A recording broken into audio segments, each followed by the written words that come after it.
Thanks everybody for being here. Just a second. And we're good, we're recording, okay. Is my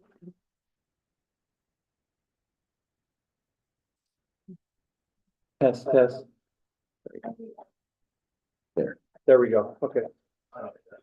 Anyway, thanks for being here on a Saturday. Tim and I were actually talking, I don't think we're gonna be here as long as maybe we think we can get through some things quicker than others. We wanna have robust good discussions and give direction, but I'm gonna just directly turn the time over to Tim and let him take it away, and we'll follow the agenda and go from there. Thank you. So as I've discussed in past years, actually for 6 years now with doing the retreat, we're gonna focus on, of course, talking about and educating on issues, dialogue, and then direction. So a lot of these items, it's not like we have to have a final decision on whether we're going to do something or not. The direction is really if you want it to be brought back to you as part of our priorities throughout the year. So just keep that in mind. We'll have the dialogue, but that direction will occur. When we talk about direction, it's 3 of the 5 that have thumbs up and say we're going to move forward with that or with the concept to be brought back. So that's what I'm seeking for, and I'll be really working towards that. The other thing is, as I'm facilitating this, I want to make sure that we're staying on track. So I've been a focus group facilitator before, and I bring people back if we're getting too off topic on certain things. So I may interrupt to keep people to staying on topic. So just don't be offended if that occurs. That's what I'll do. Yeah. So we're going to go through things. We've got a lot of information, a lot of slides. The slides are primarily just to give you context. We don't have big presentations to do on anything. It's just to give you context, to help you understand the background. You can deliberate and make decisions on these things. So we'll kind of move through things as quickly as we can, but giving you plenty of time to deliberate as well. So anyway, if that's the ground rules are set, I'm going to just jump into current project updates. Does that work? Yeah, let's do it. Okay. So item number 1, the Public Works building, and appreciate department heads being here. Robbie will be here shortly. Mike Johnson is not able to be here because he's out of state at a wedding. But I have information on that. The Public Works building, I'm just going to go through it quickly. We're anticipating it to be completed in April. And we'll have most likely a ribbon cutting on the building in April. Appreciate what has been done at this point. It's been a challenging project. I mentioned in a council communications a while back, we had funding for it, we had contingency, but there have been a number of things. Clear back in June, we had a discussion with the council about some of the challenges with the site where we had to relocate power lines. We had to upgrade utility facilities. That, along with a variety of other things, we anticipated the cost to come in roughly $500,000 more than what we'd anticipated. We now have a more clear picture. It's going to be about $300,000. We're going to come to you for a budget amendment on that. But one of the things that we think we can do, and I've been working with Scott and Matt on this, is rather than taking out of the general fund, we have the capital fund that we feel like we can take funds out of that to address this and not impact our fund balance too significantly. Scott, correct me if I'm wrong. If that's possible, I'd like that. In fact, we think it is very possible. We feel like we can cover most, if not all of that through the budget amendment, through the capital projects fund. Anything to add, Scott or Matt? That's accurate. So Okay, Yeah. great. So anyway, we'll be bringing that to you here in the next couple of months, but April, we should be completed with this. We'll have the ribbon cutting and move forward. Matt, what did I miss? Anything on that? no, sir, that was it. We're excited to be moving in, and from Public Works staff to the council and mayor, thank you for this building. We're excited, and we're excited to be able to get in there and start working out of that. And You gonna move down there, Matt? yeah, my entire staff will be down that way. I'll keep a space up here for a couple of days out of the week, but the rest of the staff will be down at Public Works. Oh, does that mean I get Matt's office when I need to come in? Uh-huh. We'll talk about it. Yeah. Okay, then next item, general plan and form-based code. So just to give you some updates on the time frame, we're working to incorporate public input on the general plan and key topics such as smart growth and complete streets. Some of the things that we've talked about, active transportation, water and housing affordability. We are anticipating in the summer, having some public input on the next draft. So sometime this summer, June, July, or August, we'll be opening up to more public engagement. The form-based code component of that. I Yeah, just want go to make ahead. sure I understand so the next draft will come out before these open houses in Yes. June and July? Yes. Thank you. We'll have that available before, so people can look at it and review prior to the public open houses and public engagement on that. Then the form-based code, we've talked a lot about this, but it outlines those new development standards for the Fort Union Boulevard area. Drafts have been reviewed by the Planning Commission in 2023. We'll be most likely having public open house scheduled sometime in March. Those drafts will be available before that as well. So I have a question on those drafts. Something I've been talking to a number of people about, including, I think I mentioned it to Mike Johnson, certainly Mark from VODA and members of the Planning Commission, et cetera, is that our form-based code include the portion of Fort Union Boulevard, not just around the new city center of that block of 2300 East in Fort Union, but all the way down to like the library. Mhm. Has that been amended to that effect? Do you know, Tim? My understanding is it's part of, it's not just that one location, They've it's the expanded it area. because it did Yeah. appear as just that one area. Yeah, my understanding is it's, I'll verify that for sure. Okay, any questions on that? Okay. Moving on to the Highland and Bengal Boulevard intersection. Matt, do you remember this project was we received additional funding from the county and through state funds. Matt, I'm just gonna let you address this. This is the project on Highland Bengal that wraps up basically towards City Hall here. So go Okay, ahead. so just FYI, where we are, we finalized the 30% design. We presented to the council, if you'll recall, couple months ago, I guess, the layout, and this is the layout. One of the goals we had in mind on this was try to implement traffic calming, pedestrian safety, bicycle safety, and all of those things along the corridor from the intersection of Highland and Bengal all the way up here to City Hall. So we are in that process, and we've gotten to that point. We've received back estimates for this, and we are woefully short at this point on funding. So we are working very diligently with Wasatch Front as well as a couple of other agencies, trying to find out how we can make up for the shortfall in funding. So is it coming through Transcom in the WFRC? That we will be making an application through Wasatch, so it'll show up there. Now, what Wasatch has told me up to this point, they would be willing to help out if the city is willing to pony up the other half. So they'll do half, we'll pony up, we'll both do What's the half. shortfall, man? How much are we talking about? About $1 million, So the city would have to come up with another about 500,000. 500,000. But all's not lost at this point. We are still working diligently to get the funding. So we're not in a rush. Our funding is locked in for the next few years. We're doing this. So we wanted to start construction on that this year. But with a lot of the changes and a lot of the traffic calming and things that are going on in that project, it has bumped the price up on the job based on our estimate, plus the inflationary rates from when we applied 3 years ago. I don't want to sit here and make excuses, but the numbers are what they are at this point.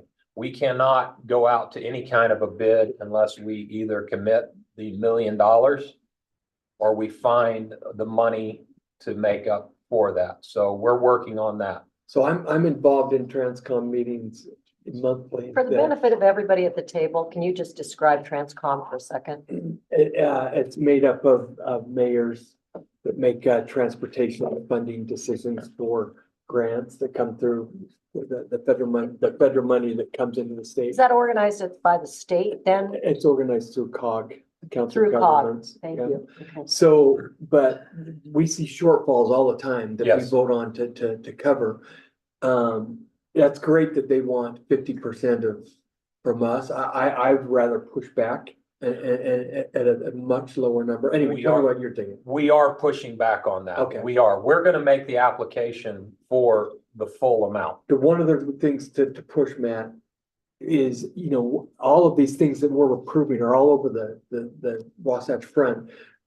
Very rarely do I ever see anything come close to Conwood Heights. We don't get a lot of these dollars. So I really want to say, hey, look, we don't ask for a lot. This is something we need and I'd love to get as close to zero.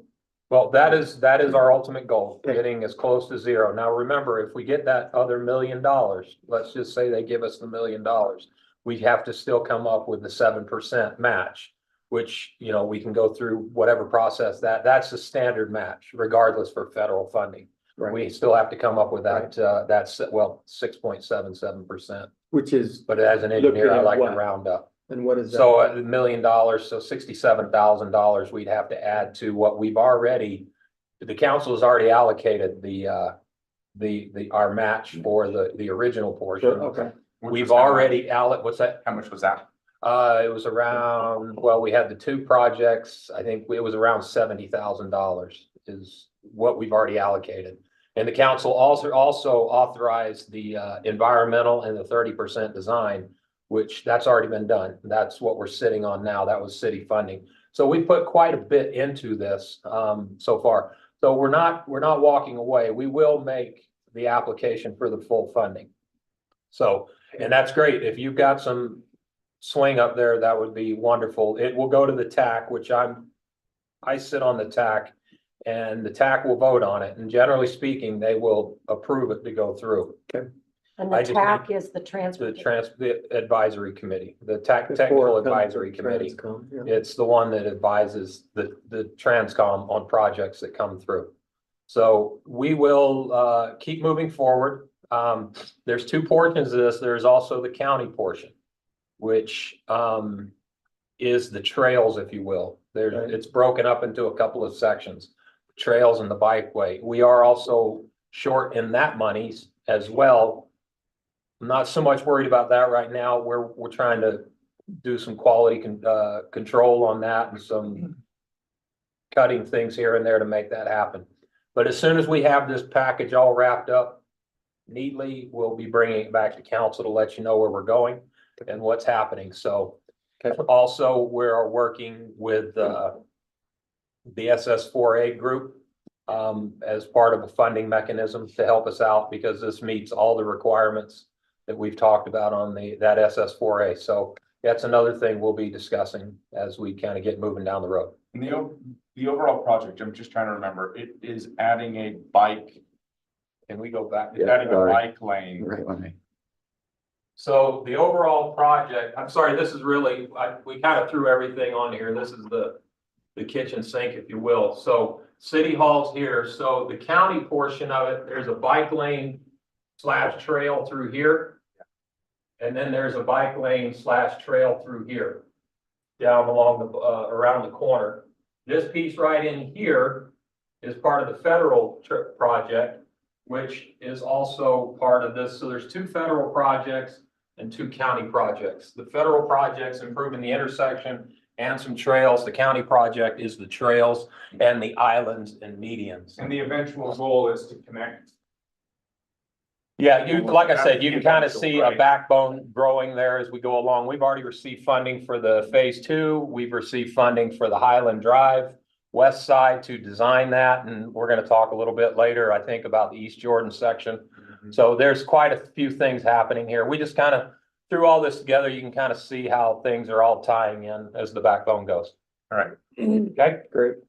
Okay, I'm just gonna keep moving on. Hawk Signal over by The elementary school, go ahead. Okay, the Hawk Signal, once again, this has been in the works now for a couple of years. But we've got the funding, we are designed. We have the funding available. The council has allocated the 6.77% that we need. We probably will be coming back to you, and asking for your commitment because we're about 30 grand short on the number on this one to get this built. And that's gonna be a budget amendment as we go, but we've already, as a staff, we committed the city because we felt this was an important one and we didn't want to wait too long. We said we will make up the shortfall, so one way or another, but we're going to bid. My guess is it's gonna be less than what they're anticipating. When you do these federal projects, they tend to go a little high. And we come back, $30,000 is a pretty, I don't want to say it's not a lot of money. It's a lot of What's money. the total cost for this? This is about $500,000 All in. to do this project. It will go out to bid in 2 weeks. And we will anticipate going through the process that happens. How long does the bidding process? Well, so there'll be, the bidding process is about 3-week process. Then it has to go back to the mothership or the headquarters, UDOT headquarters, and go through their process. So we're about 2 months before actual construction can begin. So but everything's in motion. Everybody signed off. The school, little props to the school district. They deeded that little corner to us for the property at no cost, seeing the importance of it. But the project's moving forward. We're very excited. It'll be going in. So may I ask a question about the, I know it was brought to my attention by someone on the subcommittee for active transportation that they really felt that with the width and the speed on Fort Union Boulevard, there needed to be an island in the center to really make it safe for pedestrians. And I know that I'm under the understanding that the current Hawk signal arrangement would not include any kind of median in the center. There is not a median on this project, no. Is there, I mean, I don't know if there's any interest by the council in this, but if there's some kind of grant or funding that we could go after, which might also help with the $30,000 shortfall. You know, this is a chance for us to really follow the Fort Union Boulevard Master Plan, which shows the use of, landscape medians along Fort Union Boulevard. And I wonder if this is really our chance to show the community that that the city is really, not only trying to follow the Fort Union Boulevard Master Plan, but really, go after a design for that hawk light that is going to be the most advantageous. Is there any? I mean, I would add, I don't think this project is where to go, but I think we're all in agreement. We want to get there. So I would agree with that 100%. It would be nice to have it, but if we try to add something at this point in time, we would slow it down considerably to about another year's worth of work.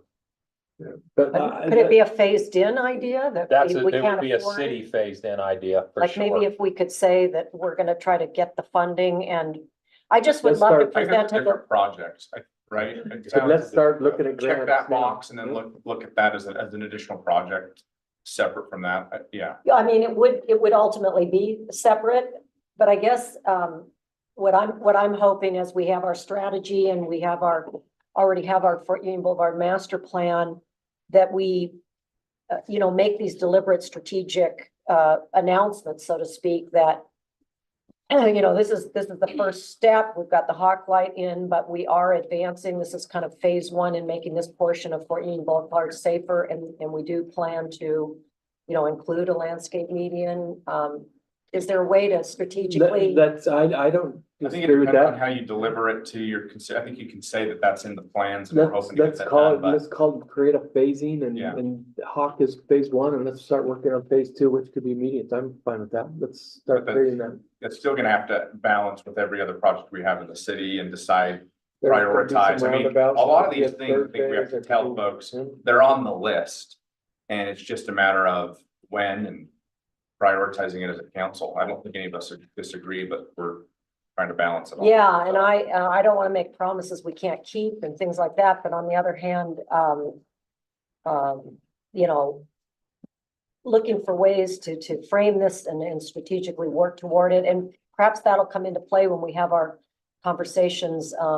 You know, I know one of the agenda items at the end of the day will be the FTE, you know, a full-time employee for grant, you know, finding where more grants for these kind of things are available, and if there's an appetite for that, maybe this, you know, so that when any opportunity is identified, we say, okay, we're still trying to get that, you know, landscape median at Bella Vista, where, you know what I mean? If it was, again, part of a strategic and phased in approach, maybe a 5-year plan, or and maybe this is neat for the general plan. I mean, I don't, you know, I'm just putting all these things out on the table in a macro way.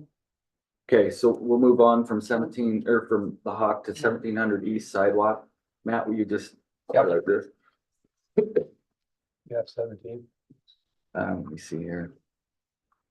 Sorry.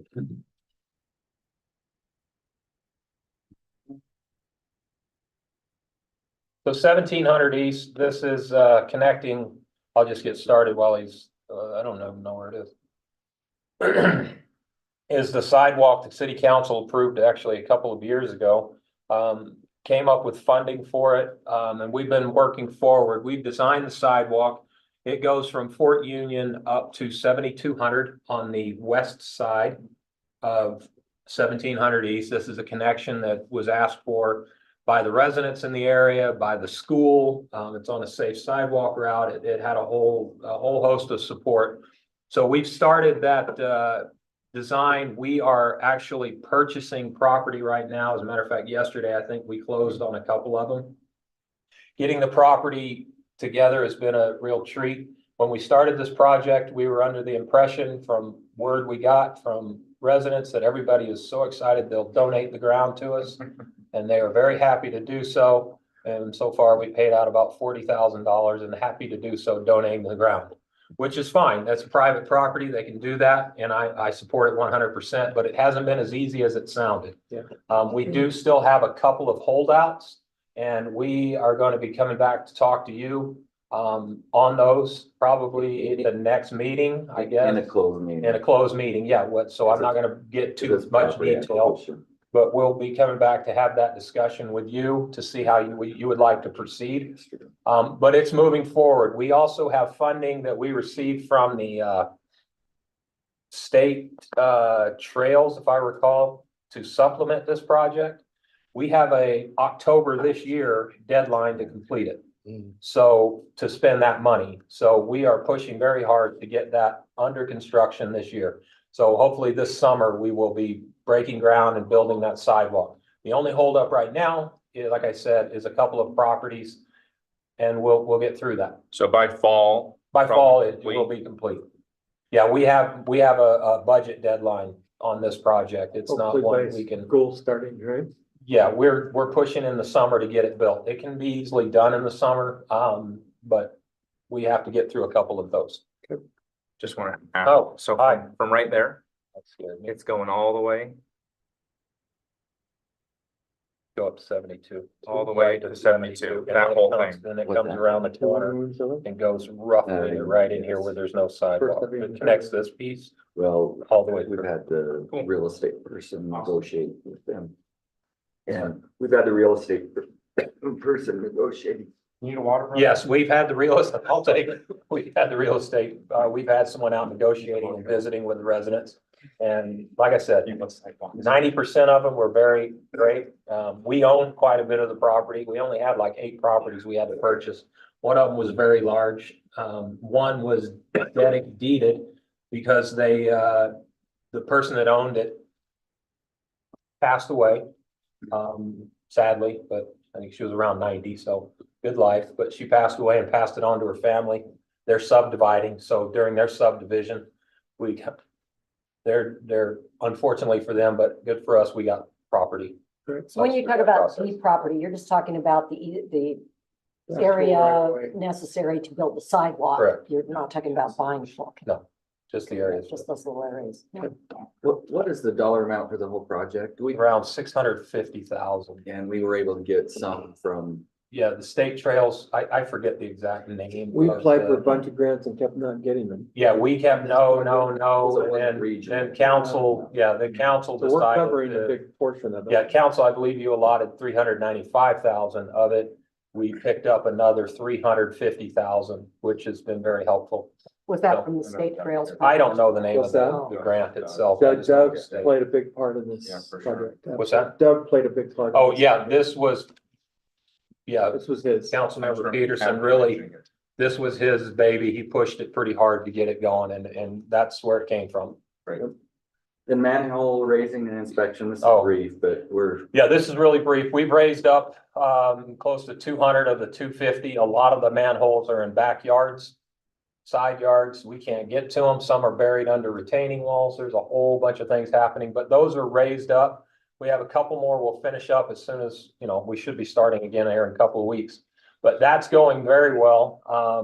And then we'll start pushing and cleaning. We've kind of backed off right now on the pushing and cleaning because we are expending quite a few dollars on the 3 storm drain projects. You'll be seeing those in the next 2 councils for approval on an agreement. We're spending quite a bit, so we've had to back off a little bit to do that. So as we raise these manholes, are we doing the actual camera inspection of the? We are Storm looking drain at them, application. generally speaking. We haven't done a full visual, if you will. We have a good idea, but there's a lot of places we have to be cleaning. But like I said, that particular project of cleaning and cameraing, That's what I wondered. using the camera, Yeah, that particular phase has honestly been put on hold for right now. We've got myriad of projects. We've got Supernal Creek Road. We have Torrey Hill. We've got a couple of others that are very big dollar items for stormwater. So it's eating quite a bit into our stormwater fund that need to be done. They are emergency issues that have to be dealt with.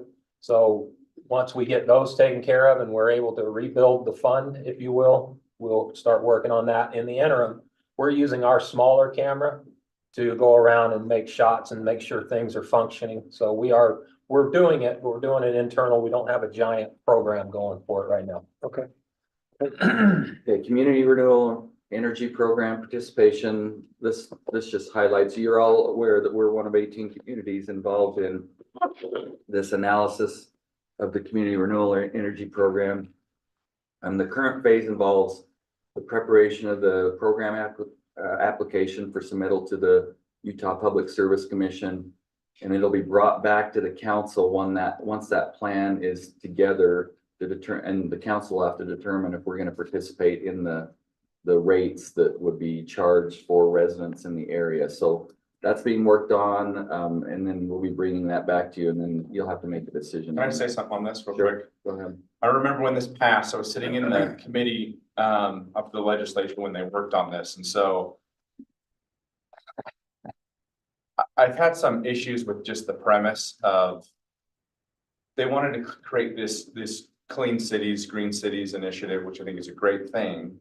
But what has ended up happening, and I'd love an update on this of when this is actually they're gonna actually do something, but basically they created this program where cities would opt in and all of the residents would basically pay higher rates without any green energy.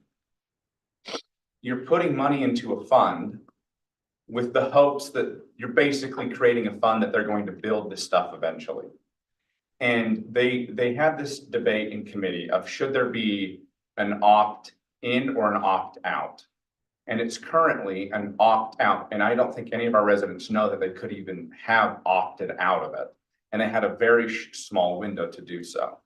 And during the committee, the legislators asked, well, don't you think we should have residents opt in, that if they want to pay into this fund because they really care about these renewable energies, then they can do so willingly? And Rocky Mountain just responded and said, that's not, the economics don't work. There's not going to be enough money in there. And I've asked, because I'm with these folks every day, have they actually executed? And the answer is no. So we're paying into this fund and our residents aren't necessarily getting green energy. We're basically trying to build a bigger fund to eventually get green energy. And so I just know, I think a lot of residents think that since we're paying into this, that it's an immediate green energy, you're not getting traditional sources, and that's just not the case. And I don't think that, at least, I don't think the city, this isn't your guys' fault, but I don't think there was a great effort to let people know that they can opt out of this if they want to. Who sits on the board for this, do we know? Well, Says that we have a membership on the board. Samantha has been, Sam does. yeah, but we haven't made the decision yet on whether the city is going to participate. Correct. I'm just giving background on it. Yeah, so It's So we're not, not one of the current 18. we're one of the 18, but this is the evaluation process to get to the point to know what the rate's going to be, to determine whether we as a city are gonna participate in right. this or not. that's So right. how does the dynamic work? I mean, we read that the state legislature as a majority does not favor, or, you know, educate me on this if I'm wrong, but, you know, the conversion from coal-based energy systems in Utah to alternatives. So Yeah, how can Rocky Mountain, like, what's the It's- long-term strategic plan? sure. I don't think that's necessarily factual. There's a geothermal project down in Beaver, which a lot of the legislature is massively in favor of. I think the issue when it comes to wind and solar is there's just questions on load capacity and making sure that it's always there. We don't have great storage capacity right now, so it's kind of an immediate charge and use. And so the legislature is in favor of a lot of these things. It's just, I mean, obviously there's some that are very pro coal, but everyone's come to the conclusion that it's all about, that's phasing out and how do we bridge in an appropriate fashion and do it in a reasonable way. But there are many renewables, geothermal. I haven't met a single legislator up there, even the most rural conservatives, that are not in favor of the geothermal stuff. What It could just that, depends. what percentage of our energy needs could that? Well, no, one so be? here's the problem. Rocky Mountain Power is a monopoly. That geothermal energy, there's not a single amount that is being used in Utah. It's all being sold to California. Because the discussion isn't, do these people, do legislators or policymakers like these renewables? It's the fact that these renewables cannot be brought onto the grid in the system because Rocky Mountain Power wants to own every single piece of energy production. They don't want to have other people on the grid. So they're shutting it out, to be completely honest. And I get why, because they're saying we built the infrastructure. We're going to own the generation. So there's a giant fight.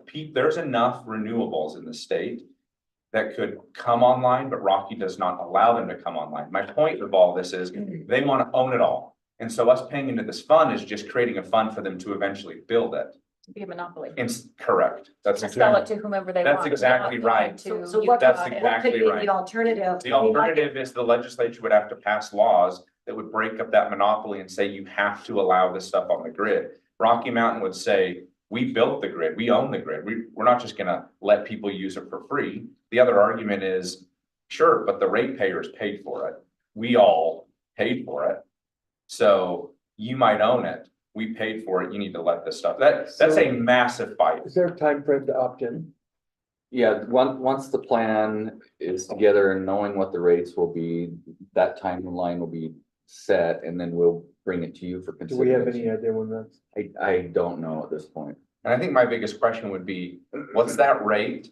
And at what point are you guaranteeing that it is 100% renewable and not just on the grid somewhere? Right. That it is, because if our residents are gonna pay, That They then get the benefit. it is, there's a direct connection and the opt-out process should be pretty darn robust. If that is in statute, that people can opt out, they need to know that they can actually do so. I wish it was an don't like to opt-in. opt out, To be yeah. completely honest, I wish it was an opt-in, Yeah, just like we do with glass recycling bins and everyone has their own kind of approach to things, but that's not how it was written. Interesting. And it's gonna move fast eventually, because they're already over 30% renewable right now, the Rocky Mountains, so this is a huge initiative for them Yeah, it to is. drive this through. So we'll be coming back Okay. on this one, and we'll let you know the time. I don't have a time frame right Thanks for now. that thorough explanation, because on the. There's a film, it lot. looks like This great. is If we could kind of push, it doesn't have to be exact, but I'd love to know. I'd like to know, I'd like to know too, then, from our lobbyists that represent us in the legislature, Mhm. is there a directive we should be giving them, or how can we affect this, or can we as a municipality? And is there any consortium other than, Samantha represents us, in this, but that's led by Rocky Mountain. So I don't see how. Well, It's honestly, it's a big money lobby fight and, there are cities like UAMPS and other organizations that do municipal power that kind of have more say in their direction and their future. We're not one of those and just is what it is. Yeah. I mean, you used to work at Murray, so municipal power well. I do. So. And they're anyway. governing, Rocky Mountain's got other states too, so they can leverage Right.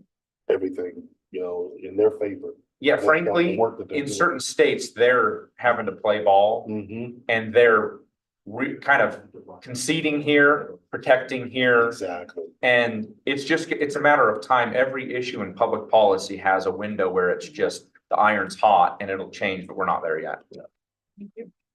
Dover Hill Park, I think all of you are familiar with this one, but the bottom line is we need Ivory Homes that will be constructed in the park has to be constructed by August of 2025.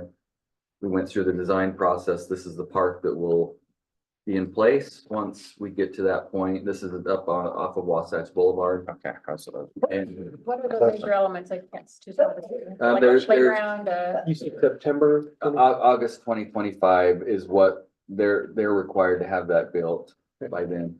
There's playground equipment, there's a walking path that we're keeping the pavilion right in this area here. There's a pavilion there that's already. So in they're place. building and giving it to the city to maintain. Yep, part of the agreement. We purchased the property and then negotiated agreement that they have to build the park for this. is there any retaining, like water retaining? area? Yeah, definitely water retention areas, I believe down in here, Matt, correct? I think it's down. Yeah, there are two south. detention ponds on both sides of that road, that private road. Yeah, here and here. So anyway, so that's moving forward. Our traffic unit efforts, I'll turn it over to Chief Russo, but he provided a very good report on that a few weeks ago. Any other things you want to share on our traffic unit update? Just that, they've come up with a schedule and it includes, training and enforcement ops. To include, red light violations, people who, cut off, pedestrians and bicyclists, crosswalk, enforcement. And additional, speed mitigation. And, I needed to get them some additional equipment, but, So Chief, I know we lost some officers staffing wise. Where are we staffing wise? we did. I have, 3 in backgrounds now, You what? 3 doing backgrounds now. Oh, okay. males and a female.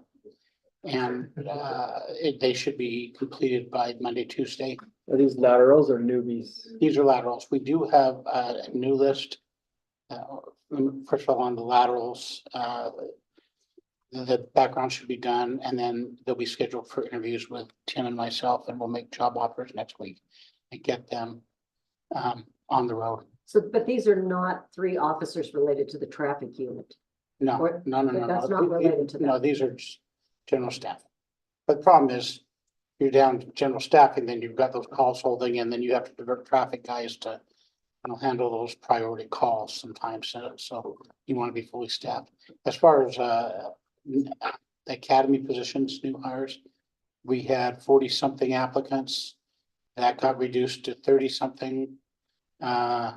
15 show up for the PT. Yeah, only 9 pass. Then they go over to the written and only 4 pass. And then they go to the orals and there was only 1 or 2 that we liked and they had background problems. Oh, no. So, yeah, You feel like you have everything you need though from us to be successful in this? I mean, I'm sure it's tough to get the right crew. we are in a better position truly than almost any other, probably any other municipality or entity in the state. Why? Because you fund them, you pay them well. You have a great environment here, you give them good equipment, you just approve the cars, that kind of thing. We have, it's a good place to work, so I don't have a problem getting candidates. It's just suitable candidates, the paradigm has changed and it's, Yeah. we're not getting the same ones we were. That's a tough process. I went through that Did you? years ago. Yeah, I was hired by A lot. earlier. I mean, One of my secrets years ago. So, Right. yeah, it's tough when you start to dive down into the process, getting the right people. And, as candidates, you can see some of these people and they're questioning what they're doing here, which is scary. I imagine your background in Utah is part of what stopped it, right? No. I was clean. It wasn't a Utah huge football thing. career, you didn't have any Huge issues up thing. there. It was under an alias, but It was the fact that my company offered me more money. That wasn't the change. yeah, but remember those days, so you're testing, I'm testing, they had 7 jobs available, there were 500 of us. Yeah. there was Wrapped a around lot of Taylorsville people. High School trying to compete Mhm. for those jobs, and it's just not there anymore, it's not.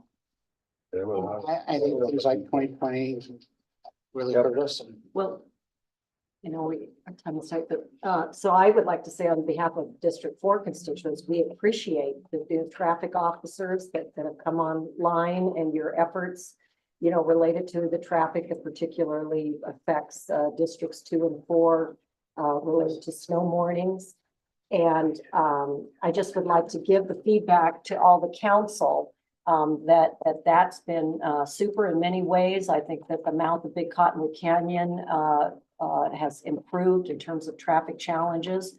For those who live to the east and for some who live on the west side of Wasatch Boulevard, as our council member Highland did at one time, they still would like to give the police department feedback, but that when possible, the more the officers can focus on getting the cars, let's say south of Bengal Boulevard, the traffic that's clogged up there, to move over to the extreme right side of the road so that local folks can get as they need to back and forth or advance to the south and keep the cars that are weighted to get up Little Cottonwood Canyon, over in the shoulder. And we all know that SR 210, the shoulder varies. Yeah, that's.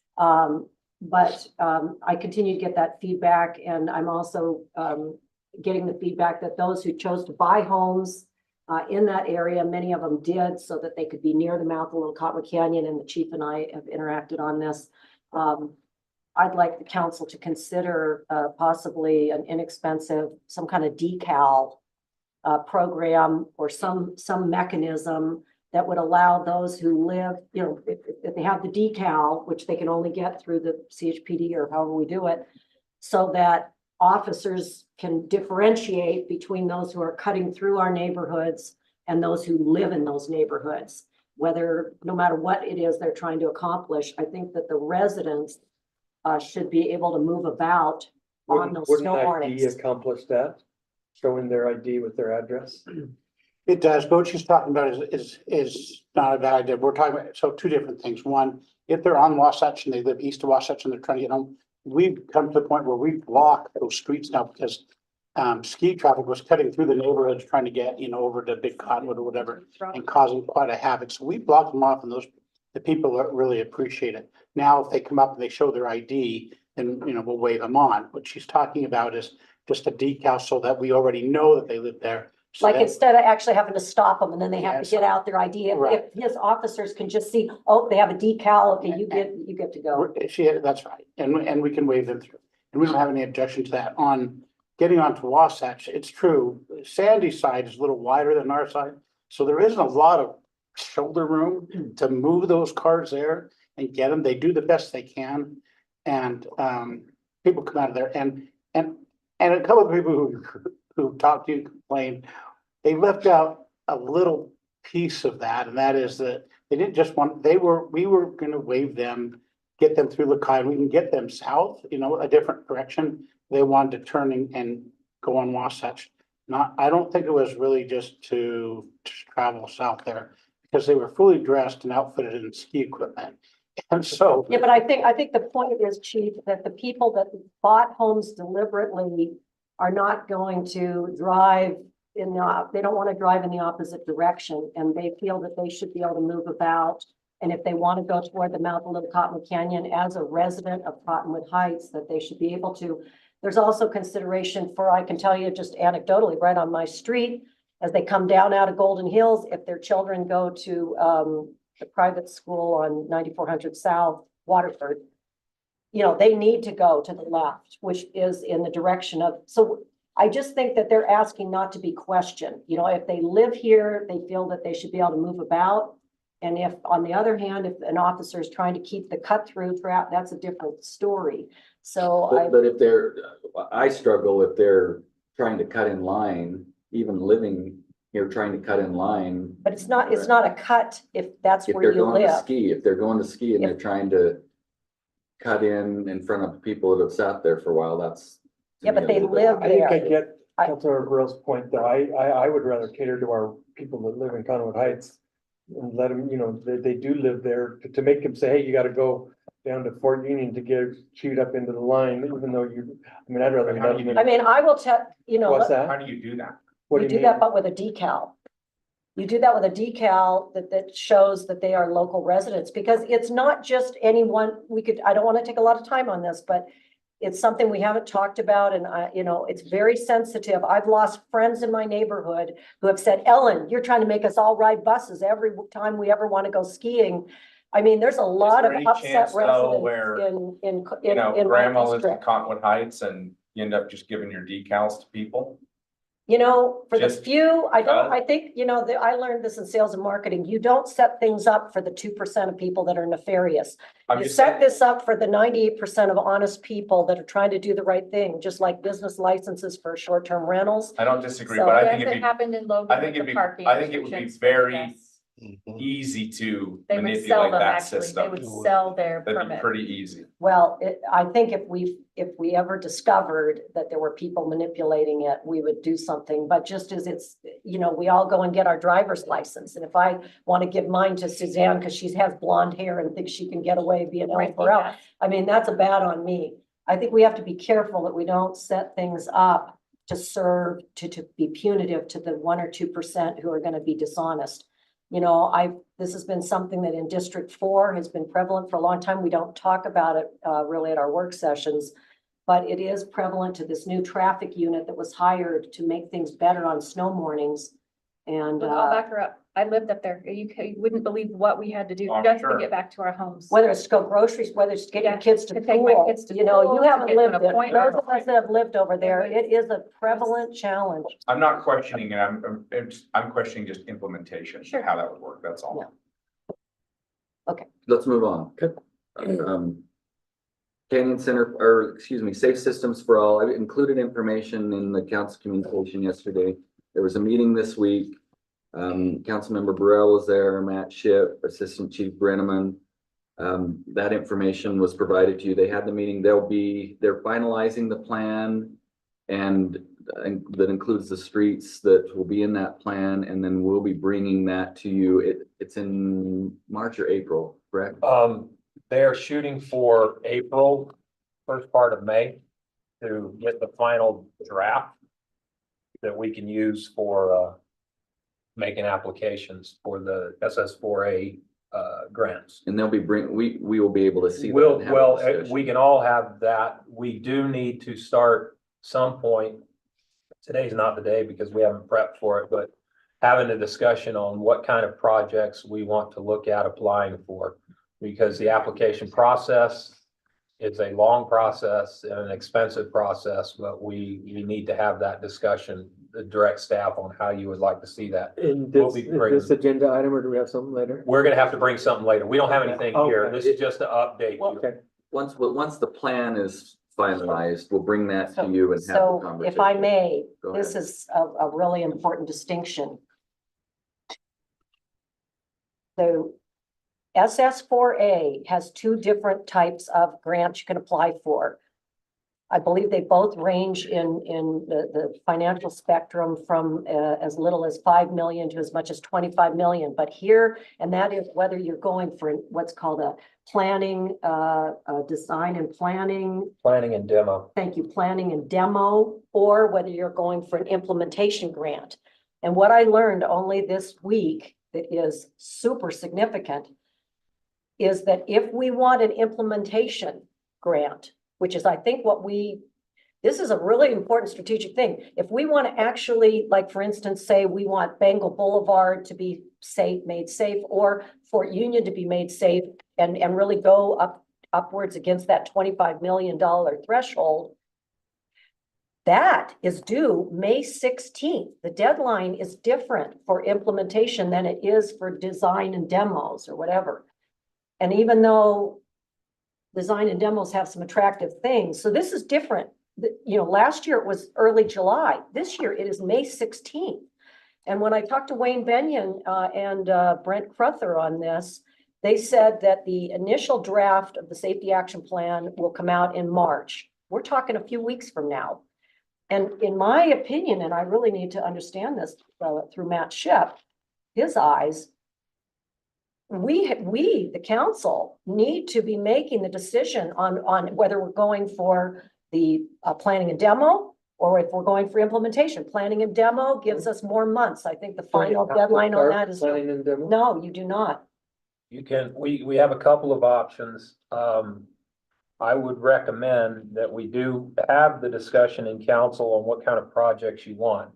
But at that point, we need to make an application. If we make an application for an implementation grant, the implementation grant, they did move the NOFO up, the notice of funding. It was NOFO. NOFO, they Okay, call maybe, it. yeah, better acronym. NOFO, there you go. So it was 1 year, it was October, then it went to July, now it's in May. So it's kind of moved up. Everybody was a little surprised it came up to May. We found out a couple of days ago. But the implementation grant is design and construction. Like I said, that takes about a year to get through that process, but we can start it and we can apply for it. There are 2 more years of funding. If we're in the system and we don't get a grant this year, we would get a lot of feedback from the feds and they can say, well, do this, and then we can apply again. There's also the planning and demo, which does not have a minimum threshold of dollars, but you can apply. There's 3 application processes in there. There's April, May, and then August. There's 3 deadlines for applications on those. So there's a couple of options in there. And speaking with the people that I work with, we're recommending we go with the implementation grant and get our name in the system. The minimum on those is 2.5 million. The match on this SS4A is 20%. So even at a minimum of 2.5%, you're about $500,000 for a match. Do these cater to regional roads? They cater to regional for sure, but they also, for instance, Bangles, we had 3 roads that scored very high. You know, Bangle Creek and Fort Union, all 3 of those gave a great score.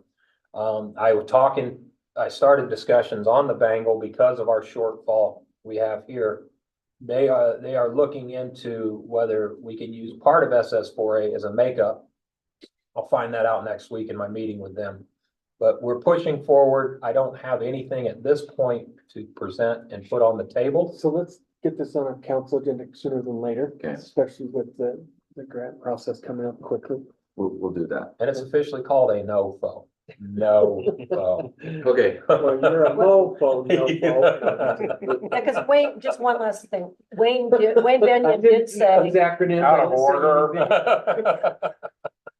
Wayne Benyon did say that, he said, you know, when we get out that first draft of the safety action plan, it has a lot of information in it.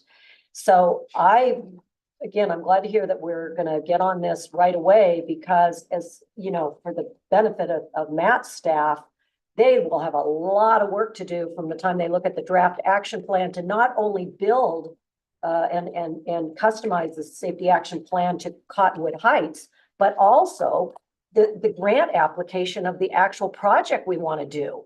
So this is an enormous amount of burden on our staff to try to do, but to miss it again this year. I want to just go on record perhaps for Councilmember Highland and Councilmember Holton's benefit.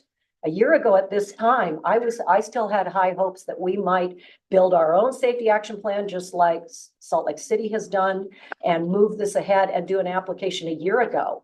To miss out on all this money coming out of the SS4A program and put it off for another year, I feel very strongly. I oppose that. I want to see us support our public works and really get an application in.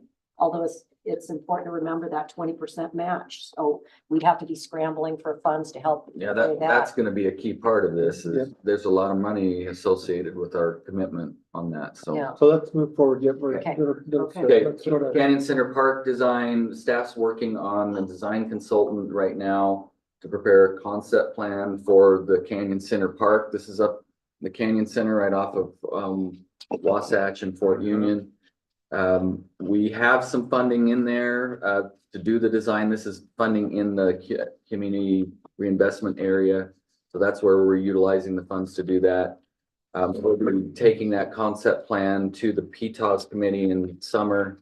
And then we will have to determine when we would construct the park, because we're still collecting the funds through tax income financing to get enough funding in to start construction. We're actually get pretty close to where we have enough, I think, don't we? Well, we're in the 700,000, or will be in the 700,000 range by this. Not this year.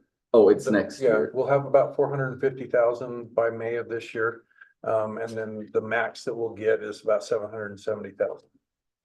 Yeah, so one of the things that we may want to look at when we negotiate the redevelopment agreement with Chris McCandless, we talked about this the other day, is 700,000 is not a lot to build a park, as we know with Ferguson. So we may want to there's a cap amount in our plan right now that's about 750,000. We may want to up that, so that's something to consider. Okay, It would be a smaller one, right? yeah, it'd be a smaller park Than depends Ferguson. on, yeah, but depends on the amenities that we want as well in there. Okay, then Does that go in front of the planning commission before it goes to PTOS, or does the planning commission get involved at all with park designs? no, this would be PTOS and council, I believe on that, so. Actually, it may go to the planning commission the more I think about it, because of a project like that, so we'd probably be both. Upcoming conferences and events, I'm just moving on to general items. So you know, the YCC dinner is next Tuesday, if you can make it. The volunteer dinner, which I just put in the council communications, it's in April.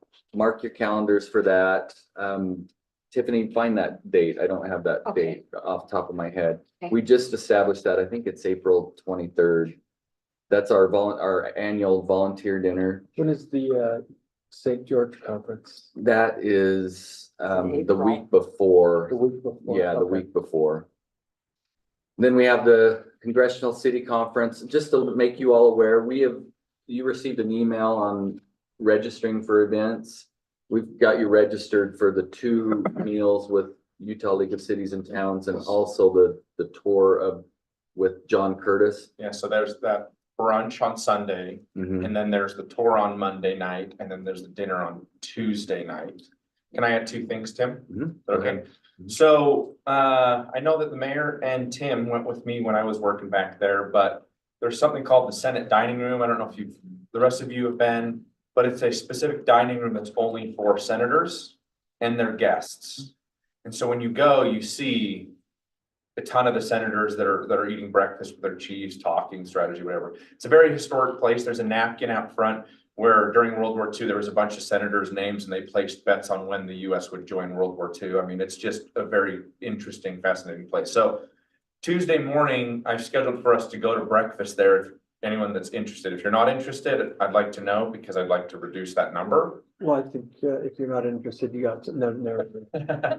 So I would love to know that. And then on Sunday, I've got a couple Hill staffers that are willing to basically pick us up and take us out to the Air and Space, which is in Dulles. The Air and Space Museum that everyone's been to is right there on the mall, but this one has the Enola Gay, obviously dropped the atom bomb, the Concorde, a space shuttle, World War II planes. I mean, it's a very amazing, it's a giant hangar full of planes, and then on our way back, they wanted to stop at a place that has really good ribs. So, Which day is that? Sunday. On So Sunday? I think we could go to that breakfast or brunch.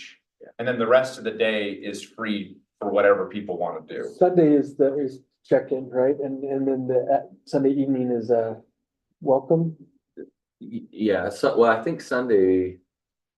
Yeah, that's correct, I believe, and then. So there's that an would be during the day, opportunity. Sunday? Yeah, I think we go to this brunch and then immediately leave from there and go. So, And so again, I would love to know numbers so we know. I mean, I've got a couple people that Yeah, will so drive and And I've got something I may be doing on that day, okay, trying to get. let to me the know what it commanders. is, so I'll call them. Well, I'm trying to get to the commander's facility, Okay. so. Let me know. I'm in. It's Okay, a fun I'm in. activity for us all to go do and not talk about city business for once, which is nice. Do you have So, an itinerary for us? Yeah, we will have an itinerary for you, so. and then Ben Hart, I invited him to join us. He runs the inland port, but to join us for that breakfast on Tuesday, if y'all are fine with I that. mean, that's a couple weeks away from even two It Saturdays. is. Yeah. So, okay. Okay, then the Very good. Canyons Education Foundation Gala, some of you have made me aware of attending this. We have a table that, of 8, I believe. So if you, does anyone, I mean, you've let me know. Where is this? Sorry, what? It's at I'd let you the, know. Semper Event Center, yeah, and you let me know. on. What was the date on that again? It's Not on March my calendar, 28th, it's up here, March 28th, Thursday night, 6 to 9 p.m. Yeah, I think you got my RSVP, I right? think so, yeah. Yeah. Tiffany, will you make sure we get these notes? Sorry, I'm back up. I'm actually in town now for the YCC dinner. Oh, So I okay, would like to. okay, great. Okay, so, I may or may be out of town. I don't know yet. okay, Yeah, let us know. I'd like to go if I am. Then we've mid-year ULCT conference, we at least have hotels for everyone. So let us know. I think most of you let me know. I I think won't be able. you weren't. Let me I can know. go. Okay, and Ellen, you were planning and Yeah. Suzanne and Mayor, okay. And then the annual convention in September, when it gets closer, we'll talk about that, but that's in September. What are the dates in September? September 4th through the 5th. And I know. And then next topic is city council, mayor, the newsletter schedule. So the newsletter, mayor is the next, that's actually March. And then after that, it just goes District 1, District 2, 3, and 4. So Matt, you'll be April, May, and then June and July, Ellen, so that's, and then I'll be in August. But anyway, What's the word count limit again? 600. yeah, 600, you can go under that if you want. So, and you can go over it a 50 little words. bit, but not too much, so. Okay. The other thing, there's two questions I need to ask you. Did you have something? Mhm. Oh, 2 questions. One, we've had someone mention, and I think you've been emailed about doing a resident monthly highlight, so highlighting a resident. And also sometimes we have elected officials that request to have articles. We've received there's a lot of differing opinions on that. And the question is, do you want to just keep it more to our city rather than having other elected officials beyond city council members doing articles? So I would vote to keep it to the city, and I'll tell you why. Having worked on campaigns, I would, for 100%, I'll tell you this. If I'm running John Curtis's campaign for Senate, I 100% am getting him in a newsletter as him being a current sitting member of Congress as a campaign ploy. And I just don't know if I'd love to see it I agree. turn into that. That's just me, though. Well, what about our representatives that represent our That's what we're areas, not talking just the about. state, just Reby, in this case, it's Reby and Benyon, It- but It's what, not just I- Review Benyon though. My represented by Philmar. Yeah, you. don't- Tullamore, everybody. Elison, Yeah. Spendlove, Benyon, Mhm. Reeby. Yeah. And the House members are up every 2 years. So, yeah, you know, Reeby's up every 4, but point is, it's always election cycle. And I just don't wanna, there's a reason why we also, when we had this discussion about the parade, it's the same principle of we're so bombarded with politics. There's very few things that aren't, and I'd love to keep it that way if we can. I'm in agreement. So we have two, I'm the same, I'm the same boat. okay. Then the second part, resident monthly highlight, I have concerns with this. My concern is, just the process of selection. We go through, it's a pretty intense process to get the newsletter done in a timely manner. And, highlighting a resident, I find that if you highlight one, then you get others saying, why didn't you do this person? Why did you do this person? Why did you do this person? I prefer not to do that, but I wanted council direction on that. So I've seen it. I was just sitting in Spanish Fork in a bank and looked down and saw their little thing, newsletter that kind of like we do, and saw them highlight a family. And so I actually think the concept is really good. I know we have somebody who's willing to do the work, you know, as a volunteer. The selection of the family, I mean, look, if people are complaining, hey, why didn't you do me or my family? I mean, I think it's actually something that would be beneficial. So Can I that's ask my one- opinion. Can we leave that to the, or leave this to the journal side and not our newsletter side? Because the journal can cover the community members and everything else, so we wouldn't have to have that burden of having it on it, and. We can't really tell them because there's. No, I know, but what to do. just a suggestion to them. Well, I, Let me ask just one quick question. I know we have certain awards that we give out, like the beautification award and other things. I'm just curious, how many are those? Because I think some of those awards are immediate ways that you highlight an individual. So, And we do. and I'm not sure how many there are and how long it would take you through the year to kind of tell their story. And We highlight them all in one, article, but I think there's other awards, aren't there? Or is it just the beautification beautification only? awards, the. Is the only one? Yeah. Then we can add things like maybe like Christmas lights awards or something else to do that incrementally. Humanitarian award or something, I don't know. Well, that's getting deep now. so.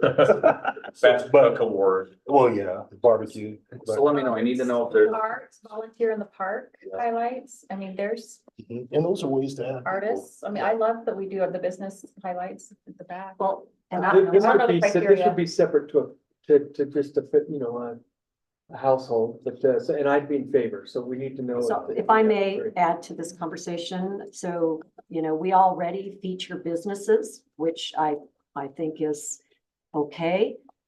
And so the feedback I'm getting is not so much to feature a family each month, but to give a chance on topics for residents to enter their questions, their observations, a little section, kind of like a little opinion section. I mean, each month, the readers of our newsletter read an opinion piece from each of us. It's on the front page.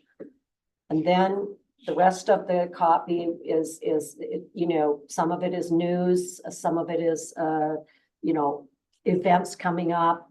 And then the rest is pretty much on the business community.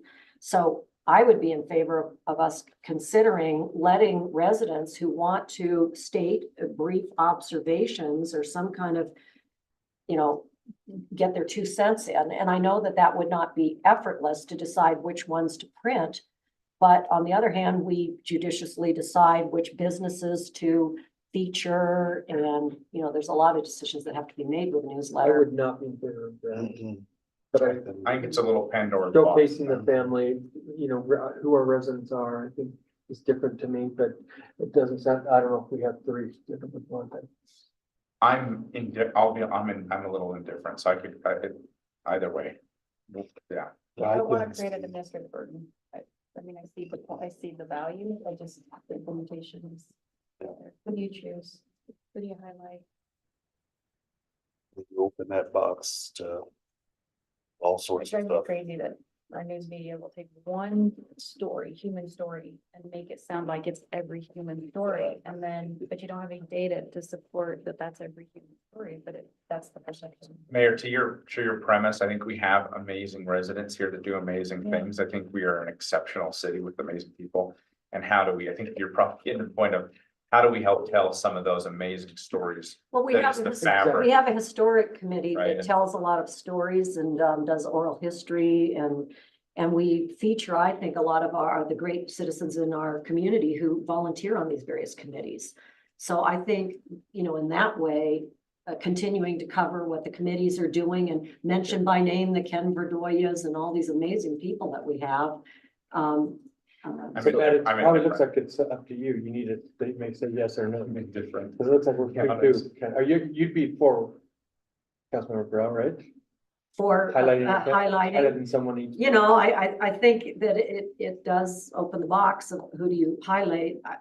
I like the idea though of more of our newsletter being about frankly topics and projects. That's the input that I get more so than a longing to, so. I think the problem with talking Maybe we about don't topics have- and subjects, I think, is you end up getting a little, what do I want to say? Not preachy, but it gets a little, I'm just telling the residents, this is how you need to think about these things, and I don't love that.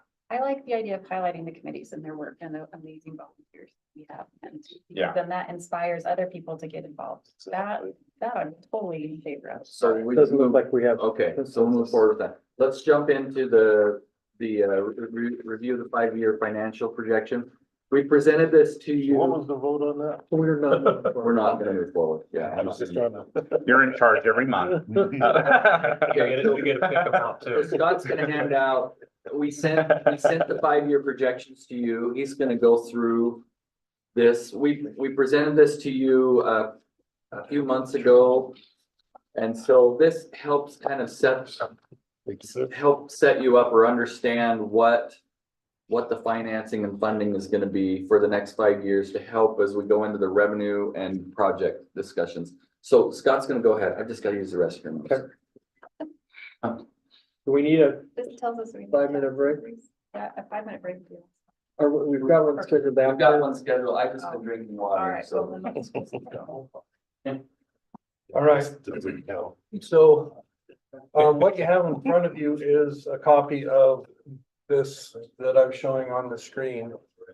And so it shows a couple of years of actuals, the first one highlighted year here, plus the first year that's in the blue. And then it shows our current year budget and projection in the, I don't know what color that is. They're kind of reddish color, then blue. May I just ask the question, is this still identical to the one that we received a few weeks ago? This one on the table? The one that Tim emailed out? Yeah, Yeah, I think so so. these are So identical. look at the lower left corner on the page, has it got the same date on there? Yes, Then it's the same. okay.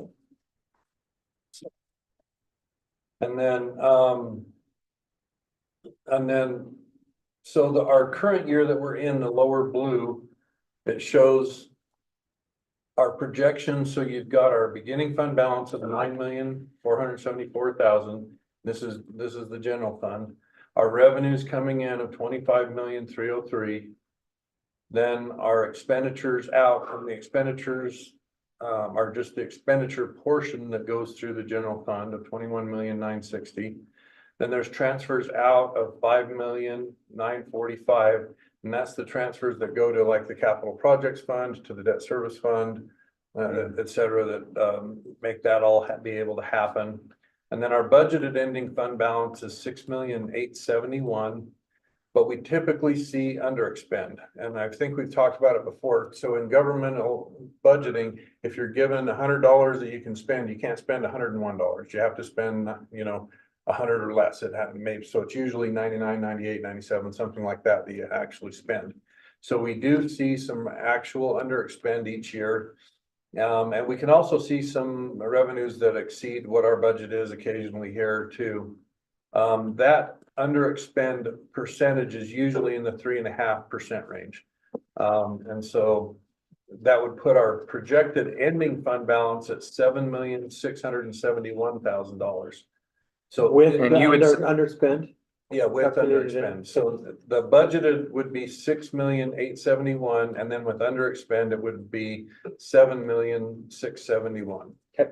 So that the budgeted use of fund balance would be 2,602,000, but the actual use of fund balance would be 1,802,000. Now, I'll tell you that typically we end the year a little better than what I project. I'm kind of the Scrooge, if you will. So I'm gonna show us being a little worse off than what we usually will be, as we go through that. So as you go through, our minimum fund balance that we need to carry is 6%. That's about $1.5 million. And then there's, the PTO vesting is right down here, 739,000 is our current amount, and that is for our paid time off reserves for amounts that, employees have on hand. So the amount that actually you have available projected at the end of this current budget year would be 5,413,000. So that kind of lays out the current year that we're in and so on and so forth. So When you, that's, oh, sorry. no, please. That's the difference between the two numbers, the orange line and the blue line, the 6.1 million and 5.4 is the 739 or something you just mentioned. So what's the difference between those two numbers? Between those two Anything numbers, fun The back orange and available? blue line. so I mean, every the- number is the same until the very last column, and then there's a difference. let me look. Yeah. I'm No. understanding. The budget and the production, why the last Not column is different. Necessarily. I'll have to look at that. There may be a formula issue on that one. That last number in the kind of reddish colored line. Because there's, that they should They be should the be the same. same? Yeah. Okay. Under budgeted expenditures, what is included in that? Is that staff salaries? Is that, I know that's Predominantly debt. salaries, So it's our general fund. So the expenditures does not include debt. The debt is handled in the transfers out. Okay, got it. So in the general fund, we have mayor, council, we have the city manager, we have finance, we have HR, we have police, we have fire, we have public works. Not the portion that's associated with storm drain, but the main part of public And like works. our road maintenance and all that stuff, is that out of that Basic road 21 million? maintenance, Not the capital road maintenance. Capital road maintenance is handled in the transfers out that we do to the capital projects fund. So when we've got this ending balance of 5.4 million, everything's been taken care of, basically, and we're left with that remaining amount that we decide what to do with? Yeah, the 5.4 is money you could actually spend. Understood. Yep. So. Got it. Yep. And then, so going into next year, the first unhighlighted line there, So 6. so 35. plus one. We would start with 7,671,000, and that's a carry forward from right here, if you look. Right where? 34%. Yeah, so that 7,671,000 just carries down to here. That's your beginning fund balance. That's Scott, including estimated. Sorry, underspend. I'm trying to understand Yeah. one last thing. So Yep. the 6% minimum fund balance, that goes to our rainy day fund. Correct? That's the minimum. you have Well, that's not a real term, but yes. Mm-hmm. It's 5% minimum fund balance is required by state statute. Can't touch those Okay. funds, You can't touch so it's it. not even rainy it's not day, even rainy it's day. actually You- just what yeah, we're you're- required to keep in. You're in our- You statutorily, can't spend that money. yeah, you cannot spend that. If you budget down into that, if you're in violation of state statute. Okay, that makes sense. Plus there's a Yeah, 1%. and then the city has said, we will add another 1% to that, so instead of 5%, it's 6%. So that's what that is, so it's not really rainy day funds, it's, you can't touch that money. And then what is the maximum that you can put into a rainy day fund annually? 35. So the total 35%. maximum that you can budget in terms of fund balance to retain is 35%, and that 35% is based on budgeted revenues. So if your revenues were $100 million, you could keep $35 million. So We- it's we- total that is, yeah, it's based on your budgeted revenue. Okay, so there's not a max you can put in per year. You just can't exceed that threshold. Yeah. Based on your In revenues reality, coming you in. can- You can move money. Yeah, But you we can ended put that money- at 34. yeah, you can 5%. put money in other areas for planned projects, so like if you were some reason you had a whole inflow of money, you could pre-fund capital projects to move money out. Got it. So in essence, the conglomeration of all your different funds could exceed that 35%. But in your designated, unencumbered, not used for any appropriation purposes, you can't. exceed What is, more than what is 35%. our amount that we have in our rainy day fund? In our undesignated, Really just our general fund. yeah. And it's, We don't really have a we're at rainy share structure. 34% right now. So we ended the year at, yes, 34%. We're pretty high What right dollar now. amount is that? What's that? What dollar amount is that? 9.4 million. $9.4 million. This is the highest ending fund balance that we've ever had in terms of our general fund. It's never been higher than 9,474,000. Now, as you do tax increases and so on and so forth, we're still kind of riding. We did a tax increase in 2018, and then we got money for the CARES thing, which was the early COVID funding, and then we got $4 million net spread over 2 years in the state and local fiscal recovery funds. So we've kind of been riding that wave, if you will, and we're now not receiving any more of those funds and everything. And so that we're at that peak, if you will. And now we're going to start to use some fund balance, and our fund balance will drop, and you'll see that in the projection as we move forward going in here. Now we're really more reliant on property tax and sales tax to hopefully go. So in 24, 25, where it's unhighlighted, and I'm not sure why it's leaving that one row highlighted. You'd think it would end, but anyhow, we start with 7,671,000 at the end of the current year, if everything goes to projection. Our projected revenues would be $26 million. And this does assume that we're going to get some increases off of our current sales tax, which our current sales tax budget is $9.5 million. And we received about $9.1 million last year. So we're currently about dead even with what last year was. So if we don't have a build of our sales tax, then we won't have the compounding effect of being able to expect, say, another $300,000-400,000 on top of that sales tax next year. So we'll need to really watch what happens with our sales taxes as we move forward and everything, because that can have some compounding. We do have effects some on good growth in some of our other revenue. We are. So, yeah. Overall, I'm not necessarily, even with being flat, I'm not worried about where our budget is going at this point in time in terms of total revenues. But we're not going to have a whole, oh, wow, we got all this extra money going in there Yeah. and stuff like we have in some other years. So what drives your annual sales tax percentage projection? Is that inflation plus a certain percent, or I noticed that changes every year? What are you basing that on? 4% is what. It's not always consistent. Sometimes we look at just historical where we've been. When you get out past about, a year and there's not any real good projections to go. So we're really going on what we've seen in the past. Are we expecting some type of a recession? Are we expecting, different things to happen? And it's really hard to say. We kind of thought that interest rates would start to dip about now, and now we're seeing them hold a little longer. And so it's hard to say exactly how it will go as you go into the future. A lot of it is based on historical basis. Outside of the years that we had really high sales tax growth, probably 3 to 4%, maybe even 5% is kind of the normal range in terms of sales tax increase. Didn't you budget 4 in this next? We're about year? 4, right in that range. And there are several layers of sales tax that we get. One is the transient room tax, which is a smaller bucket, but it's still a sales tax. One is the county transportation sales tax that was voted in several years ago, and that gives us a little bit of money. And then the main one is the main sales tax revenue that we receive. And the main sales tax revenue that we receive is the huge driver, because as a percentage, the base is like $9 million. So when you have, a percent change in that, that's the big, contributor to the general fund. The other ones are smaller ones, but sometimes we get a better performance, if you will, in those other funds. Transient room tax has been going way up. It's doubled in the past, say, 3 years over what we have received in the past. And that's mainly because of the addition of the new hotel up in the Canyon Center project up there.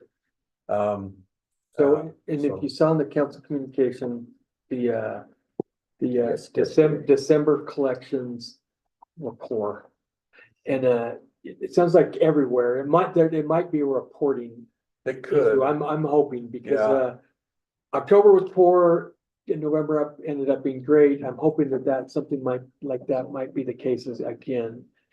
It's very difficult because we don't have a lot of visibility into what's happened, but if an entity does not, if an entity does not report in time, then it doesn't get distributed. Yeah. And we don't really know if that happens, but in a general sense, most of the cities were in the, say, 8 to 10% down in year over year for the December month only. So could it be that maybe say in Amazon or somebody didn't report? Sure, it could be that, but we don't really have the visibility. So don't become alarmed over a single month. Let's look at over a 12-month period because that rounds off a lot of the peaks and valleys and, you know, you get a lot better idea of where you're at. So again, I'm not overly alarmed, and other aspects of our revenues are showing very well. Interest revenues are very high right now. We're probably about 300,000 up on our interest revenues over what we had projected. So, you know, we're making up for it in other areas, but in terms of our future, we've got to watch, because if the base doesn't come up to where we thought it was, and then we're projecting another increase off of that, we'll need to watch that because it could catch us. And so we'll need to keep an eye on where that's going. I'm seeing in 2026, we're underwater. You'll get 20, So I say, yeah. the takeaway is, we're gonna need to do something for this 5-year plan, right? Exactly, that's what our issue we're up against, is we keep spending, Yeah, well, but we need to backfill that, so those expenditures. if you look at our revenues, there's three main buckets of our revenues. One is property taxes, and they stay very stable. They hardly change. We get maybe $50,000 extra a year. We have sales taxes, and those have been going up quite drastically in the last little while. And then the last is fees and grants and other things along those lines. We get about roughly 8 million in property taxes, 9 million in sales taxes, and the rest of it in that other category. The grants and the fees are somewhat stable. We don't typically see a lot of growth. We did it during COVID with the state and local fiscal recovery funds and the CARES Act, but we generally don't see growth, if you will, in revenues, because when we get a grant, they expect us to use it for a certain purpose, and it doesn't necessarily help offset regular ongoing revenues. So property tax, since we don't get growth from it, you know, inflationary type growth, we have to be careful how we project our other expenditure growths in the city, because we're not going to get that from property tax. Sales tax in recent years has been going up gangbusters. I haven't done the math on it, but I would say in the last 3 years, our average has probably been closer to 10% in terms of growth in that area. And 1 year we had even 17% growth. But the more normal growth area is in that 3 to 5% range in terms of sales tax. So as we're projecting forward, you can't necessarily say all revenues are going to have a 3% growth. We've probably been pretty close to that in past years, but that's our norm is going to be more in the, you know, maybe 2% area in terms of overall growth in our revenues. So we will need to watch that. And as we add new expenditures in, we need to be aware of, you know, what is our targeted source of revenues, you know, to pay for those new expenditures. So you want to keep that in mind. There's a lot of things that are impossible to put into projections. Mhm. For example, we feel really good about the getting some funds for that Brian talked about yesterday to help with the traffic mitigation that we did. We feel really good we're gonna get that. They're not obviously in any type of budget yet, which would offset half the cost or more of what you know, our traffic mitigation you know, group did. So anyway, keep going, Scott. Okay, so as you go through this next year, and this is just the projection, and we're starting to go through different things that we have. $26 million would be our projected revenues. Our expected expenditures would be $23.5 million. Our transfers out, you'll see the transfers out stay the same each year. I typically just bunched transfers or increases in transfers out into the expenditures because the treatment is the same. And it's easier for me to summarize it in my spreadsheet that way. So that it oftentimes, like, there's a $250,000 per year increase in the amount transferring to the capital projects fund, which is about a 10% increase specifically for the roads, because we're seeing the roads inflation going up. So what we used to be able to get for 2.5 million, you can't get for 2.5 million anymore, and things like that. Then you come down to the projected end, or the ending budgeted fund balance would be 4,338,000. We'd expect about 828,000 of, or 825,000 of under expend. That's about 3.5%. So our actual ending fund balance would be 5,163,000. So of that, you can kind of see our actual use of fund balance, instead of 1.8 in the prior year, goes up to about 2.5. So we're seeing about roughly $700,000 of growth of expense over revenues in a year over year basis as you look at that. Again, I want to emphasize, this is going to be worse than what we will probably see. I'm a little bit of a pessimist. I don't want to show you guys that you have, 10 million of extra money you can use. I want to be a little conservative when I show you that. Again, and so by the end of that year, you're at $2.8 million of funds available. Going into 25-26, we see beginning fund balance, 5,163,000. Budgeted revenues of 26,878,000. Our expenditures swell up 25,111. Again, the transfers, any changes in that's in the expenditures. So our budgeted ending fund balance would be just under $1 million at that point in time. Under expend would be about $800,000. So our actual expected ending fund balance would be $1.8 million as you go out there. We need to have $1.6 million according to our 6% minimum fund balance. But in addition to that, you need to be able to provide for your PTO funding. So we're actually about $500,000 under what we're going to need at that point in time by the end of 2026. This would be June of 2026. But you're budgeting for that a year prior to that. And so you need to be able to, if you will, make sure that you can get to that. Now, that can happen several ways. Like I said, I'm pessimist when I go to projecting. So we could land both this year and 2025 a little better, and it wouldn't take much. $250,000 in each of those years get you that 500,000 that you can need to get to where you're okay by the end of that year. And things, but by the time you get 26, down, 27 is Yeah. in my mind, the year that, by the time you get out there, then you've got some things that you've got to decide. You've got to decide, okay, do we want to do a change in property tax? That's the big thing that you have control over. You can hope for sales tax, but you can control property tax, and that's through the rates and things like that. so, and I want to add something at this point. So I want you to think a little bit big picture of why some of the things that we talk about are so important. So what we do at Hillside to generate sales tax is going to be important.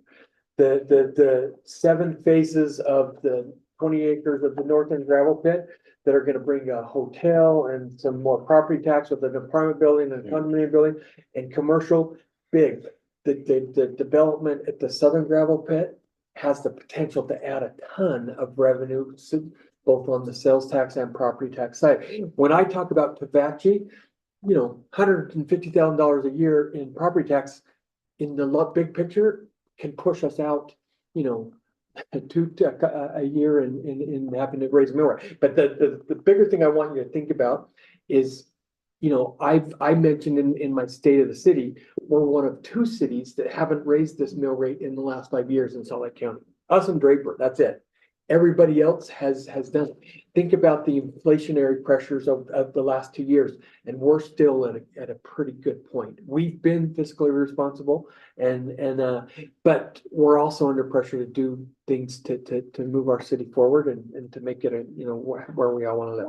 When does Rockport, I just, for clarification, because you hit on so many important points in the last 60 seconds.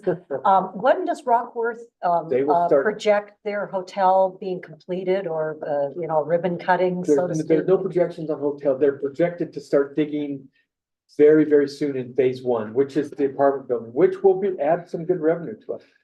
Phase 2, I think, is the condominium, right? Yeah. Phase 3 might be the hotel. So. Are those year by year? How many No, years is each They could phase? do them as soon as they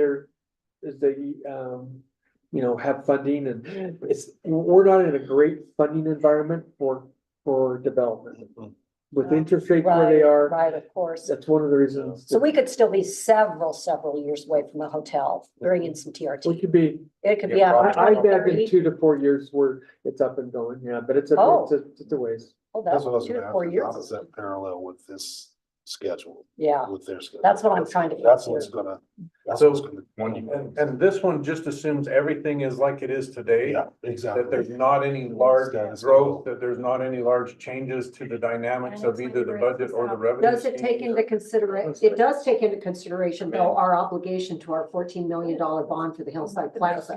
All known debt service Yeah, is projected in included. here that we've entered into now. If we did any additional debt, that wouldn't be in there, and stuff, or any I new, would expect. revenue sources are not anticipated in That's this. what I. So are there any? So I just want, I got a couple more points to Yeah, hit go real ahead. quick. So Draper, I mentioned, was the other city. Draper is in a really good place because they have some car dealerships, they have that furniture area. They collect almost $3 million a month in sales tax revenue, which is triple us, So they have they've been really fortunate to where they have some things, but my point is,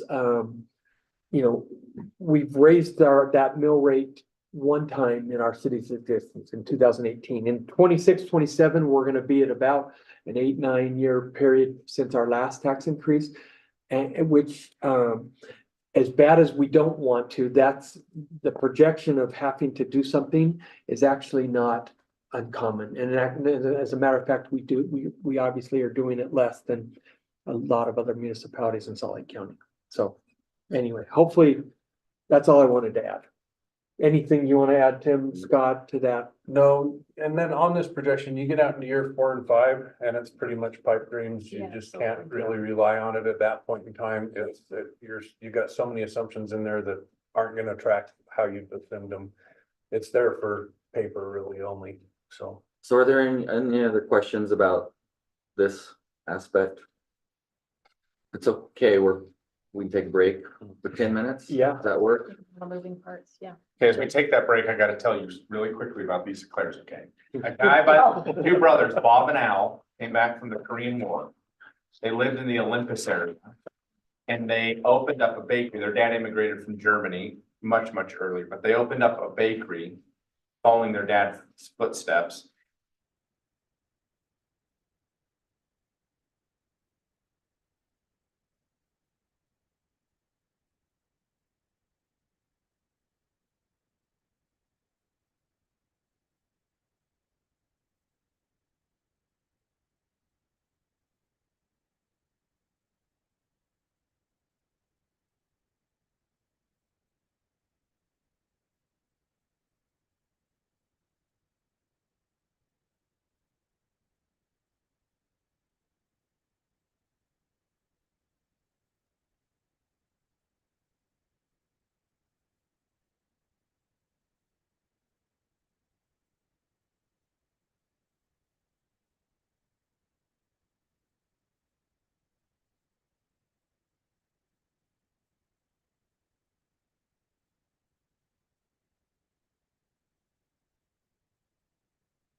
seconds, wait, 2 there's seconds, sorry.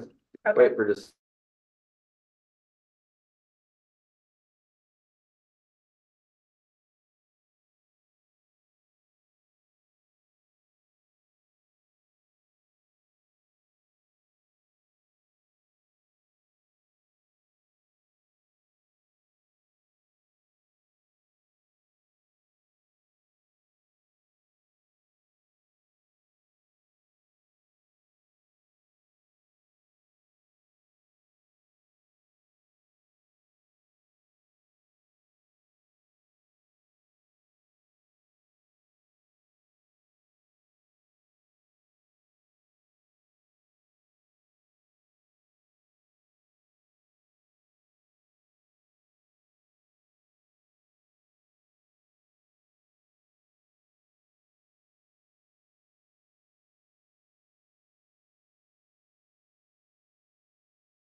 Okay.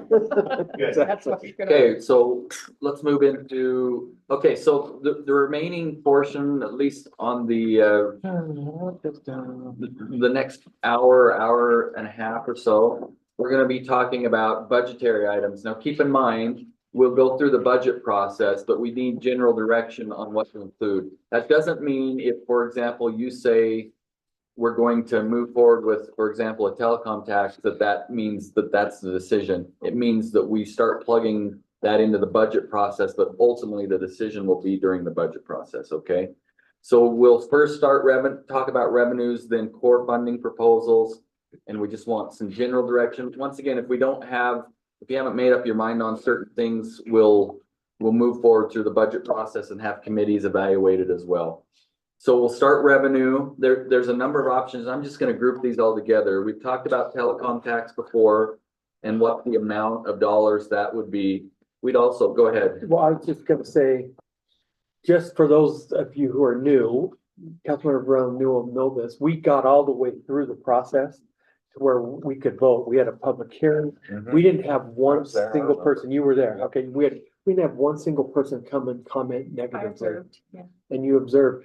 So I need to vote on we that. were ready to vote, and we pulled it back. Why? I think because Nobody wants to raise, fees. I mean, my general disagreement with this is that once you impose a tax, it never goes away. I would almost rather see a current tax go up than impose another tax that will never go away. So the biggest thing about this one is we are one of only 2 cities I in the hear, county I that hear don't that. impose it. I get it. So it's already something that most everybody's paying for in the county. And the only one that wasn't Vote was, one way or the Mill other. Creek. Mill That's Creek, my and general they- opposition. it's my boss. did they do it yet? They have plans to? I don't think Let's so, find but out I if they don't have know plans for to. right now. Who's that? Mill Mill Creek. Creek. Mill Creek's the only other one that doesn't have it. And mostly because they weren't in the city, I you know. I'll lean probably towards doing it, but I wish I were another way to do it. So as far as direction, you want us to start getting it on agendas and start talking that through again, is the Do you question. have to have another public hearing? We would, Let's put it on I think we want to talk about it for sure. through the budget process, and, Yes. and we'll do it around that time. Okay. I would agree. And then- Are you okay? I would probably, no vote, but I'm okay to. He thinks that, but he's there. Ellen, are you okay? to have a He's not seen conversation? my I love you all. Well. So fun. I I'm mean, fine I if it have goes opposed forward. it, and I still oppose it, but it sounds like you have a majority to advance it. We have We have a three, kind of on the fence and to- we have to 2 advance? opposed and 2 for. Is that what we're looking at? It's all I'm on you, on the my fence. friend. Oh, no. well, No, do not make this me- isn't a decision today, it's to Mhm. bring it back and start the conversations on that. That's part of the budget process. We have 2, we have a third for the discussion. I mean, I get why, Yeah. I totally get why. And I get, we're looking at these budgetary numbers, so good job planning today's session. Let's talk about why we need the funds and then let's go into the funds. I think it's just a personal thing. It's not the most egregious thing out there. It just comes down to personal.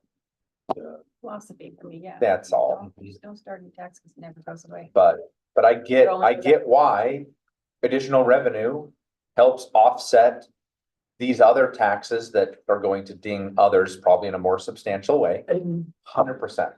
For you, and you're Remember basically the- saying the same people are paying the tax, whether it's property tax or it's this telecom tax, because they're the residents. Is that a way I to? people that renting aren't paying property tax.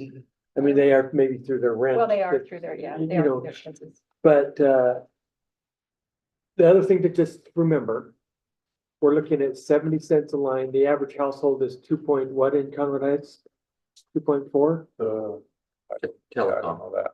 Average residents Number of households. per household Probably something like that. is like 2.4. So you're looking at basically, you know, It's not a big dollar amount. It's a not. $1.50 a year, $2 a year, I mean, a month.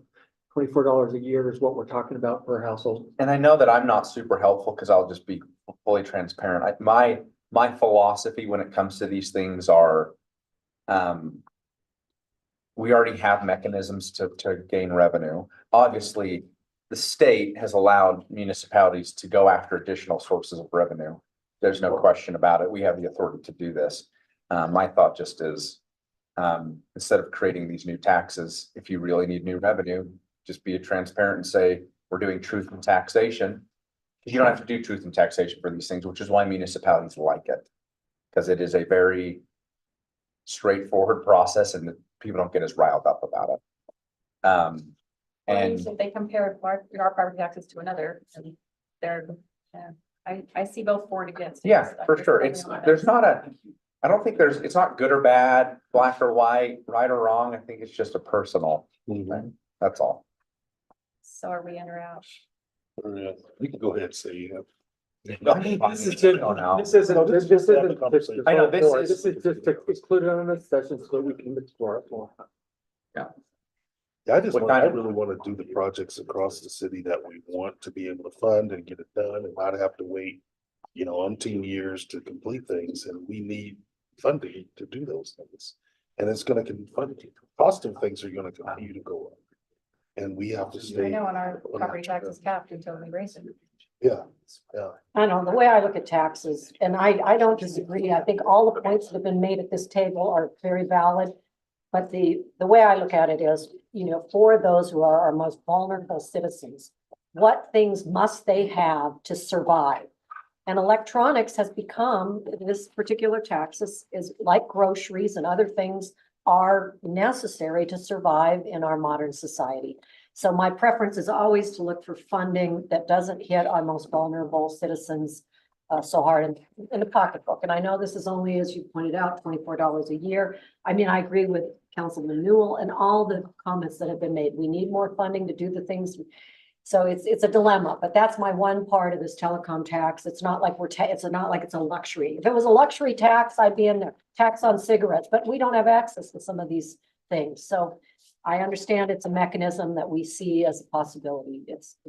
So do we have three that support at least taking it through the process for discussion? Maybe in our, I'm in favor of it. We have a third. Right back to you too. I fully support. Do we have a floor? Should we just rock, paper, scissors it? And say that's gonna be the third?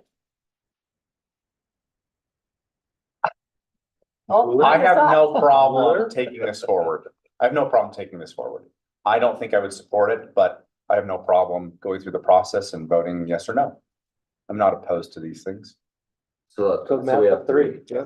Okay, Okay. so we'll move that forward. As far as grants, we've already talked about SS4A that will bring that soon to you. We're also pursuing Track Zap. We're gonna have Ben Hill coming to have a conversation about track funding, which that's coming through the process. We're also in process with Public Works and Community Economic Development to apply for a number of other grants as well. So we're gonna pursue those. There isn't a whole lot to talk about related to that. But we'll bring SS4A. Yeah, she just called me too. I don't know what's going on. Susan Edwards. Is anything Just going go on? get it. Just go get it. Yeah, she just called me. So anyway, so we'll pursue that. My assumption, but correct me if I'm wrong, we're not looking to increase taxes as part of our budget process this year, with the exception of the conversation about the telecom. Correct? Agree. Agreed. Can I just ask a question about this? Yeah. The day that we maybe need to have that discussion, how do you approach a tax increase? Is it a percentage that is kind of a traditional respectable amount? Or do you just kind of see, this is the hole, this percentage would fill that hole? Yeah, you kind of have to look at your trajectories of where you're going, because if you still have a downward trajectory in your fund balance, you know, let's say your trajectory is like this and you only fix it to this, you've just maybe given yourself a year or maybe Sure. 2 at the most. So you need to kind of get an idea of looking out and how far out you want to go. Typically, it goes in steps, if you will, and you can have it be a small step and have it happen more frequently, or you can have it be a big step and have it happen less frequently. And that's kind of the philosophy that you guys decide. And so as we look at our budgets, you'll want to right size your expense budget. You'll want to right size all of your other revenues and things like that, so you can look at a really accurate picture of it as you're going forward. Is it true? I've heard that there are municipalities out there that do an annual increase, that a There's a very handful. small Yeah. percentage. Yeah. There's And a it's handful just that kind of do. on an automatic, they still vote on Yeah. it, but it's expected. There's some cities, Matt, that create public safety.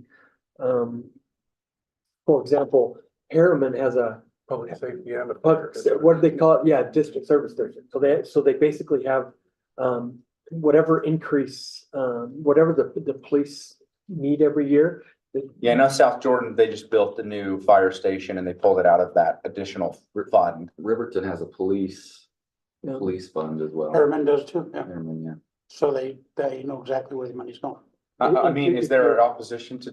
We're not gonna talk about that now, but that's an interesting way to do it, because to the residents, it's, hey, we're falling behind on public safety.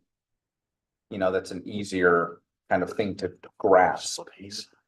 And that's kind of my philosophy behind this potential tax as well. Yeah, You know, I don't want to get caught in the trap that some of these municipalities did a couple of years ago, where there was one that even increased by 115% their Sandy, property taxes in Yeah. South Salt Lake.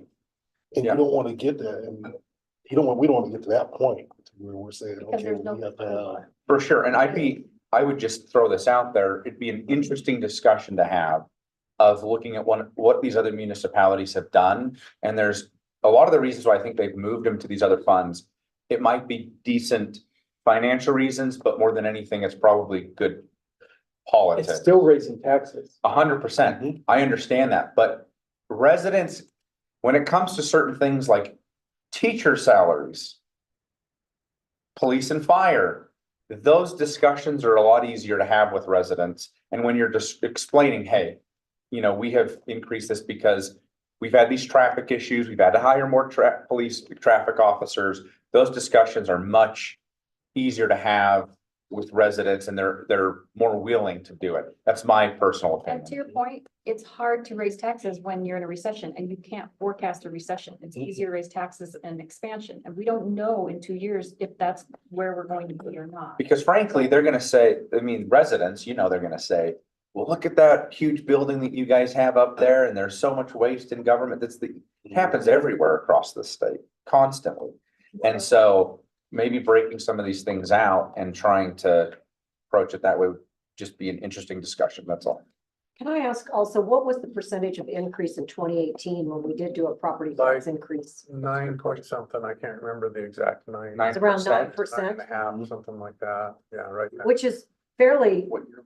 I mean, That's small. that's considered small, Yeah, I would 9%. say that that's Year over small. year inflation over the past, since 2018, we'd be much higher than that. Yeah, it would be much higher than that. And typically, if you look at our net revenues are about 800 or 8,200,000. So if you do a 1% increase, you're gonna get about $80,000. So, you know, you've got to kind of figure out what the A 1% compounded, increase is 80,000. yeah.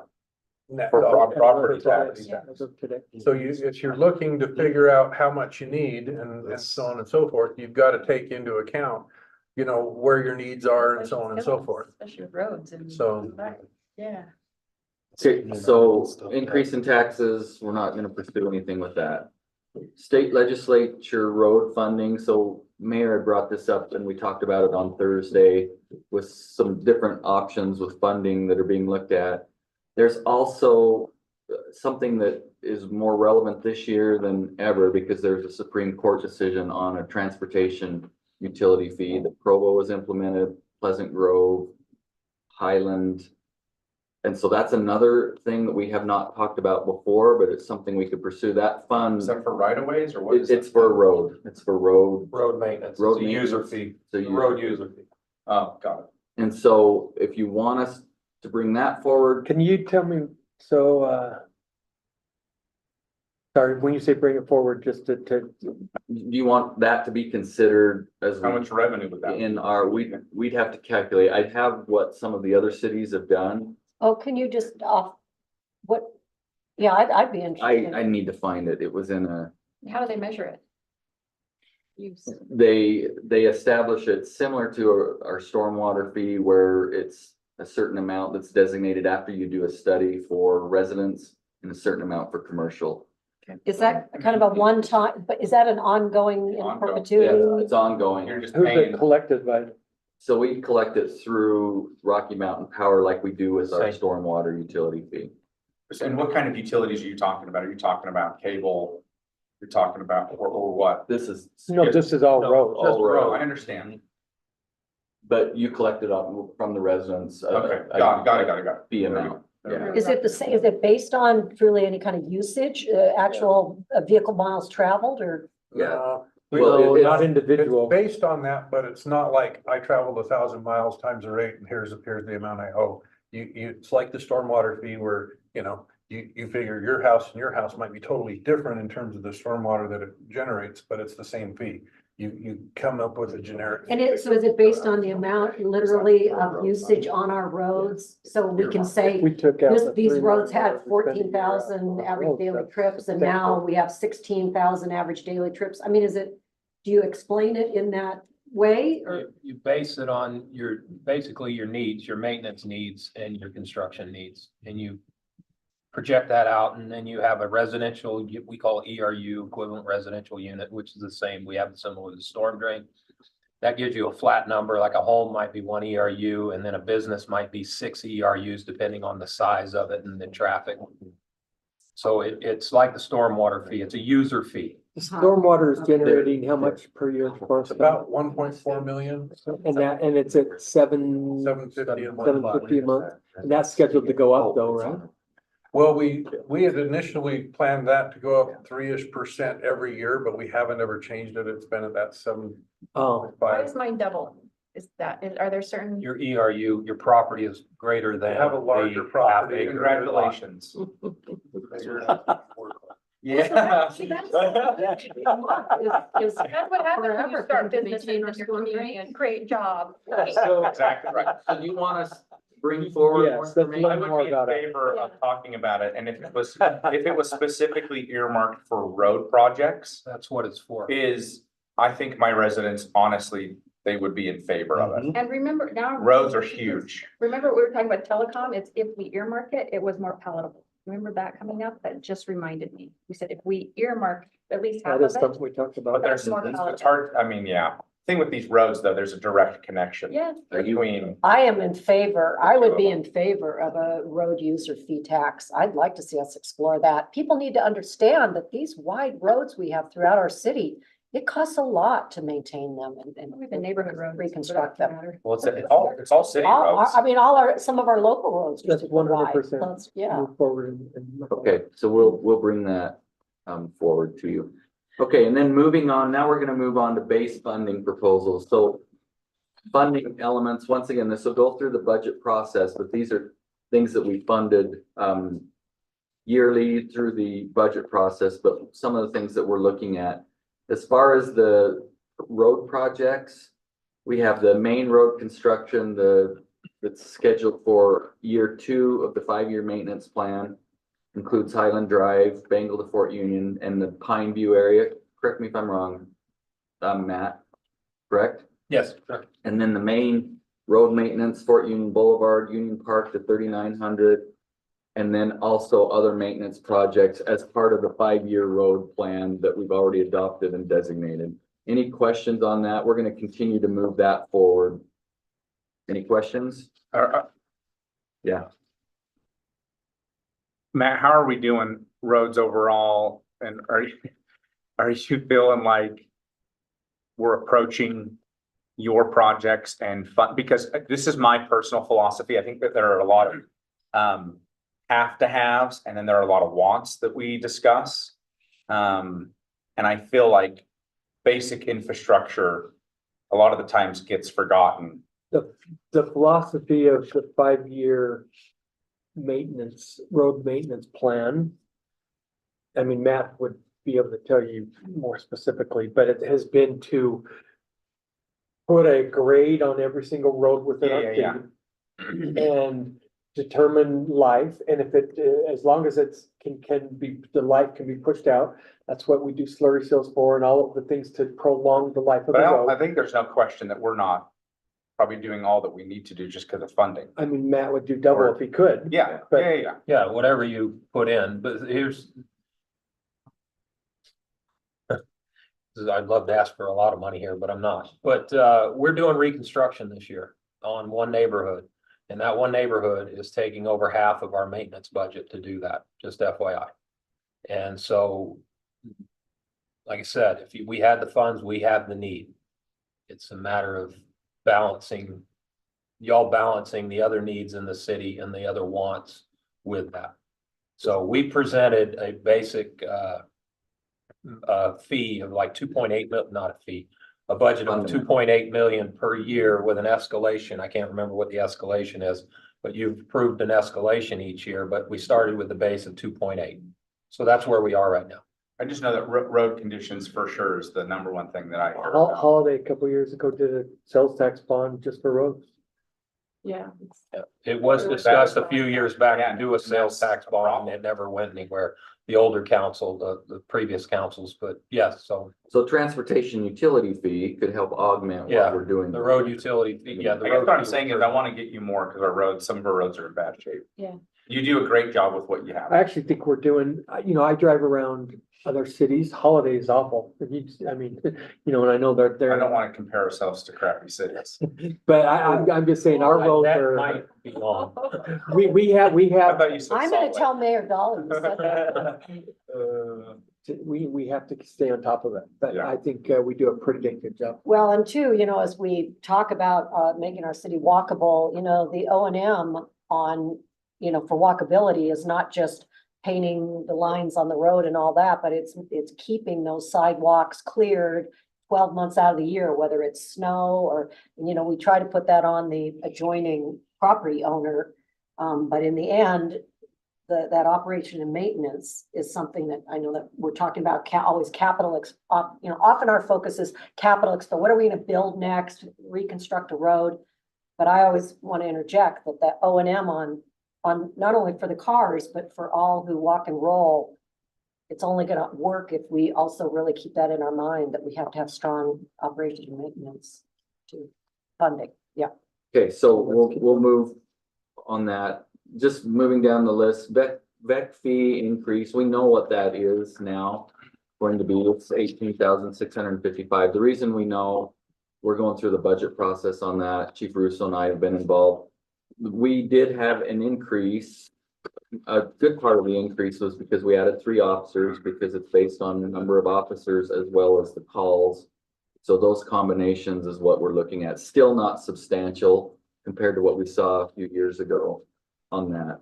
Unified Fire, mayor's on the board there, that we're gonna be meeting, I believe, next week with Chief Burchett. We haven't seen, I don't know if you have any idea of what percentage is being looked at, but we'll know a little bit more on I that. mean, it's almost 5 a year. What's that? So many acronyms. What's that? Valley Emergency Communication Center, I'm sorry. I We should did have- 911 911, routing of calls. Yeah.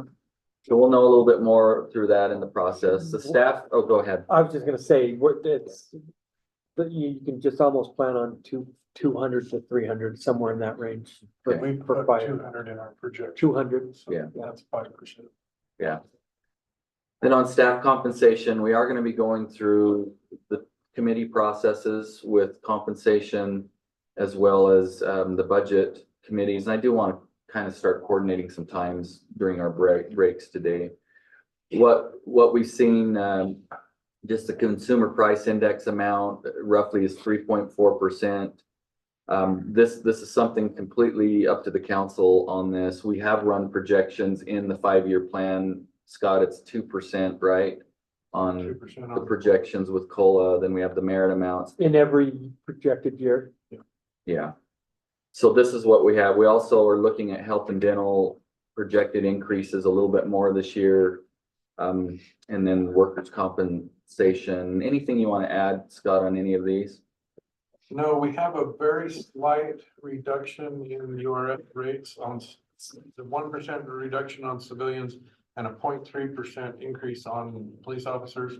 The net is about a $27,000 savings this year, but in a general sense, we don't usually see a lot of change in our URS rates.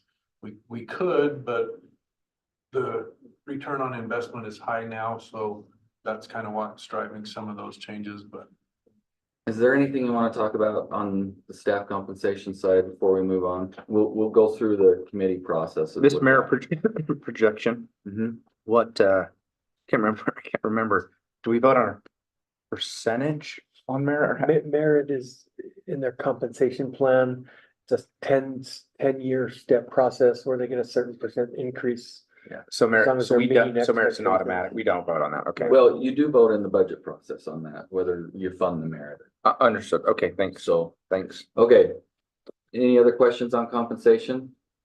Then let's move into the funding considerations. Some of these projects are projects that we've identified. Some have been brought up by residents as well, that we've said that we would talk about some of these. The Siesta Drive storm drain and lighting is one of these. The Siesta Drive storm drain, Matt, if you'll add on this, we feel like we can move forward in funding and getting that accomplished this next year. Am I correct in that, Matt? Yeah, it's a very small sump issue. So we'll take care of that this summer. The lighting is different though. They want additional lighting down in that area. Yeah. We actually have a process that they can go through to apply for lighting. They have to fund that basically. Yeah, they have to get so many agreeing on a signature and location for those lights, and then they have to agree to pay for those lights. It's very expensive. How do It's they about- pay? I don't know, to be honest with you. I've never had anybody follow through after they can't. Like they get cut a enough check to the signatures. city and They would do that. In Yeah, we essence, would do the yes. work and we probably have an agreement with them prior to the work going in and then they pay. And are these the folks, I know I connected some Siesta Drive folks with you, Mhm. and I know they sent me a packet of signatures. But that was done. It was maybe done a year before I started. Yeah. So they did something they did submit to the city. I don't know if they met the threshold or not. I've never seen it. So So was that on the storm drain? Or was This that was on the lights. lighting? Was This it the was lighting? lighting. We'll have to look at it. Yeah, I've got an email somewhere where, they sent me a whole list of signatures that they collected from those neighbors. I don't think they know about the payment part, to be honest with you, but Okay, and then the sidewalk construction, Matt, you want to talk about these? I've got some pictures. The 2300 East Okay. and also the Creek Road. 2300 East has been brought up on quite a few occasions, both by residents and city council have had that question come up. 2300 East, we've looked at it. These are very rough estimates. These are, definitely swags. So this would run from Fort Union down to 215 or up to 215, however you look at it. This map north does not face. yeah. Up, I'm like it faces kind of- to the right. 2,300 considered regional, correct? Yes, it is considered regional. It just connecting sidewalks through the whole way through. So We this, could- if we this could has apply been brought for up and grants on discussed. this. We can apply for grants. We have not, because last time we brought it forward, it didn't go very far. So we're bringing it back as one of those projects that maybe the council would want to consider.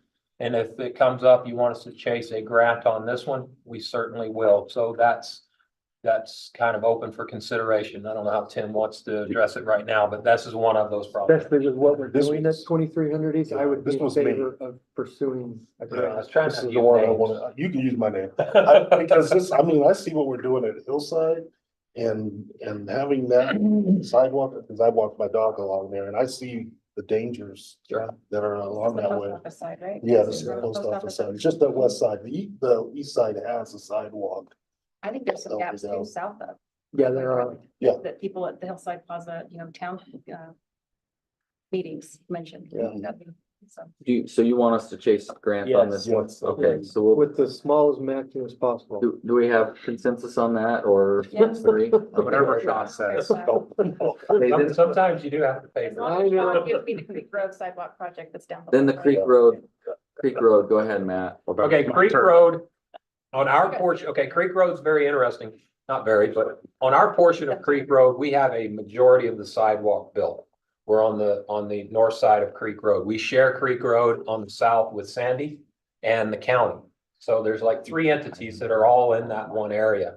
And getting projects to happen on here is very difficult, but we've been asked by residents, this once again has come up in council meetings where we would connect any of those locations and tie the complete sidewalk in on Creek Road. Gets people off of Creek Road trying to walk. Same concept as 2300. But this is one of those projects. Believe it or not, this one doesn't really, like if you see the picture on the top right corner, that's on Pepper's Hill, just by the Ivory Development. We've applied for funding for this one. It doesn't score very well on these because it's not considered really a regional significant area, the sidewalk, if you will. It just doesn't give us a whole lot of points.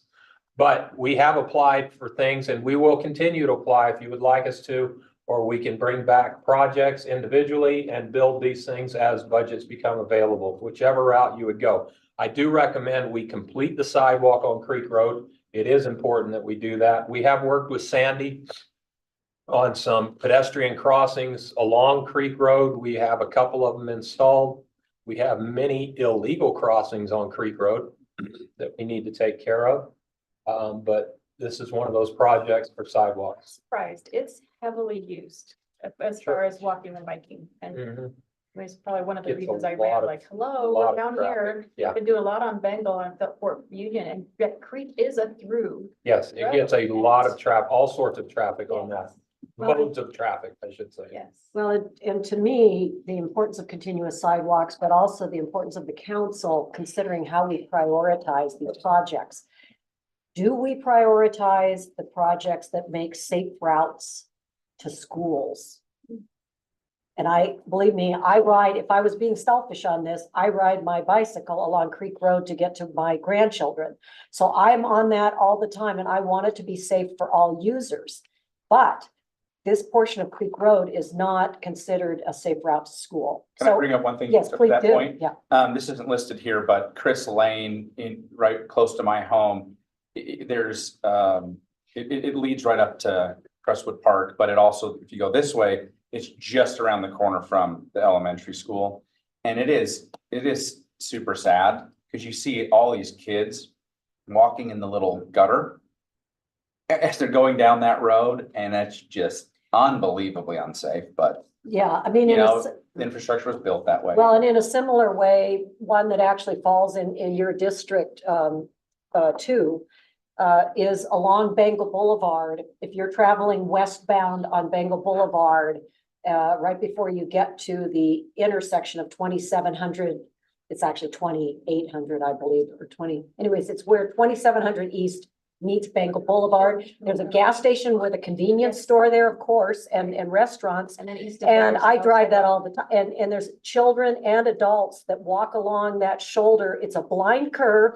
It's a 30-mile-an-hour speed limit sign. So we have cars coming around a blind curve with pedestrians with no protection, no sidewalk, and it's on a street with an elementary school, a middle school, a recreation center, and a high school. So this is a philosophical thing that I think our council needs to say, how do we prioritize these projects? Because we have a lot of places in Cottonwood Heights where we have lack of continuous sidewalk and unsafe conditions and higher speeds. Well, what we could do, if you want, we could put on a work session agenda item, a discussion on prioritization of sidewalk projects in preparation of the budget process. And then come forward and have that conversation, and prioritize them. Does that sound like? Yes, that would help me tremendously, because then when I have a constituent who asks, then I have something to go back and say, we had this discussion. And I'd have this no is why. problem supporting and prioritizing, as you say, sidewalks that lead to schools. These kids are walking every day and some of them have no conditions to walk in. And to your point, also, there's parks, and I realize we're gonna get into this at a work session down the road. But Anzac Park is a great example of a park where if you're gonna get to the crosswalk, you have to go to the far west side where the school is. And I've been at Anzac Park and watched families jaywalk across. So they're going to that 72. board. People jaywalk. all Or the they're, time. yeah, and so thinking about where are the mid-block crossings, this all ties in with our neighborhood byways and this whole thing. It's such a great year. 2024 can be the year that we get our kind of wrap our arms around what does it mean to have neighborhood byways that are, and that are prioritized to have both safe walking and So rolling. Matt, what grants are we applying for specifically for sidewalks? Right now, we don't have any applied for. We haven't identified projects in the funding, So cycle. when we here. do apply for them. There's various ones, like there's the Wasatch, STP funds, the Surface Transportation Program, which has subcategories. And then there is state funding that, that one is not match specific. That one is more of a pass-through. Is that And then through there's- UDOT? State, and then there is, county has you can use these quarter sales tax is available for projects. That's one of the project here on Bengal is part of the quarter. So there's different funding opportunities, and when they come up, we can certainly chase. Matt, my guess is there's none that are tied to school safety, or are there, is that a? There are, Dream of mine. UDOT has funds for safe routes. so yeah, Would 2,300 qualify for any of the trails funding? Because of its connection to. it depends on what we do with it. Oh, okay. Yeah, how it looks, for sure. I mean, do we have full-size trails? Does it have the bike, the pedestrian, all the mobilities? And so it does. And when you start building things of that nature, right now, some of these properties are already set back for a typical sidewalk. They just never built it. We own the property. So along there, property acquisition isn't the big cost. But if we start expanding those sort of things, this number jumps Okay. exponentially when we talk about that. I know the bike path is there, but it's intermittent. Sure. The same as. Yeah, there would be places where you'd have to widen, narrow, kind of do some things, some creative ideas. Okay, so here, let me make sure I'm clear on this. Yes. We're gonna look at some funding options for 2,300 because it is a regional. So we're gonna do that, and then we will come back with a number of other sidewalk project options for you to prioritize as we look at the budget process. Is Sounds that great. right? Yep. Okay. And may I just Mhm. say, I mean, this is a preview to why I've been talking about annexing this neighborhood south of East to get rid of one of the agencies we have to coordinate with. But also, I think in that same light, it just makes it easier to think about it as a cohesive project. And so, anyway, I think maybe I could use this in that You should give them the annexation petition. proposal to say, you're going to get better services if we do this. So maybe Okay, That's a great idea. Maybe hold it back almost, just so I could say, we could move this forward if you would consider annexing. okay, then we're gonna move on to Hillside. Oh, Plat. wait. Oh, go ahead. Sorry, but. Yeah. D4 is not mentioned in the aforementioned, and so I do have to put my plug in. There is just a one house length where Green Hills Drive, so if you think of District 4 down in the very southeasterly edge of District 4 where the old Wasatch Boulevard starts, all the neighborhoods of both Giverny and the Green Hills neighborhood, when they are walking and they want to go north, they have to come out on Green Hills Drive. Because again, the Giverny people can come through the Green Hills neighborhood. They come out on Green Hills Drive where Old Wasatch Boulevard is, and suddenly there's no sidewalk, but it only runs for one house length. And so my little tiny ask of please complete the sidewalk around the house on the corner of Green Hills and Old Wasatch Boulevard. That's my one District 4. There's many things I could ask for, but I hope that that hopefully won't be too. Yeah, so we'll include that. We'll include that in the prioritization That's discussion. E on this list. Yeah, E on this and then, Oh, thank you. yeah, it's. Well, no, that's why, but I mean, we were gonna jump to Hillside and Yeah. I just wanted to say that appears at the very bottom Okay. there. Okay, thank you. Okay, on Hillside, and some of this is conversation we've already had, and the mayor can lead this, but one of the things I think is really important for us to start thinking about also is to kind of help give direction to the committee as well, is what the council's interest is in looking at what incentive options or funding strategies that are going to be looked at. And so, Mayor, you've Well, got good thoughts on this, but it'd be good to have some dialogue on that. Yeah, what I would be interested in doing is having staff put together some numbers that would include paying off our hillside bond, opportunities at every corner, and coming up with a number to then go to a referendum with our citizens, a general obligation bond request. So we put it to them to vote, but we do a big enough number that we can make actual change on that corner. And if I just may make sure I'm following, and that's in order to work with the four corners, whoever the owners are, to possibly use some of their property for a buy roundabout. it. Is that Roundabout, This is a full. and we're extension. talking redevelopment on for the more. encouragement of the The redevelopment? those redevelopment all of the four entire corners? area. Yeah, I actually had a phone call this past week from a guy who is under contract to buy the open area north of 23rd. If you've noticed the plot of land. Between the that's- apartments. That's owned by The Hillside daycare? Apartments, Yeah. or Hill Rise, I beg your pardon. Yes, the husband and wife that owned it, the husband passed away. Yes, The wife is now under contract to sell it to somebody new. And he called me to get some, he just said, hey, I just want to know what the city thinks. And so I gave him, a brief rundown of what we're thinking of that whole area. And so now is the time to get in, Oh, yeah. we don't want to get things too far before. Anyway, so that's why I think this would be really timely and I'll tell you, if we went to a general obligation bond request, we would have a lot of people against. But if, it only has to pass at 50.1, and then it takes away our financial,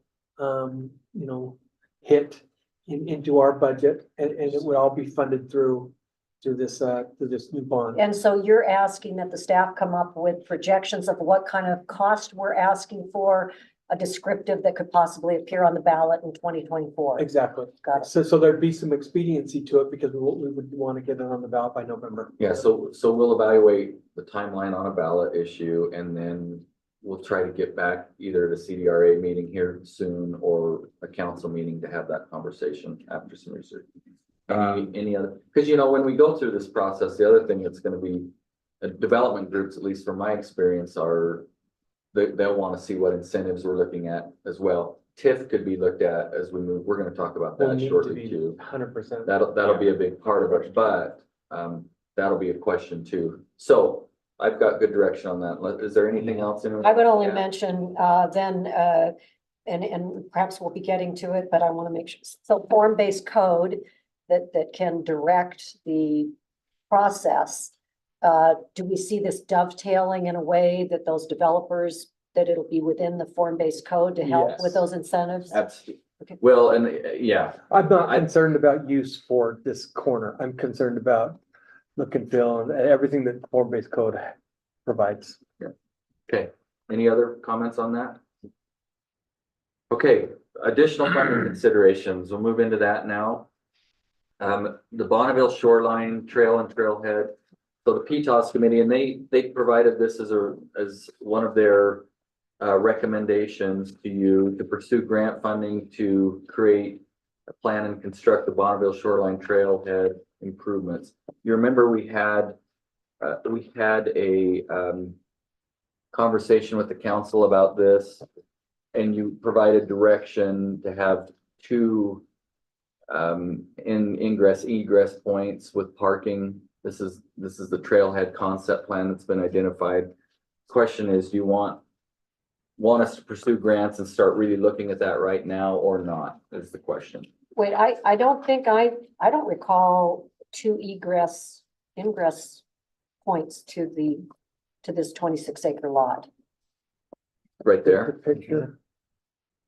That was part of the conversation and direction I believe the council and PTOS had given Yeah, us. there on were that. two different options here too that we Yeah. looked at. And we were talking about if there's eventually a shuttle system, that this would actually still accommodate that. Yeah, that's what two. Well, even though PTOS what was the alternative to didn't I PTOS, think PTOS they recommended a smaller footprint, which only had one ingress egress? No, that they were very interested in the two ingress egress. For the shuttle. points For the So shuttle. the shuttle could come in and come out. But was it, I thought it was only 7 parking stalls that they recommended. Not I that. know I'm there was a aware of. discussion where they, We had a there was, discussion where we said we had a need more than discussion that. about a limited number of stalls and the council gave their advisement that there were not enough.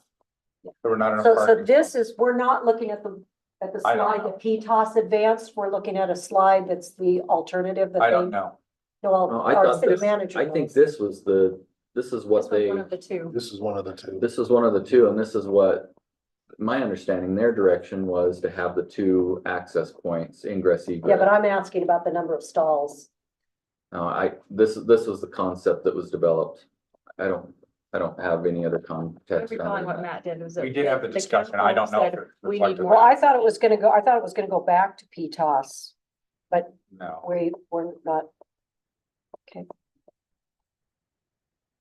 Do you want us to? Yeah, The wild yes. part of this Yes. is the parking structure across, which is now all on hold because of lawsuits.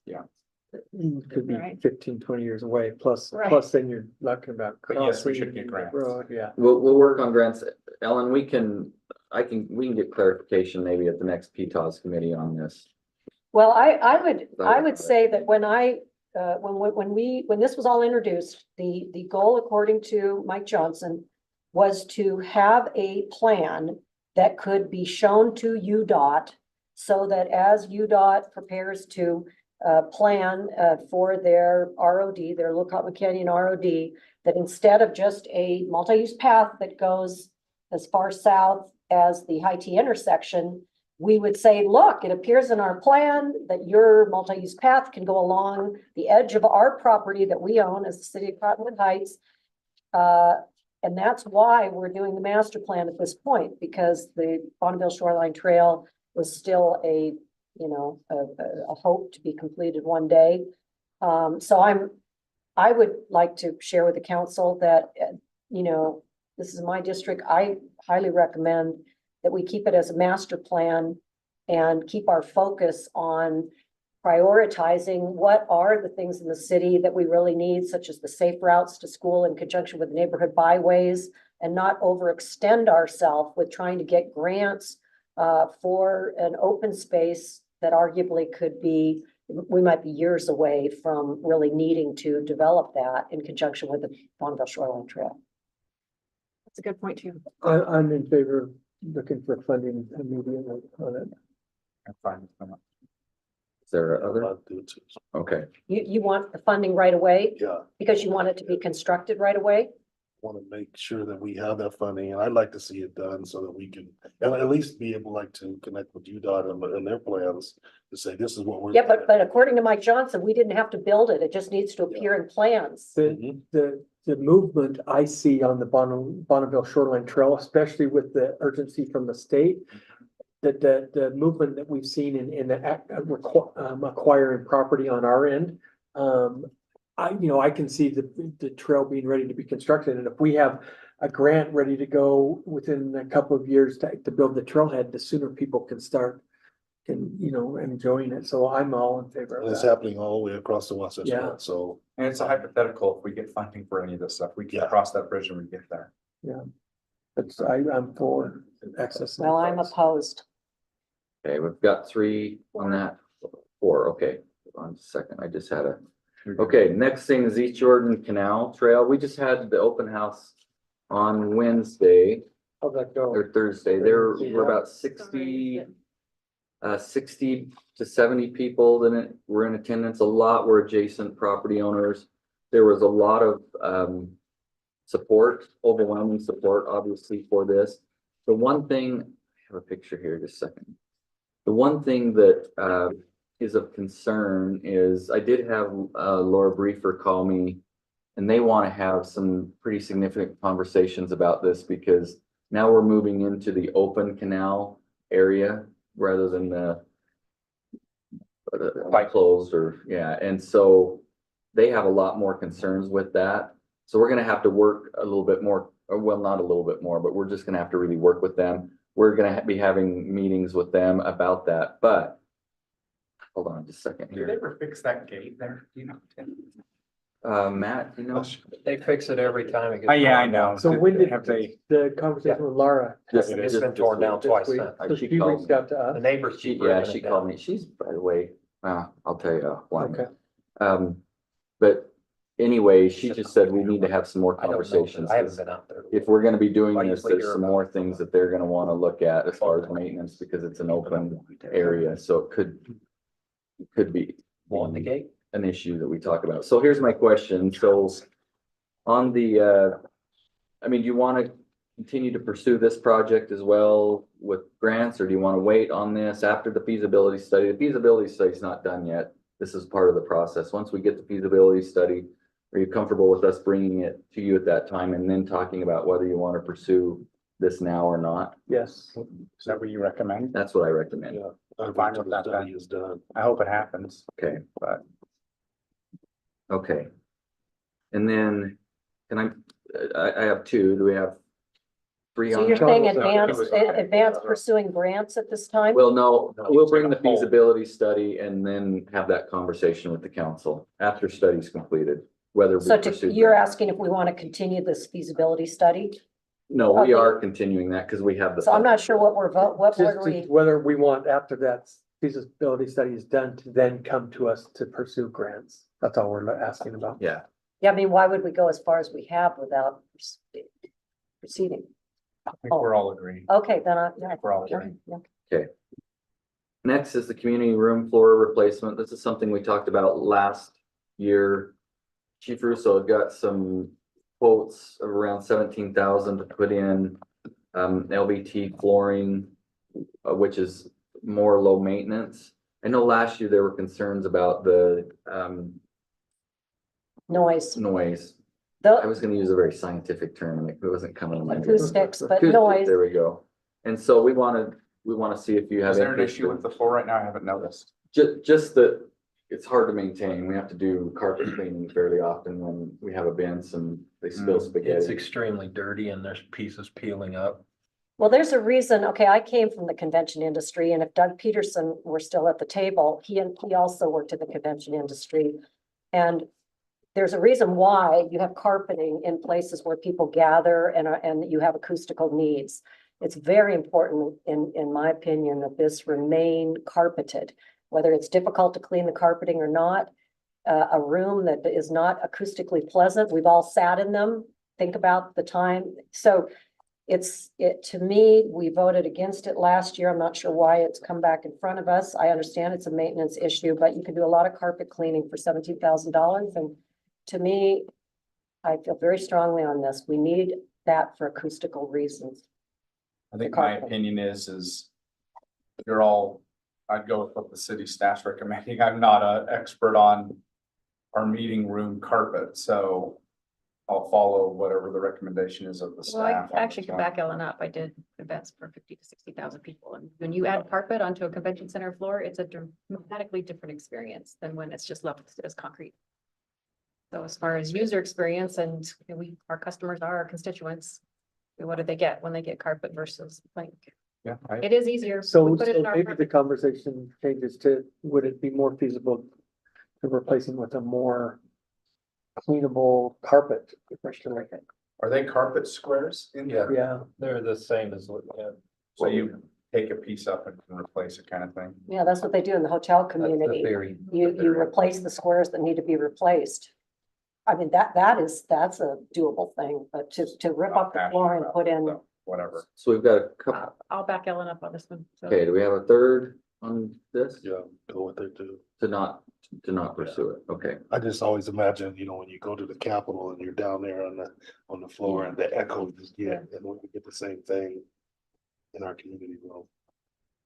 Okay, I'm gonna move Happy on. We're all passionate about carpet. This guy's good to know. no, it's the details. and the Yeah, user experience, man. I'm well, good. it's kind of frankly disrespectful, I'm good. councilman, to act like our convention background. is- No. I'm just saying, that's good to know. I'm, Okay, good. yeah. Okay, so next item is emergency management discussion. I'm gonna turn it to Chief Russo on this one, and this was mentioned a little bit on Tuesday night as well, but go ahead. Sure. As we discussed, emergency management is routinely and normally a city function. Some years ago, to give you a historical perspective, the city engaged two different people that they thought or considered them to be experts, and we paid them a lot of money. But when it was came time to actually implement anything that they did and look for a county plan and see what they accomplished, we got no return for the investment. We couldn't even find where they were. We didn't know what they were doing, and we put a lot of money towards it. There was some frustration on the city manager at the time and the council, and so they walked over and to the police department and said, here you go. You now have emergency management. So we didn't get the FTE.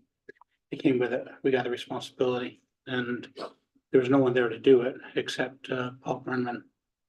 And Paul is a salaried employee, so he took that on. It took him many years to build those relationships and to build what you have today. You know, and the shakeout, the communications, the emergency preparedness, all of that. And he spends hours and hours doing it. Basically, he does it for free as part of his other, you know, assigned duties.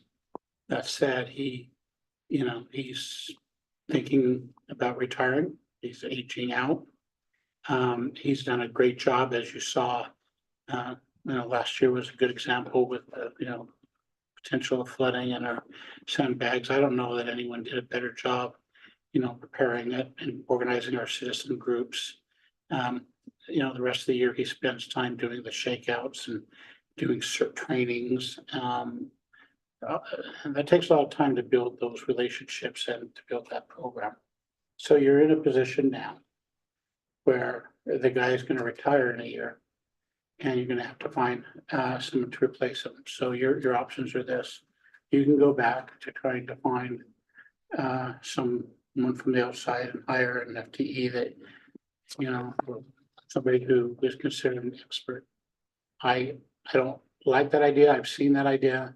They don't have the experience, they don't have the relationship, they don't have the authority with the police departments and the fire departments. They're not accepted well.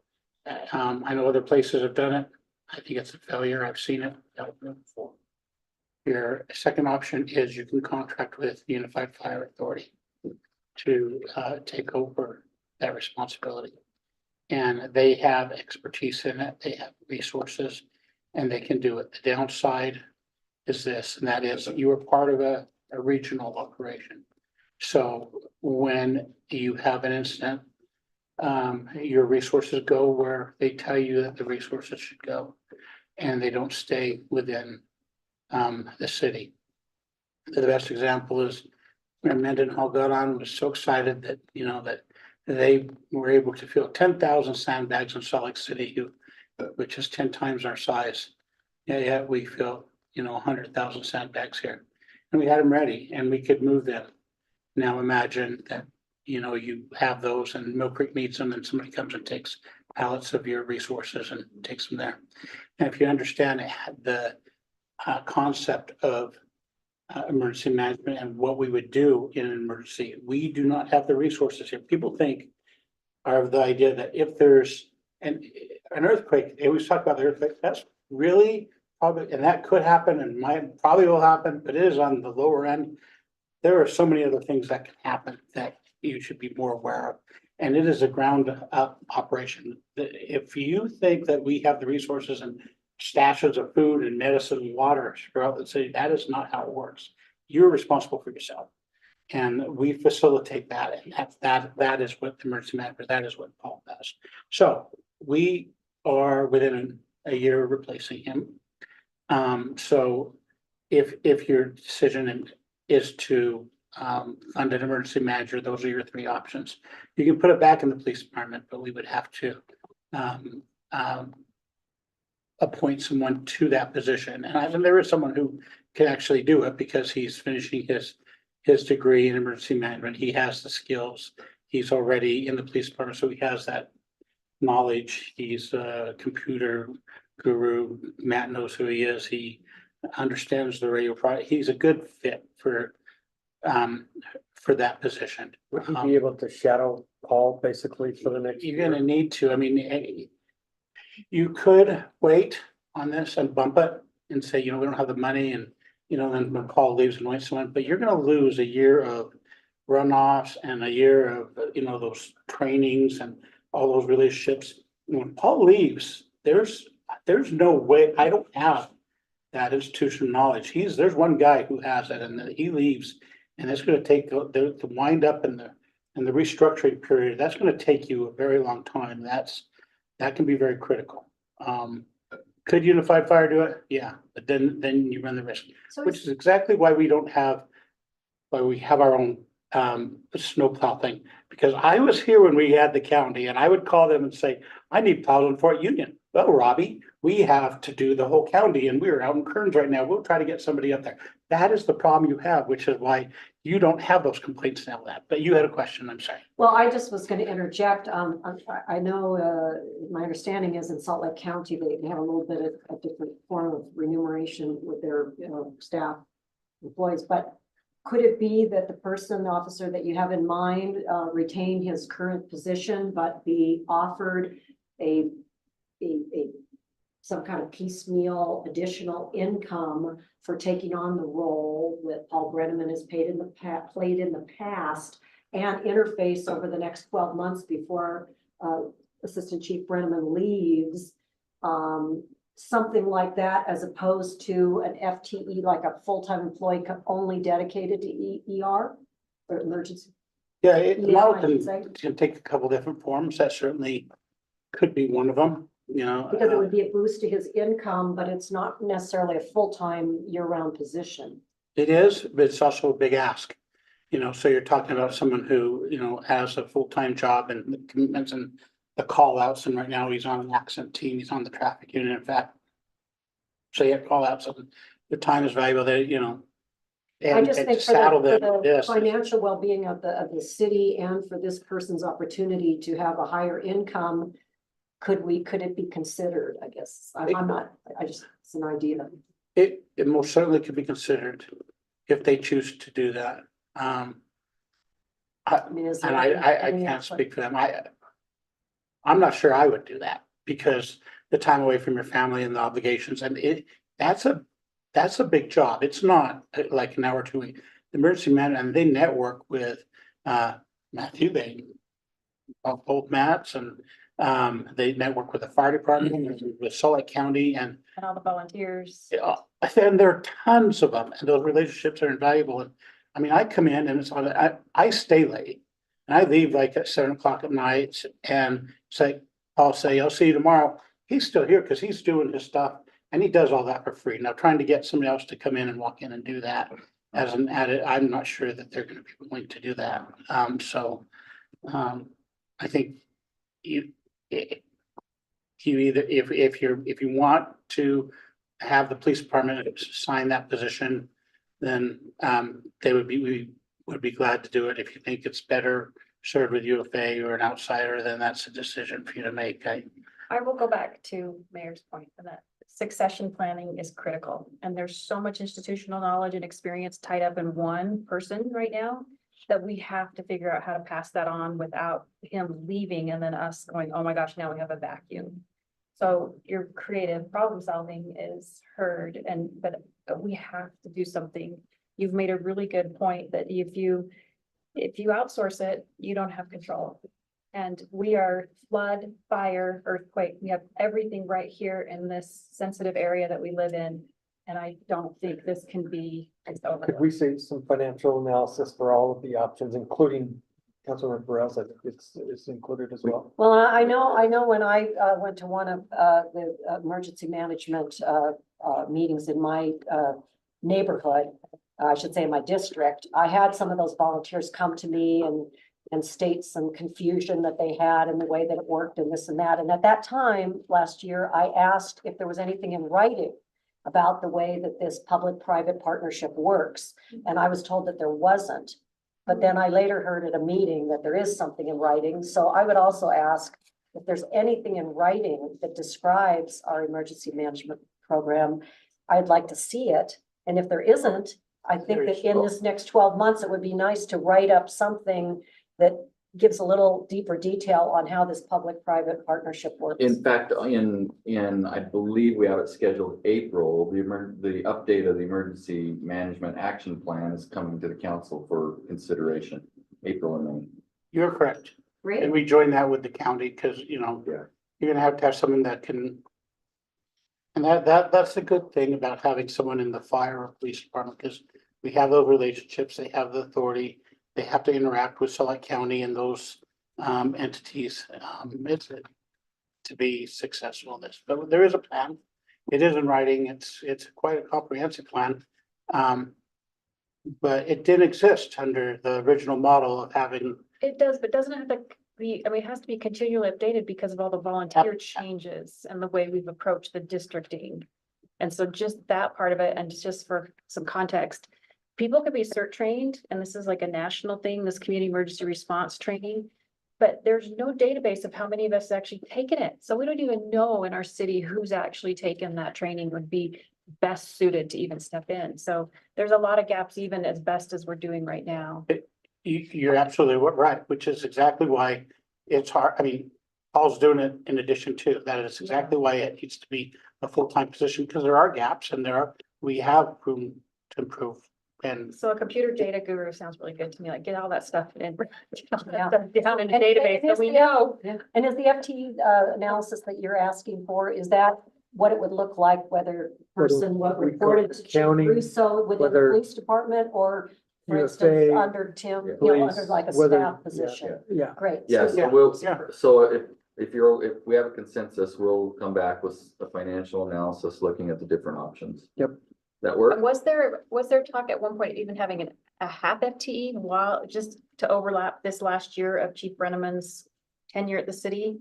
Or are we talking a full FTE That's for a kind of- year? Maybe Ellen. Well, Yeah.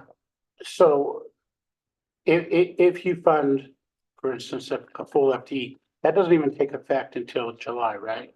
So what do we do between now and July? And you're gonna have the runoff season and stuff, you will lose that. So if the suggestion would be, some money aside, and we can get that same person, to Ellen's point, what she's talking about, and incentivize them to, start learning the process, start grooming them to have a seamless transition in the interim, and then move them into the full-time position. But Chief Brenneman told me September 25 is his target.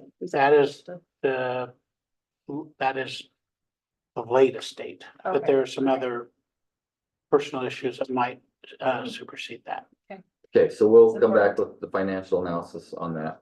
So the toast and hard-boiled egg is ready. So we can take a break now. Do you want to make it a working lunch and come back while we're eating? Is that I'm okay I'm with okay that. with that. I'm okay Okay. with that. Alright, so let's take, it's gonna be reactive Toast, 12, hard-boiled egg, and 15, is that eclair. right? So 10 minutes. Toast, hard-boiled egg, I love all eclair. toast. Hey, Mayor, I know you were concerned about the sales tax, that bill. Yeah, So it's gonna go to the ballot, but it's just for state, not cities. their portion. So I mean, yes, So it doesn't impact us. okay. So The problem is, as I see people complaining, hey, but there's How no come the sales city, tax on yeah, how food. come the city How said come, they you know, don't pose an estimate Well, for a sentence? we don't take income tax, we don't. And the legislature comes back, hey, we're gonna get rid of that too. Well, maybe that's voting So, our. so argument that's gonna go to the ballot contract. and, earmark on. Hey, Matt, what happened with Tisher's bill and like the community? Oh, Yeah. Wrong map. Yeah. Tisher's unincorporated bill. You know, I got. So it's passed the House, it's going to a Senate committee, I think Monday or Tuesday. I think it will pass. So that means your neighbors, those folks. So we need 3 years. Before they go over to Florida automatically. she was working. So following you. Yeah. So we identify every street south of Creek Road that's currently. Well, we should identify any area. I've got this. That's in a I've got it in Yeah, a and it's picture. a lot, it's in Cause Ellis. I wonder if there's any pockets in it by Mid-Bell or Oh. anything. That's a great point. That's a great idea. I've got a picture of the one. We should battle and say, Yeah, I love it. Not in our city. Okay. I love that. Got some toast and eggs. Oh, shut up. Should be good. There's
I don't even think Mike Hanson's bored enough to join this meeting. That's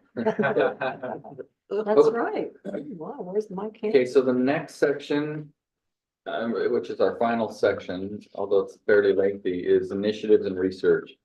So on this, the big thing is getting consensus on whether you want to move things forward as far as continued research or bringing it back to the council on all of these items for the most part. So the first one is the Wasatch Boulevard Master Plan, and just some background. Last year, it was brought up to look at some modifications to the wording in it in this retreat meeting. We've talked about it a couple of times as a council, and it was pushed back to the retreat. I have a information here that Councilmember Burrell wanted to share up on the screen. That's my background on it. So I'll maybe turn it to Ellen and the mayor if you want to talk about this. Yeah, I just want to make sure that the council members from the districts around Cottonwood Heights understand the situation and why I have been bringing this forward actually for, I think, even before last year's retreat. And that is because in our Wasatch Boulevard plan, we have, in fact, are the slides available that I provided? I could show it here in paper and you have it in front of you. But the Wasatch Boulevard Master Plan breaks the Wasatch Boulevard. So this is SR 190, SR 210 through Cottonwood Heights into 4 different areas. One is SR 190, which is north of Big Cottonwood Canyon. And then you have the Bengal and Golden Hills corridor. Well, I just go ahead and call everything south of Fort Union Boulevard, Bengal, and then Golden Hills is the most southerly of the corridors. And it's here where you have 11 intersecting streets. And so this is the area where UDOT describes, well, UDOT was part of formulating our Wasatch Boulevard Master Plan. And so they you know, at that time, clear back in 2018, before it was adopted in 2019, they wanted to have bus lanes potentially in the shoulder, really only used during the ski season. So what I am asking the council to vote on today, and this is per the mayor's request to let's just talk about a few sentences and not get into these big overarching discussions of the whole Wasatch Boulevard Master Plan. So I'm asking for the council to approve that we go into the process of deleting a certain sentence out of the Wasatch Boulevard Master Plan that says that, and you can read it, you know, that basically during peak times, so these are hours in the winter time when there's backup on the road, that private vehicles can use all lanes, including HOV and shoulder, which is shoulder certainly is designated only for bus use. And why I oppose that is for 2 reasons. Whenever you allow private vehicles during the peak times to travel in the transit shoulder and or in the HOV, even if they don't meet the HOV requirements, then it basically emasculates the whole transit. Who's going to ride transit when they can get in their vehicle and flood our roadways? And flooding our roadways, that's called, you know, that's inducing demand. It's inducing more vehicles on our roadways.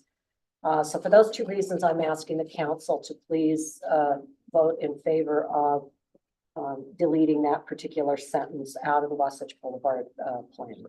So the process to do that would be, we'd get some wording together, and then it would have to go through a full process with the planning commission and the city council ultimately make the decision on that under the state of the process. So I'll add that I'm in favor of Councilmember Burrell's request.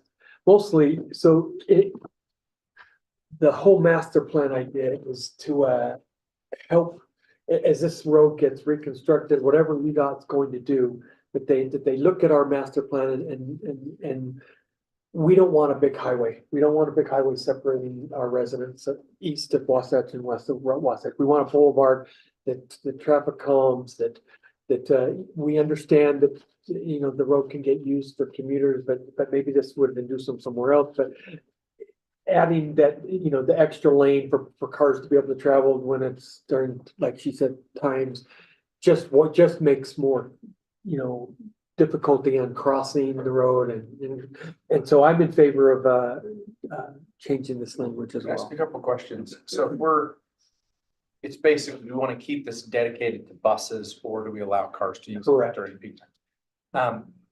When you go visit South Korea, they have these busing lanes and there's a total of like 300 buses and it's just insane, right? I'm just curious, in this instance, how many buses do you foresee?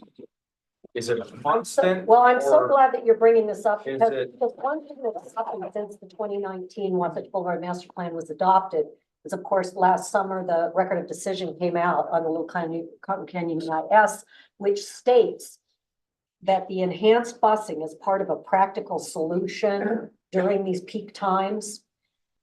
UDOT has announced that they will only do those buses until the gondola is operable. When the gondola becomes operable, the buses will be discontinued in Okay. Little Cotton Canyon altogether. So, you know, we're somewhat obviously at the mercy of what UDOT, you know, ends up choosing to do.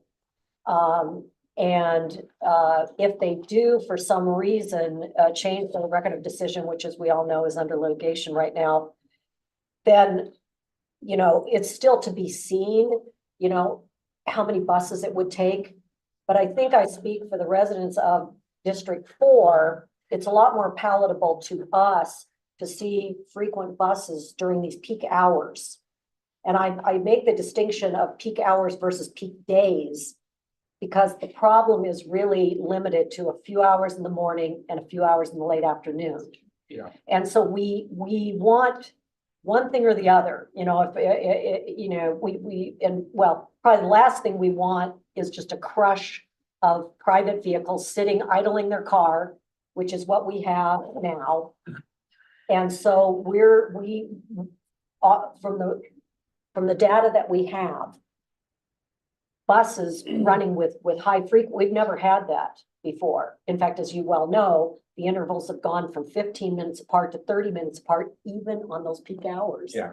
And that was my question. That's the crux of it. The answer is TBD, obviously. Yeah. I could see it every 7 minutes in, you know, 5-7 minutes during peak hours, up and down. So, anyway, but, you know, we don't know.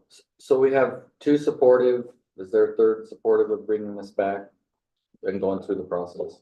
Well, So- I would support it for the reason that you brought up, which is because I've lived on that road. And because it just always boggled my mind, that's been a 50-mile-an-hour two-way even. Because there's so many neighborhood access points and there are residences actually on Wasatch. And I just have never understood how in the world it can be a through highway when you have that much residential. It's unprecedented. You go to any other state route Yeah. that has any Yeah. access and the speed If drops we to were comparing between apples to 35 to apples, they should 40. be 35, yes, so Well, for your reason, I'm more, An example of what they're gonna do here, What we don't want. what we don't what, want. Yeah. tell me what's the next of thing? Highway 84 84. is Farmington. Yeah. That's what we don't want to see. So for your. And you've got, if you look at, wow, what street is that? What street is that goes by Fruit Heights and goes up to Weaver That's State? 84. Oh, that's 84. But then they bypassed neighborhoods by trying to get them to go under. Mhm. Okay, so that's what you're. But they said the same thing. That first plan was supposed to be similar to what we've seen the mock-ups were. And then all of a sudden now they have a freeway.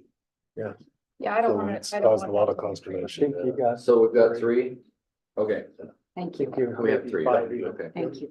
Okay, senior center discussion.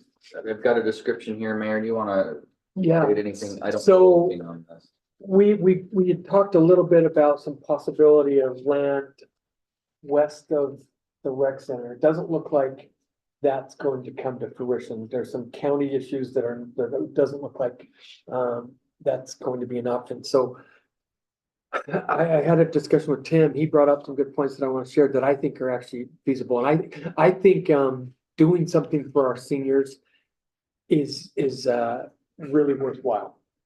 So a couple of the thoughts that we had were, maybe we set aside a day a week in our community room to invite seniors to do some activities. Whether, bingo night one week or crafts, whatever we get, to invite our seniors to the community room once a week. We could, in conjunction, work with the rec center to see if they would offer some type of geared for senior activities at the rec center in conjunction with doing this, so that we're actually offering services without, we have a great room, we have a great rec center. Why not use part of those to give our seniors some opportunities to gather, to be together, do you have something too? No, I was just gonna ask, the original 116, before they built the new fire station, when they moved up there, the county gave that to me, and that was my office in the county. You know where I'm talking about, right by the rec center, Yeah. that building there? Yeah, There was some talk before about the county giving that to us. You paid For a for the senior new room for the, it has restrooms and showers and a big room in the back where they used to sleep and kitchen. yeah. I don't, maybe that wasn't. So they're talking about moving a search and rescue operation up to close to 116. If they do that, we would get that property. Well, But that's it- an innovative idea right there. Fascinating. It's an existing building, it has parking, and they got the rec center next door. Search and Um, rescue storing stuff there now. currently, I It think. might Yeah, be- but they don't need it because I know. Winder just did that to make me. Because they have the fire engine up the canyon and they could move all that equipment in the canyon, which makes more sense. Why would you come down to pick up your big equipment if you need it up the canyon when you can, it's at the fire station anyway up there, so just. Go ahead. It might be interesting to get some folks from the senior community, that could, I don't know if it needs to be a formal standing committee or anything, but, to get an idea of what they would like to do. But when I was And getting knocking some doors, people to, we got some really good feedback. And one of the things that they really advocated for is the senior center is a place they can go and get a healthy, nutritious, low-cost meal, because they're obviously on fixed incomes. So there were two components of it, the encouraging healthy eating and accessibility to that. And then the other was the opportunity to get together and to socialize so that you don't feel so isolated. And we do have we're one of the oldest as far as population cities, right? We're the oldest median or average age. So it seems like a community that we do need to serve and. we're Yeah. not. We often talk about transit and how our sprawling suburbia is not the greatest candidate for good transit. But I know that one of the reasons I appointed Kayla Lingal to the Citizen Committee for the Hillside Plaza development was that she had some very wonderful, in my opinion, ideas about, in essence, mobility, not just for children within our new Hillside City Center, but also for seniors. Though Fort Union Boulevard is on a bus route, there aren't, let's face it, maybe 20% of our seniors could actually get to Route 72 that runs along Fort Union Boulevard. But her idea was the idea that it's designed with some kind of pull in, and that could be for shuttles, not just UTA shuttles, which kind of ties back to some of the ideas that I've been promoting about a shuttle system within Cottonwood Heights that, again, serves our more vulnerable community, our seniors, helps with children. So I just am wondering, did you feel, Mayor, that there was not an appetite for the Envisioning Citizen Committee to incorporate in some way, maybe not dedicated 24/7, 365, but I'm interested in, if you've ever been to Mill Creek's center, they have a cafeteria style on a level that's ground level, so a senior wouldn't have to take stairs or an elevator. This is at Mill Creek in their, I believe it's considered their community. Next to the city library, jet. right? Isn't it Yes, the- right near the library. It's where they have So meetings. that's what I was trying to They have find, if it's a meeting county I think facility. it's a It is county. county. Oh, it's a So- county facility. But what I loved about it was, like, I came out of a meeting room, I came down a few stairs and noticed that there was not huge, maybe it was only as long as this table, if that. And there was, people serving, and I came out of this actually press release thing, and so although I am a senior, I would say I'm 66 years old. But at any rate, my friend and I came over and we asked what the deal was here. And they said, well, you know, we're serving, and if you're a senior, you get this meal for $1, but it was still only like $3 to the people that lived in the community. And it was actually nutritious offerings. And you could sit at these tables nearby. And so it was very multi-generational. I could see like seniors playing checkers together or with a teenager. The table I sat at, I could see some teenagers and elderly people. It felt really inclusive, and it was again, the nutritious food. And so I'm just wondering too, those are good ideas that you put forward, but perhaps our envisioning committee will want to also put forward some option like that within the hillside. I think those would be operational, but I like the idea that Chief came up with. We have a building in place that's right next to the rec center, so you've got the exercise facility for the populations that we're talking about, plus a facility to be able to, and I imagine this was. It's 30 feet away. Yeah, and they're right, because it was a police department. So you Yeah, have- I mean, I love that idea too. I don't think it's big enough to do a whole lot of gathering, right, Chief? I mean, it would just. be It's more- small, but I think you'd be surprised. I mean, there was a living quarters, remember there's the base. Also, And you convert, and then we had 2 big fire engines in there. Yeah, You you can can convert convert that. the base. So I like your idea though, too, I think what you're suggesting is like, let's pilot this. Yeah. See the Get appetite. something going. If seniors, they say they want it, but will they actually participate? So a pilot opportunity where you just, like with rec center. Yeah. Before, because I think something permanent or in a bigger structure is kind of down the road. Let's start offering some services now and gauge And this interest. could lend itself to Councilmember Holton's suggestion that those who do start coming forward, we can have informal conversations with them. Oh, we see you've come to some of these. What would your ideal long-term? Are you liking what we're doing? So I love the idea of getting this off the ground. It's great. I'd also like maybe to have the conversation with the county that if we are having this, Could we get some? to get some resources to They assist have a with lot of that. resources that. available. Yeah, Yeah. so that, Let's make that an urgent item. Oh, and isn't there there's an organization on aging in Utah? The county has it, the University, county has it, right? it's an aging. And they offer Aging- free Aging services, services. Yeah, free There's also a taxes, nonprofit. everything you could offer. Yeah, I love that. I love that. Great. so it doesn't look like we have consensus on this. No. Okay, we have consensus. Let's move on to traffic calming and sidewalk study. You remember last year we had a conversation about this. The reason why we have this back on is last year we had talked about doing a study to really evaluate the areas that could be modified and how they could be modified to deal with traffic calming.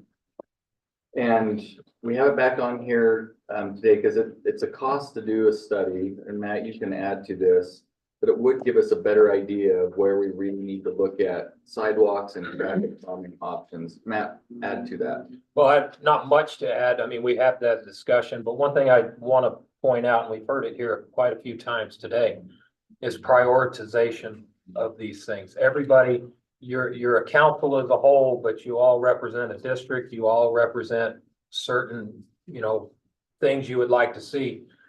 What the study does, and it's like any other study you have, you develop the study and then you're able to take from those things, help quantitatively, if you will, the best you can, prioritize projects. And then as you are, as a council, going every year through the budget, same thing we do with the roads, all of these things. We can bring this forward and pull out of these studies and bring them forward. Do we want to fund this? Here's the next one on the list. Here we are. And it gives you a toolbox, once again, of things you can work on. So this is why we're bringing it back. We've talked about these sidewalks. I came up with a couple of sidewalks. Councilmember Burrell came up with a sidewalk. I know everybody has an idea. I have ideas. And you ask me to do it, mine may not gel with everybody. So I'm just bringing it back as another way to look at this. And we estimate anywhere between 25 to 30,000 to do the citywide. It's a rolling, it's like anything else, a master plan. As you develop, it continues to roll and grow. You get a year by year analysis on what you want to do.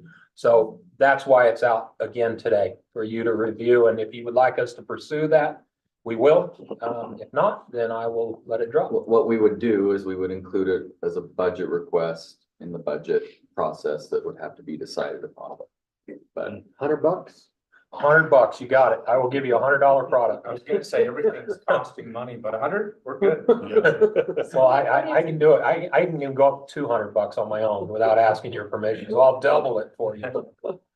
So one of the things, I mean, obviously I'm new, but struggling with is, I mean, there's all these ideas, Mhm. right, of what to do. And one of the things that maybe it exists, but I haven't been able to dive into yet is, okay, for this cost, we would get this kind of a return on our investment. In other words, tying the cost to the either increased safety or data. Yeah, this program, if you will, the part of the request that we've asked them to look at, there is cost benefit that would be related to it. Okay. And now the benefit is the hard one to put in there. I mean, what is the benefit? Like I said, a lot of these things, when you look at these types of programs, trails where none existed, how do I figure out before and after? Because if there's not one there now, no one's using it. So, I mean, that's pretty simple, I understand, but it's figuring out the benefit cost ratio has a little bit of a challenge when you're talking about some of these, but you can, in fact, give scores and to these different types of projects and what the benefits are. FHWA has a list of like traffic calming projects and what the benefits are and what kind of scoring. They have safety scores that go with those. So there are a few things we can look at as we do the program. We're not left on our own to do it, but there are resources that we can work with. You know, one of the things, Matt, that I participated in the past year is the corridor preservation with the county, I'm sorry, it's a committee that was created through COG again. And one of the things that we did is put together a scoring model as we got all of these different requests to maybe make it a little less subjective of, hey, are we doing this or this? Whereas, hey, does it fit this bucket? Give it 5 points there. Does this fit this bucket? Maybe we try to come up with some, if that makes sense. No, it makes complete sense. And on a lot of these things, when we do these, we do have you've seen it. You picture a grid, high, low, Yeah. and like I said, but the not difficult, but the subjective part is giving what makes it a low and what makes it a high. But once you have it in those categories, then it's just figuring it out. But yes, for sure, this would not be left, obviously just up to staff as well. As a council, we proposed that part of this, a steering committee, it may even be the PTOS subcommittee, or be a part of developing the plan and then bringing it back to a council once again for review, making your inputs and then finalizing it. And at that point, it becomes your toolbox that and you can answer your constituents. I mean, you've mentioned that here today, how do I tell them about the sidewalks, or how do I tell them these things? Increased striping at a crosswalk is obviously a lot less than putting in a hawk signal, but what 100%. trade-off are we making? Well, and to The your cost point, when Matt Ship and I were at this recent WFRC meeting, they gave us a whole new set of tools, you could say, the printout, talking about all the different facilities and how they scored related to cost and effectiveness. Yeah. There's that tool. The tool that Salt Lake City has chosen is to apply for Vision Zero status. And Vision Zero status is the idea of truly aiming for 0 fatalities in your city. And so that whole program is about how a city can reduce down to 0 fatalities and close to 0 on serious injury. So that is another consideration that we can consider as a council is because it takes about a year to apply and be adopted, but looking into Vision Zero is definitely a tool. I think we have are we good do we have 3 to move forward with this? Yeah, so we put it in the budget process and then deliberate at that point on whether you want to consider it. Is that, we have three? Forward. Okay. Yeah. Okay, next item, finalizing community reinvestment areas is, you recall, well, some of you recall, we put on hold creation of the community reinvestment areas. There's three right now that we have been looking at, actually two, with one that needs to be expanded. This past week, we've got to go through the process on the Canyon Center for a modification with the taxing entity. So we're gonna move that forward. That was addressed. The two other ones is the town center. So basically Hillside Plaza in that area. We've already created the redevelopment area, the community reinvestment area. Now, the next step is to go through the process to get the taxing entities support to allow for tax increment financing. My recommendation would be we do that on that for sure. We need to do that fairly soon. We need to get the visioning document at least in place, because then you put that in the plan and that's what you use to sell why we need tax increment financing. So I would recommend that we do that with that one. And then on the other one that we're talking about is the gravel pit. I would suggest that we hold off on that one until we have a more firm development for the whole area. So that's what I'm recommending. Wanted your direction on that. So didn't Rockworth come, is there one already created for that northern 20 acres? There's not. But they've requested. So are you, the distinction is important. Are you talking about just the 20 acres of the north gravel pit? Or are you talking about the entirety of the gravel pit? What we had originally, and this was back probably prior to all of you, we originally adopted a resolution for the whole entire gravel pit. But we have not moved forward with that beyond with taxing entities or anything. And I know that they have requested that kind of informally, but the direction that we got from the CDRA was not to move forward with that this past year. So if you want to move forward with that, it's fine. I think it would still be a little bit challenging not knowing what's going on with the other portion, but it's up to you. And you said Rockworth is interested in that? Yeah, Rockworth came, didn't they present to the council? I don't think they've presented to the council. They're CDRA. interested in TIF as they move forward, yeah. The thing that I worry about a little bit with them is they were planning on moving forward without TIF originally. If you do create a TIF area, then you lose some of your tax base for a number of years. Costs are higher. So Yeah, and that's true. that's their, I think their main reason. So I just need direction. Let's start with town center. I'm, town center, we're all in agreement, right? Yeah. We'll move forward as soon as we get the vision. Okay, and then on the gravel. Is there any objection or Tim? I mean, I know it's, I guess, more work to separate the northern 20 acres from the rest. You just have to go back to all the taxing entities. But we're ready now with one, we're not with, it could be, who knows when. Correct. I mean, you My could, trip to Carmel made me realize how important TIP was to help, get the type of vision and things that we're looking for, so. I don't have any objection to even starting that, but I don't know. Or we could do it, I don't, Well, one thing I would like to put on the table is that, as I asked for the other night, in our CDRA meeting, I still would like to see what has happened in this last 10 or 12 year period of the TIF program related to Canyon Center. Has the city had to subsidize the program based on an inability to meet the projected numbers? I'd like to evaluate that before we enter into further yes. new. Well, city has not had to subsidize anything on that as far as there's nothing that the city would subsidize with the CDRA.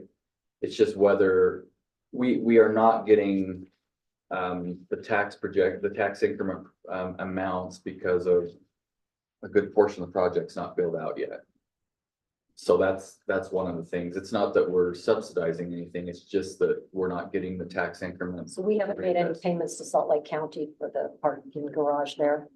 No, Scott, we haven't made, there's no element of that in the Canyon Center CDRA that we have to pay back the that we have County. been in past years paying to the county. County back. Oh, Part for, of their there's 7,750,000. There's an element of that that's built into the model. but that was from the previous, wasn't that from the previous redevelopment funding area? You're talking about the TIF paying that back, right? Yeah. Okay, yeah, so the city hasn't had to subsidize that, Ellen. No, It's been it's out of the the tax tax increment, CBRA. yeah. Okay, because I mean, you know, there's the potential for Rockworth to suffer a similar fate to what Chris McCandless has in the Canyon Center. I mean, you know, costs are skyrocketing and different things. So I just want to make sure we thoroughly understand our history there along Wasatch Boulevard, SR 190 and SR 210 and such, you know, before we would advance. You know, because like Mayor, I was very impressed with what they did in Carmel, Indiana, using TIF and other mechanisms, private public partnerships, et cetera. But I just, you know, want to make sure we go into this with our eyes wide open. I don't understand the burden. I don't know the trade-off. Whether you pursued the TIF with the. More than anything, it's just deciding on, you know, I think some of the biggest projects in the state take all people coming to the table and making them happen with other mechanisms. And just deciding if this is one of those, and I'll be honest, Mayor, I don't know. I'm not opposed to it for sure, but I definitely don't know enough about that project to know what's going there. Yeah, it could help get it done quicker. So there's 7 phases, they're getting ready to shovel.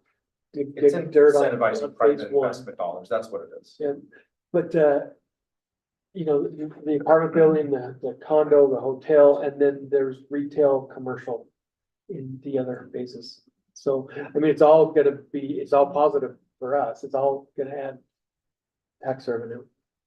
But May I? it would be better to get built sooner than later, so I'm trying to say. May I make the suggestion that perhaps at one of our next CDRA meetings, there's a presentation on Rockworth, so that for the benefit of frankly, all of us, but particularly our 2 new council members on that phasing and really where Rockworth is at and kind of a thorough update and projection. Yeah, we could ask them to We can come do and that. present to us, yeah. Thank you. So that would be the next step on that one, move, and then we'll make a determination. Yeah. I feel good about that. Thank you. Okay. Then moving on to the next one, designation of roundabout intersections. Mary, you wanted to talk about this? And I do have a graphic of 2,300 of what it would take, if you want to see that. We don't have to, but Oh, I'd love to see Yeah, it. let me see. So this discussion item is just to prioritize, like Matt said, we've talked about that word a lot.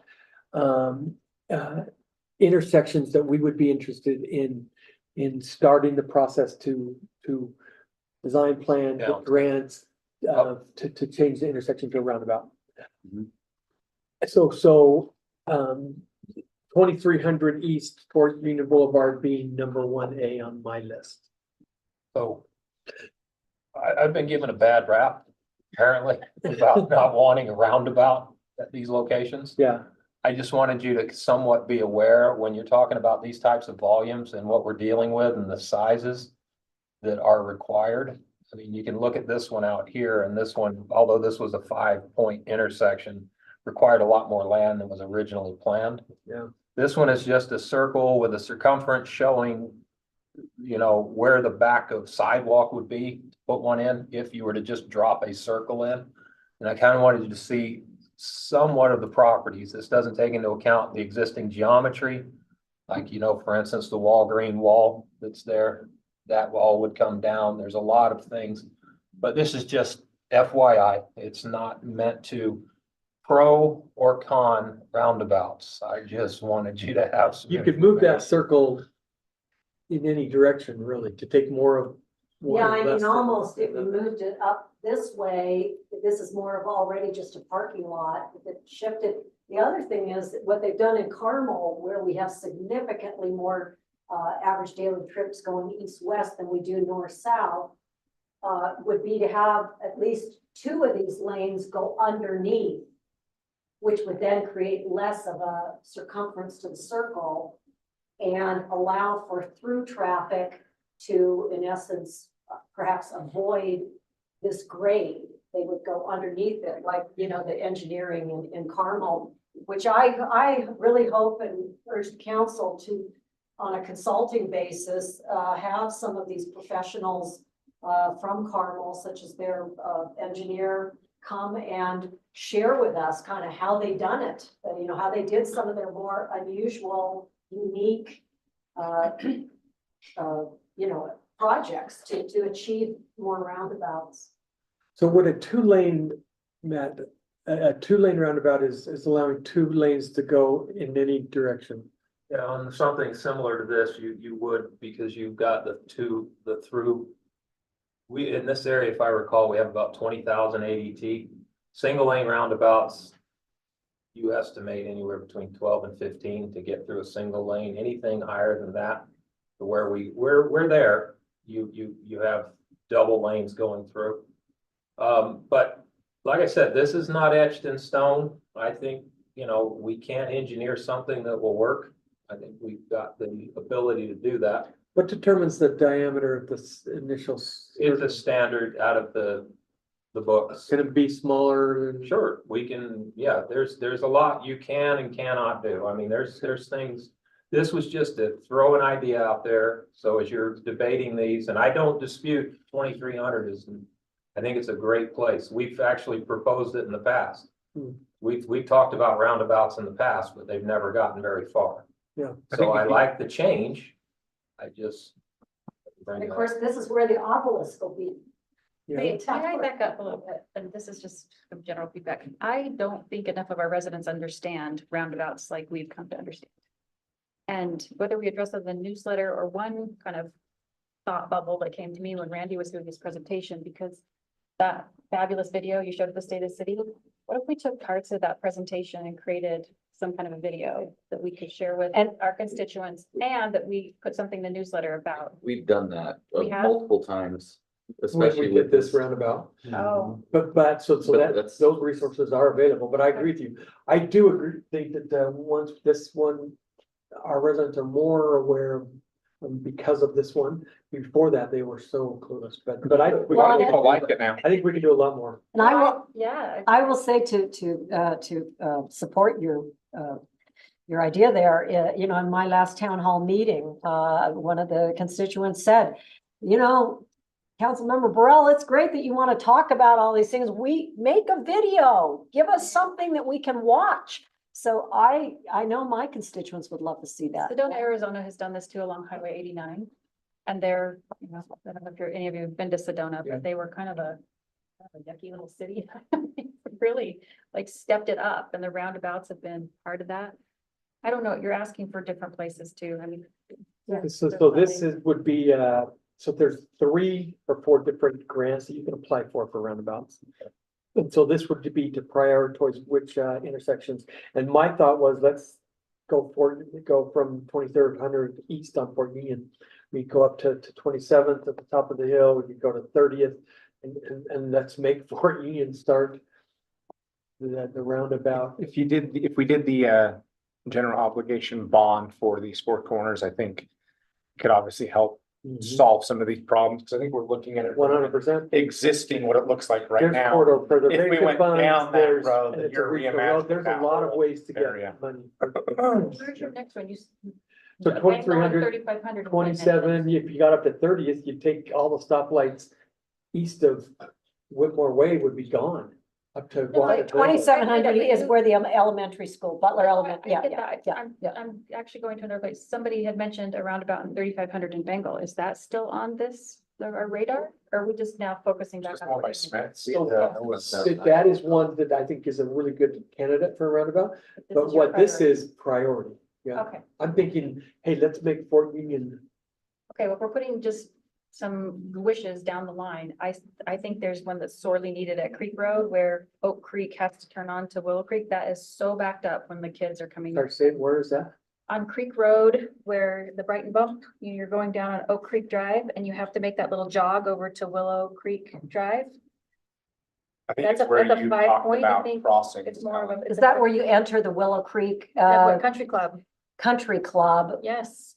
So it's where there's an island and it makes a jog to get to, what's the name of the street on the It's north Oak side? Creek, Okay, Oak New Creek. Road Okay, yeah. to Willow Creek. Okay. Just put it on the map, I mean, on the radar, please. And So are I we like this prioritizing, opportunity. sorry, I stepped on Don't- you, I don't, apologize. please. Yes, Are we prioritizing the Fort Union intersections as we start looking at grant funding and? That's like, it's not in for. We have 3 on That fine with doesn't that, kicked off. Yeah. no, I- And this is the first priority? Hey, I support you. Okay. and as Okay. far as that parking lot, I mean, the guy's just putting a ton of money into redeveloping that northwest corner. If I'm that guy, I'm a woman, I shouldn't say guy, woman, whoever that is. I mean, that's gonna be, it's a hard ask, I'll just redevelop Yes, that. and looking at where we are here and the ability for roundabouts to be able to be adjusted, Yeah, you know, the other building, that's been a million things too. That might be an easy one to. yeah, that's I right. don't want to take Blockbuster Or out of the business, 7-Eleven. Steve. No, you know. They're a whether- strong business model right those- now. Those VHSs are coming back, so. I still have my machine when they do. I love the idea of an, underground, I'm going underneath, but I don't know, that seems really expensive too. Well, and, only because we have already jumped over the SS4A, even though we have to do a 20% match, knowing that they have such a big implementation grant that might be enough to cover this vision that you have for 3 roundabouts. And then we would have to scramble to come up with our how we're gonna fund our 20% of something bigger, because even funding 2.5 million as Mr. Shack. How much did we contribute to this roundabout, Matt? Yeah. 6.77. 6.7? Yeah, that's the federal aid. That would be, yeah. Okay, I think we've got consensus on that. Okay. Great. Great. Okay, moving along, parking 2.0. This is one brought up by Councilmember Burrell. I think it's a follow-up from last year as well, modernizing our parking code. And I don't have a whole lot to say on that. Yeah, well, and this also ties, maybe we can knock both of these out that I don't mean to jump ahead, but I have 2 that are related to parking. And so if you jump ahead, there's one and it's called office space. Yeah. Office and retail occupancy. But that also should have parking listed in there, because what I was trying to do when I brought this in last year for an audit of our office and retail space was also the associated parking space, which also ties in with this whole form-based code and how do we encourage redevelopment in places that are the typical strip mall with, the oceans of asphalt. So my proposal, these all tie together, that we look at parking code and make sure that our form-based code, I think to me, that's a good place to start, these areas of redevelopment that have been established with form-based code. But hand in hand, it would be great information and data for all of the elected representatives to understand, how are the different retail and office spaces, both, class A, B, and C office space around our city. How is the occupancy right now? And where do we have the chance where parking spaces are not being utilized? I mean, we can all close our eyes and think of the different strip malls around Cottonwood Heights, and some, like near Crumble Cookies, just comes to mind. They use almost every parking stall there, maybe a few stay empty. On the other hand, in my own district, the Smith's grocery store, I'd say that 1/3 of that enormous parking lot is always empty year round on the north side. So I think it would be such great information as we figure out the needs and where we're at as a city to commission. And I've even thought maybe this could be a citizen group that takes on some of the the parking space auditing. So the request is what, be more specific. Well, so we've got the auditing idea, and then we have code. The auditing idea to, Look at to space what? and see how it's utilized. But if, let's say that the info comes back and says it's not utilized, what do you want It's to do? information that like they did in Carmel, Indiana, they looked at their various strip malls. And obviously Reams is a good example of it just was going down, it was losing its tenants, a lot of space there. So I'm not saying this is gonna be precise to the last parking stall, but I think we sometimes talk about redevelopment and we don't necessarily know, or have the data as to where our retail and office space is ultra successful, running at high occupancy levels, and or the associated parking to that. And I know we don't have limitless time. I could start giving you a lot of examples. So Matt, are there studies that exist currently on this type of thing? Do you know what we're saying, what we're talking about? I do. Yeah, well. I do on this. Well, first of all, let me just share this on the office space occupancy. Staff has been engaging with commercial brokers on the occupancy and occupancy rates and market changes. We've also had conversations with representatives of Cottonwood Corporate that they're performing well even with the changing market, but they're also interested in the form-based code having form-based code be a part of if they ever do future adaptations or redevelopment. They're interested in that component. This is Cottonwood Corporate? Yeah, Cottonwood Corporate. Union Park is located already within the form-based code area that we would be talking about. And then, I mean, we'd have to look at others, but the bottom line is we can get fairly easily the office space occupancy. It's on the retail side of thing, you can do things, but what do you do with that data is the question. Yeah, no, that's my question is, do we go to them and say, hey, you're not filling the spaces you need? No, oh, absolutely not. No, what I think is helpful, just like frankly, we've learned with the Canyon Center, the pre-COVID world has morphed into something very different than pre-COVID. And so when in good faith, Niederhauser McCandless had their Canyon Center vision, and it's really not come to be. We know that the Mark Maybe apartment that project is at a standstill, and so is Chris McCandless's most easterly project there within the Canyon Center. So this isn't so much that we're going to go and tell our businesses what to do. It's so that we have a real sense of what's happening in our city and whether our city should and could go after a form-based code that is particularly friendly to certain, kinds of, to office space versus retail versus housing. And it's so no, I appreciate you asking that question, because I in no way was going to do this to tell them all what to do, but to give us a better sense of what's happening within the existing Cottonwood Heights where we are today.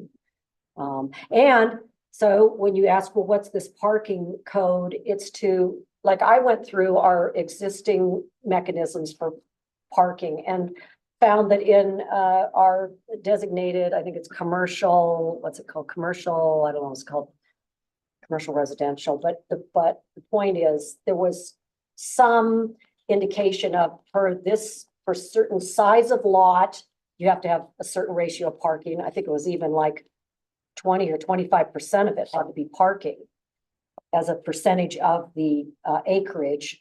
Well, and some of it was uses. And it's also uses. Based on uses. So it's taking a deeper dive and looking at what some of the more, like what Salt Lake City has done, which I think is to do away with any mandate to include parking. And I'm looking at Councilmember Highland, because I think that what's happening in residential areas, and I know we're going to get to your agenda item about parking on streets, but that is to me a bit of a different creature than what I'm talking about. I'm talking about as it pertains to redevelopment and encouraging redevelopment, in the more commercial or along arterials and such. So a study to study occupancy and parking to determine what type of It could be zoning part of how we think of zoning, and to before we, inform our code. especially before we cement our general plan. I know we have a draft coming up and we want to advance that. But to me, it's going to be difficult to advance a long-term general plan concept until we decide, where we're at with all of these core elements. I just, and whatever the council wants to do on this, I do worry about staff capacity on a few things. If we're moving forward to CDRA areas, I can't tell you how time intensive those are. If we want staff to do additional studies or get other groups to do studies, there's gonna be some costs. So it's up to what you. My question is for that, what studies are already out there? We can't be the only city facing a post-COVID world where my intent, maybe the vision is eventually we only have one car per family. That's actually not too unreasonable when you make cities more walkable and bikeable. And when you have increases in delivery options and other things, it's very expensive to have. So, but I don't know if we have the resources to do that right now, or if we can harness the resources from elsewhere to inform our code. Is it so specific to Cottonwood Heights, we have to do our own stuff? I think that's my question. Well, and I agree that we can look for best practices going on. So we don't have to make this real cost intensive. I just think that we need, you know, whatever spectrum. I mean, if we had unlimited time and resources, sure, let's outsource the auditing and all this. But in the least, my parking 2.0 is to say, if you want to incentivize developers to build the kind of density multi-use that we hope for, that'll not only benefit the city with higher tax revenues in strategic places, which I love the strategic direction that we're taking with our overlay areas, being very specific along Fort Union and over to the Union Park and out to the gravel pit. So let's look to what some of the other cities, whether they're in Utah or not, have done related to their parking code, and make sure that especially as we bring in the form-based code for these overlay areas, we are really thinking how that'll serve, again, to incentivize redevelopers to do the kind of things we want to see. We can evaluate what other cities have done. We can at least start there. Okay. And see. Let's do that. Okay. Let's Okay, do that. consensus on that? Yep. Okay. Salt Lake County Health Department, city program, they came and presented. There's information attached as well. They came and presented to council. It was kind of pushed to this meeting on whether we wanted to pursue some of those things.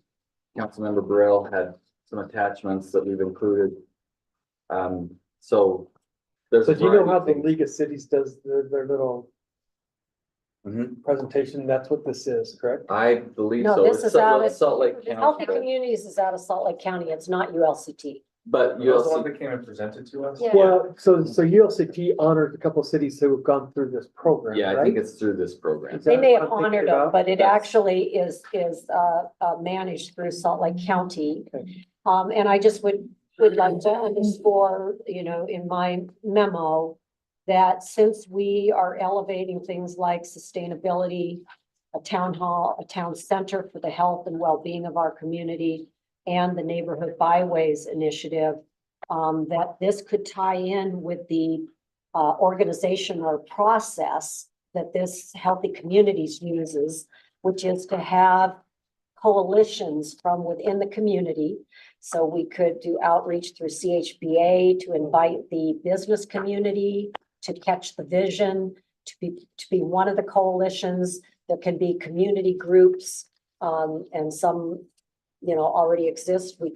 It could be, you know, church groups, it could be Save Not Pave, it could be the Youth City Council could be one of the coalitions. So we get the perspectives from around our community and their support in how we elevate these programs that have to do with healthy communities here in Cottonwood Heights. So the question is, do we want to pursue this?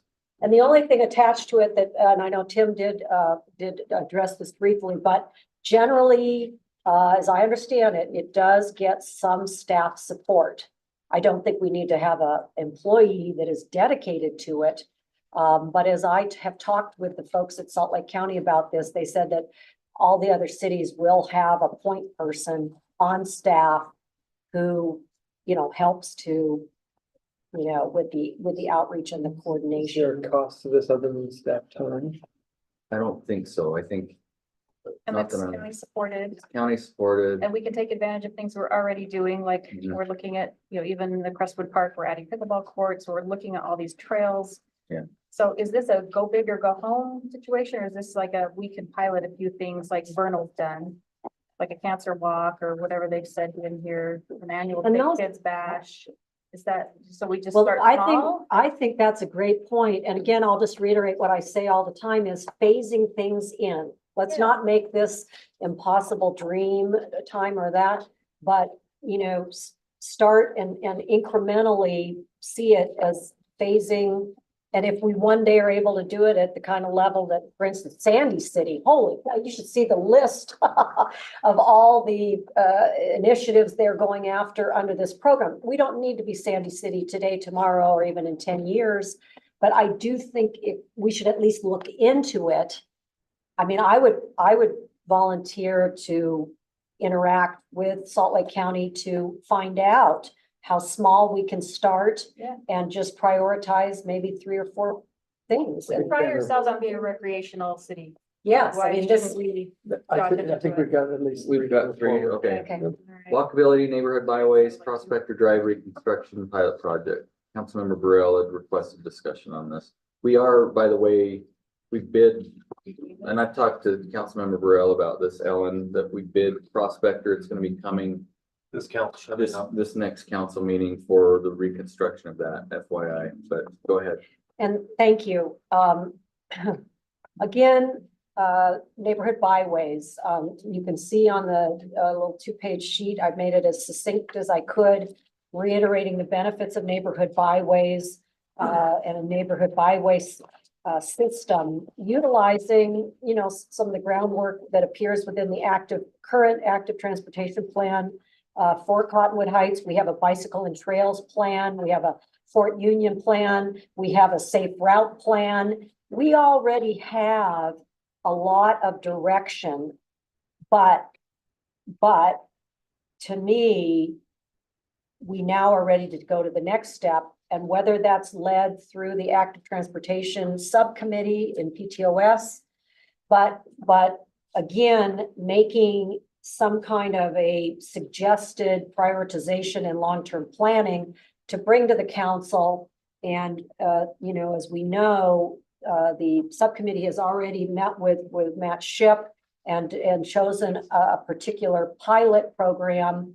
And once we kind of agree on what the elements are within that pilot program, which again, everybody will remember, it's basically Banbury Lane, but starting over by Alpha Coffee on the east side and getting folks in those neighborhoods surrounding. So Councilor over- Burrell, yes. I had thought that we'd already approved everything on this year. The only question was whether something you wanted to add to Prospector Drive. Right. Which my concern would be with Matt, because we're bidding, we're ready for. It's already bid. It's already bid, so. Right, so if I may, thank you, and I am trying to be brief, but, okay, so Prospector Drive, is gonna get a reconstruction, and I found that in a town hall meeting held by Christine Michael, my predecessor in District 4, Carolyn Wold, who is considered one of the leaders in our district, she had said at that meeting, which was now 3 years ago, wow, you know, cars are driving too fast on Prospector, which the better part of Prospector Lane is straight. She named the number of children that were on that street at that time. And she said, can't we do something to slow cars down on Prospector? So, well, I understand we've missed this, you know, and I mean, when I say missed, I don't mean that in a negative way. I'm saying that the timing is no longer really available.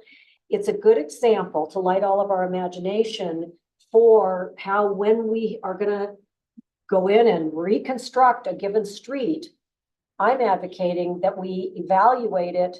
Does it also need some traffic calming? If it does, that would be the ideal time to do either bulb outs or a landscape median in part of the street. Like, again, if we had some extra cash, I'd love to see a landscape median as you enter going eastbound on Prospector, say you come up Mine Shaft off of SR 190. I mean, so you're asking in future reconstruction road projects that we consider traffic calming with. in conjunction, Okay. correct. I think I'd before that. Anybody else have any? Be okay with that? And I would also just, Kind of assumed it would be- Projects individually. Yeah, they're all. Anything else. Yeah. Absolutely. Thank you. And so to just wrap this, I would just draw your attention. Unfortunately, it got broken onto the second page. But I want to remind all of you that at the WFRC meeting that just occurred this week that Matt Shipp and I attended, a WFRC representative came up and said, if you want safer mobility for all users, because that's what the WFRC meeting was about, here are 5 bullet points that WFRC recommends: data collection, equity focus, Vision Zero. And he came right out and said, adopt Vision Zero by resolution. And then the next bullet point, partner. And he mentioned the Salt Lake County Health Department. I thought that was interesting because that was one of my initiatives to encourage us to work with Salt Lake County What on is healthy equity communities. Focus. And equity would be, to me, an example of equity might be in Cottonwood Heights. You know, like why has the neighborhoods that surround Bengal Boulevard where there's that blind curve going down to the convenience stores, if the houses around there, you know, have an average median price of 400,000, you know, versus, and I hate to pick on, but let's say the houses off of Creek Road, the neighborhoods off of Creek Road in both districts 1 and 2, the median price of a house there might be $1 million. So in my mind, now in other areas of Salt Lake County, equity is even more, you know, we're talking people have to ride transit because they can't afford the $10,000 a year to own a car. But I think equity we need to think about what neighborhoods are getting the help they need. And are we showing any kind of bias toward the, you know, which I think we do a great job in Cottonwood Heights, but just to. So evaluate in reconstruction projects, evaluate potential traffic calming elements. Is that what we're looking at? Okay. Can we move on? We're good with that? UDOT. You okay with that, man? Yeah, we do that. We are doing that. Okay. UDOT Region 2 Director Strategy. This is another item brought up by Councilman Burrell. We had a meeting with Region 2 Director a few months ago about slowing down traffic on Wasatch. He was very positive about that. What else did you want to share on that? Right. Well, again, this ties in with the other conversations we've had today. We have a Wasatch Boulevard master plan, and we need to be clear that we really, in my opinion, instead of saying Wasatch Boulevard, we really need to say SR 190, SR 210, and Wasatch Boulevard, because we all know that on the very southeasterly edge of Cottonwood Heights, we have about, what is it, Matt, maybe 3/4 of a mile of Old Wasatch Boulevard. And each of those segments are quite different in their dynamics. We already have a 35-mile-an-hour speed limit on that very southerly edge of Wasatch Boulevard, but SR 210 through Cottonwood Heights is 50 miles an hour. And so though Robert Stewart was sympathetic to all that we've talked about, the speed is too fast. And he said, why don't they just do, they meaning the Little Cottonwood Canyon EIS folks, which is driven under Josh Van Jura. Now he has a new replacement in that project. But why I'm bringing it out as a strategy is that up until the ROD, the record of decision, came out in August of last year, anytime that I or anyone else would say things like, you know, it's really dangerous on SR 210. Strava bicycle reports show it's heavily bicycled. There's a lot of residents who feel trapped in their neighborhoods. You know, people aren't using it for walking because it's so unpleasant and so dangerous and very, very few sidewalk areas. Why doesn't UDOT do something now or 20 years ago? We were told, wait until the ROD comes out. And that's why we pulled the trigger on reaching out to Robert Stewart in September, right after the ROD. So do we as a council understand the dynamic of finding out what kind of opportunity we have to work with the Region 2 director to get some immediate improvements on safety, you know, safe mobility for all users, instead of necessarily waiting for the lawsuits to be done with and some kind of movement on phase one, which does include a multi-use path along the east Are we side. not doing that now? Cause don't we have meetings? We don't have regular meetings with Robert Stewart. We had one in September. I've had informal interactions with him. And I don't know how to kind of get it off dead. It's kind If of, he's willing to meet on a consistent basis, I'm willing. and I don't even know, after meeting with, I also had an interaction with Wayne Benyon and Brent Crothers yesterday. And they put forward a number of other, I'll say people, both within WFRC and UDOT. So I guess what I'm asking the council for is to be alert to this situation that we're in, that we're, I see that we have some opportunity.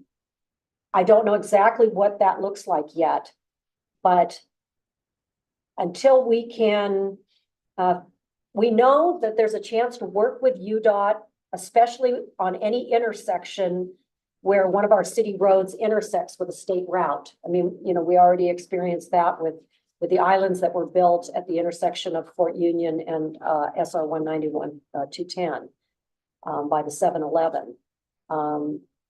So I just wanted this to be on the radar screen that in 2024, well, and the fact that the mayor, Tim Tingy, Mike Johnson, and I are usually the four people from the staff, and and Matt Shep, the five of us are meeting regularly, more so with the Josh Van Jura side of the ROD side. But while they seem to be in I guess I could call it a stall mode based on the litigation, that I want the entire council to be aware that we are trying to negotiate, look for opportunities to reach our 35 mile an hour. Yeah, I think you both know that we have a formal resolution came out where the city of Cottonwood Heights said, we want 35 mile an hour road design. So what are you asking for in this specific? I'm still. I think it's probably just making everyone aware of what is happening. It's more of an update, truly, and an awareness thing. Great. Yeah. So we move on to Okay. the next one. Okay, gravel pit, UDOT intermodal hub. So that one's updated tying to the general plan priorities. I do know that UDOT is still having negotiations on the intermodal hub at the gravel pit site. I do know that's still happening because we've had them reach out to us even this last week on, but they're still working towards that. What else did you want to say on that? Is that on hold because of the lawsuit? Yes. Okay. Although they decided that they're gonna go ahead and try to still get the property, Yeah. Okay. not move forward with the hub, but at least Get the. purchase the property. Which, if you don't, do you mind, Mayor, if I just quickly mention about the vision that we have talked about potentially for adjacent to this roughly 13-acre mobility hub?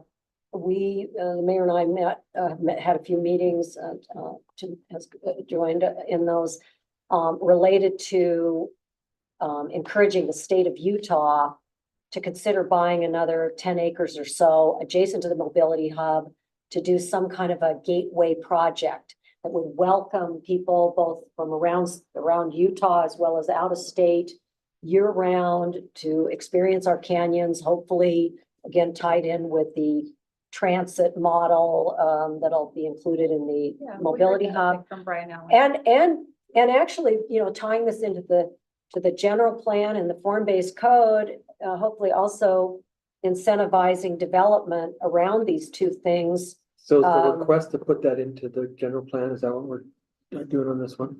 To consider it within our general planning. Do we have anything, we don't have that in the general plan, right? Not No, at we this wouldn't, we wouldn't, not at okay. this point. Yeah, I'd be fine, 100% fine from that in the general plan. So the Councilman Newell, do you state have any open thoughts space. on that? 'Cause Yeah. Yeah. it's your neck of the woods too State there. open space. I mean, I'd like to see what is ends up and. Move forward. Okay, we're Thank good there. you. We already talked office space and retail. I don't think there's anything else we need to add on that. Grant writing position. I will say on grant writing, I'm being completely honest here. I think I'm not saying we can't improve on this area. But I've never been in a community, in my 3 communities I've worked for, that has been more successful in grants than Cottonwood Heights.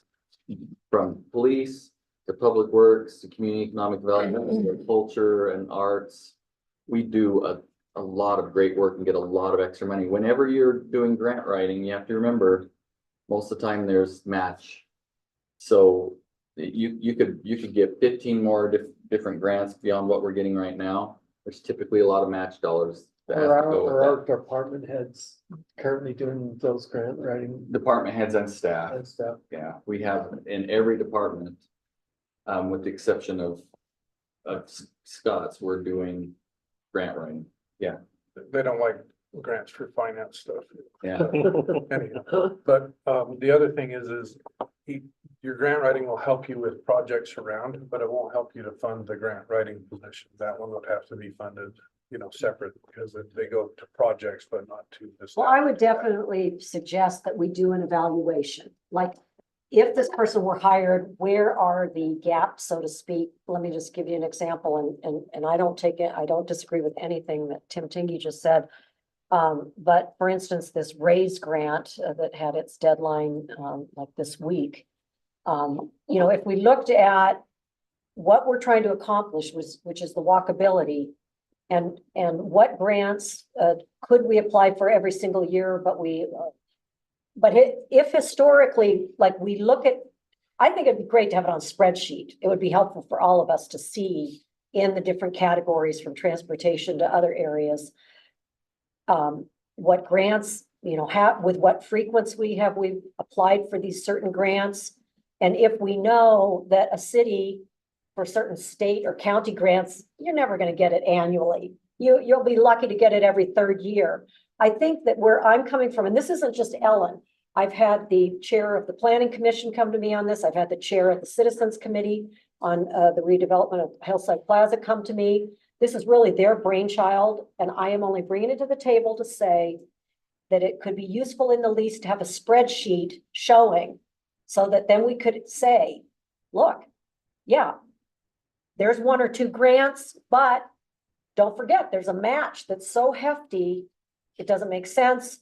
Then we could at least kind of quiet the concerns. Do we have that- something like that? Because I actually like the idea, if we had one central, whether it's a Google spreadsheet or whatever, that listed every grant with, matching columns and all of the things that go along with grants. If that was all in one place, that would actually be kind of helpful. We have that on our end. We can, You do on your end. yeah, we can get it. We just have to put it all together. We track all the grants that come out and we chase them every year. Okay. So, but we can. Who's doing that for you? Are you doing that yourself? Either myself or Adam. I will give Adam 110% of the credit. He writes a very good grant and he's been successful every year since I've been here on getting a grant of 500,000 plus. We generally don't like to chase them smaller than that because when you get federal money that low, the project increases exponentially when it's a federal project. But we've gotten quite a few. He's done a very good job. You could probably add to that spreadsheet, couldn't you? Yes. We can put something together Okay. outlining all the grant. Let's start there. That Because we've sounds got good. lots That would of be great, and I buildings. think it'd be helpful to our citizen committees as well, Yeah. for them to be able to see and feel a confidence. That'd be Okay. great. So that's do you get, are you big enough as a city to actually bring on an FTE because then they specialize? So it's a cost, you spend a little bit of money to have a specialist, but you're just reaping the rewards because you're getting more and more grants. Is there a certain city size? Some do, but I know that Tooele County, some people rope it into other positions, like the economic development director, which some cities have an economic development director. They'll be in charge of grant writing. Okay. I think the one thing that I would frown on is hiring someone for a specific. It's not Type enough of by grant. itself, right? Oh, no, they'd have to be versatile. I've I also agree. seen cities that have hired a group that writes grants for them. Yeah, that's So true. it's I've Do not they a, outsource it? it's you outsource it. There was one person that had a 1-person operation that did multiple grants for multiple cities. I don't think that. But it doesn't seem like it's it seems like it's going pretty well, as is. So far it is, but also remember, if you hired an FTE for grant writing, I'm not against somebody doing the work, but that person still has to work. We still have to write the grant. Let's just put it that They're way. not gonna be an expert in Right. roadways. Roundabouts, and transportation, police, Police. and- you know, arts and that. Got it. Meeting. All right, that Yeah, makes sense. but outside groups, they have expertise Not in trying those to- things, but we still have to be, 75+% involved, no matter how you do it. Okay, move on then, and we'll get a spreadsheet on that. Yep. On-street parking restrictions, parking on narrow streets. And Councilmember Highland, this is your item. Just one thing, just to make everyone, I think you're all aware, we did modify the code fairly recently that there's no restricted parking on street, meaning, what's it called?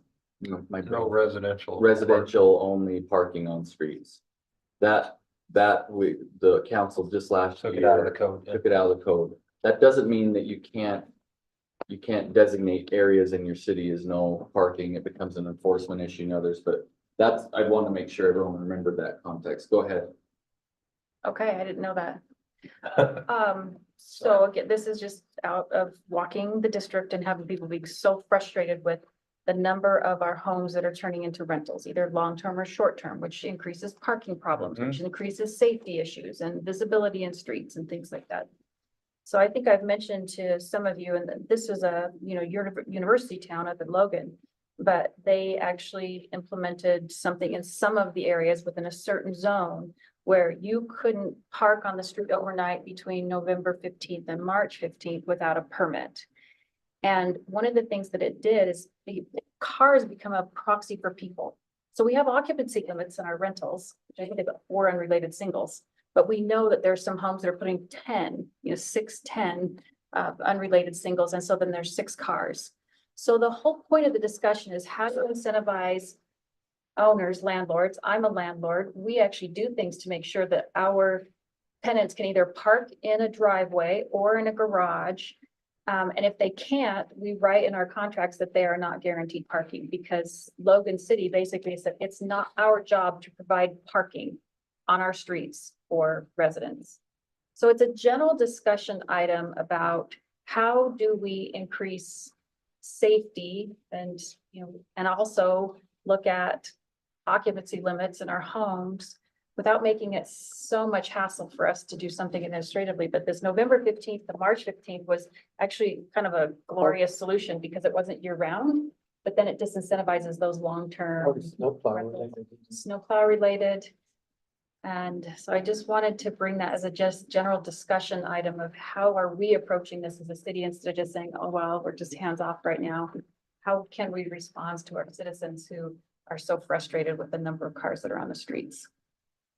Well, I will interject that Galen Benyon's, Representative Benyon's, STR bill, did limit, the number of, rentals within any given, abode, to, I believe it was 1 rental. Now, when I say 1 rental, as I understand it, it didn't mean that the 1 rental was 1 person, but say you rent your whatever downstairs. You just can't it's make it a to- duplex or a it's to one- triplex. It's to one That didn't tenant. go anywhere. So I think this is a little bit broader discussion than that, which is It's more about parking. even in the long-term rentals, when you have 6 cars that are, so 2 maybe in the driveway and then 4 are on the street. And we have very narrow streets in many of our areas of our city. Are there state laws that supersede what we can do?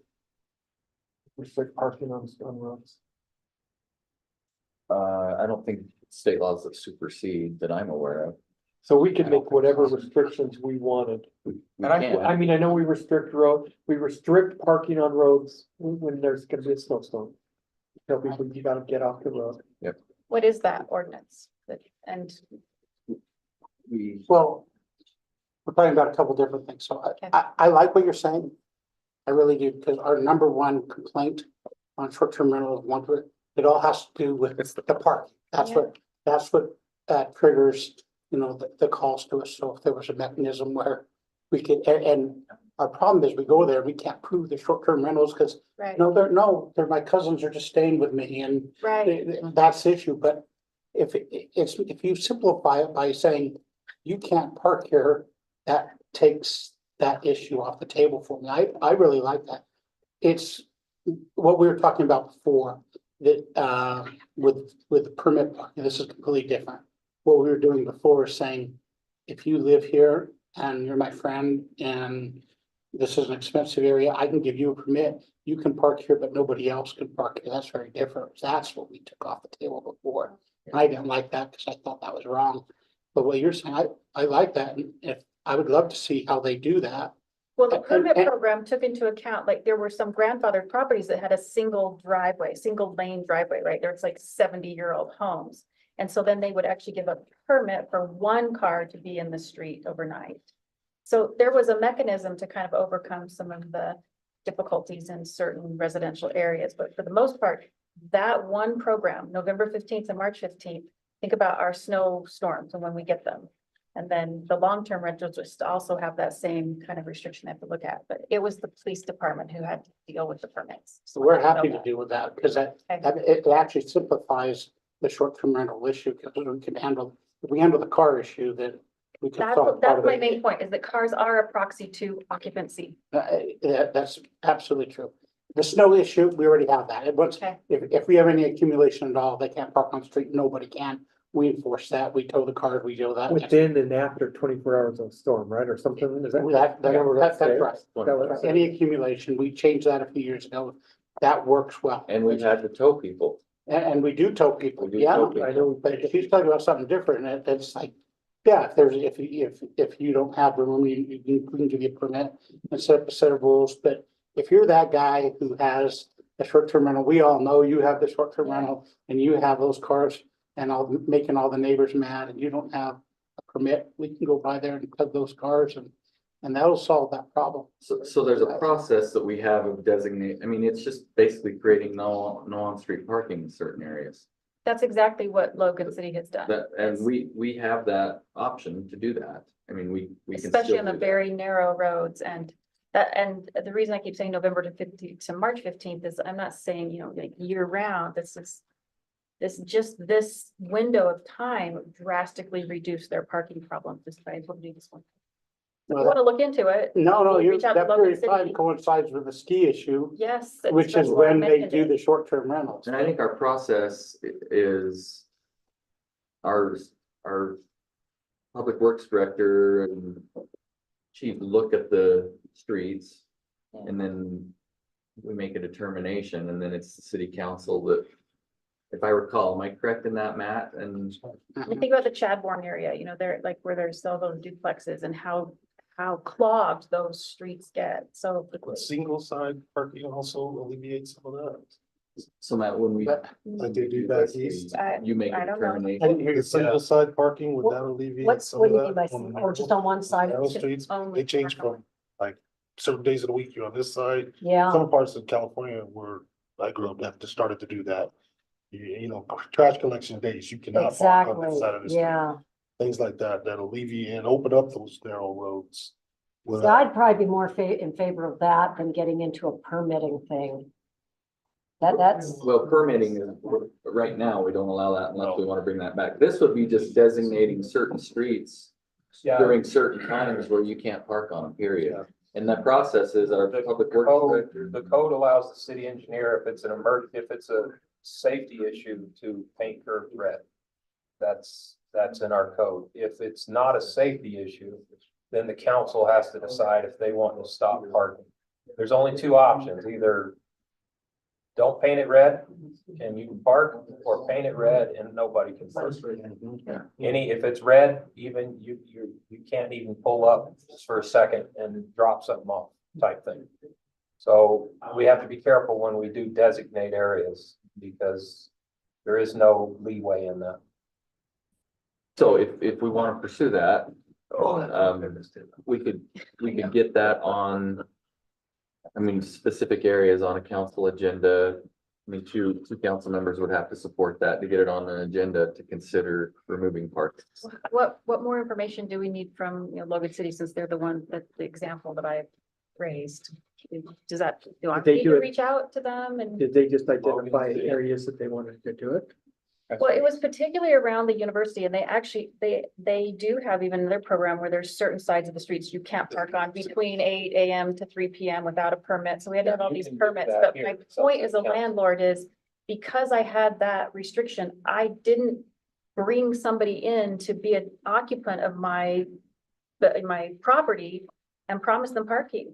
So it actually incentivized a student who didn't need parking.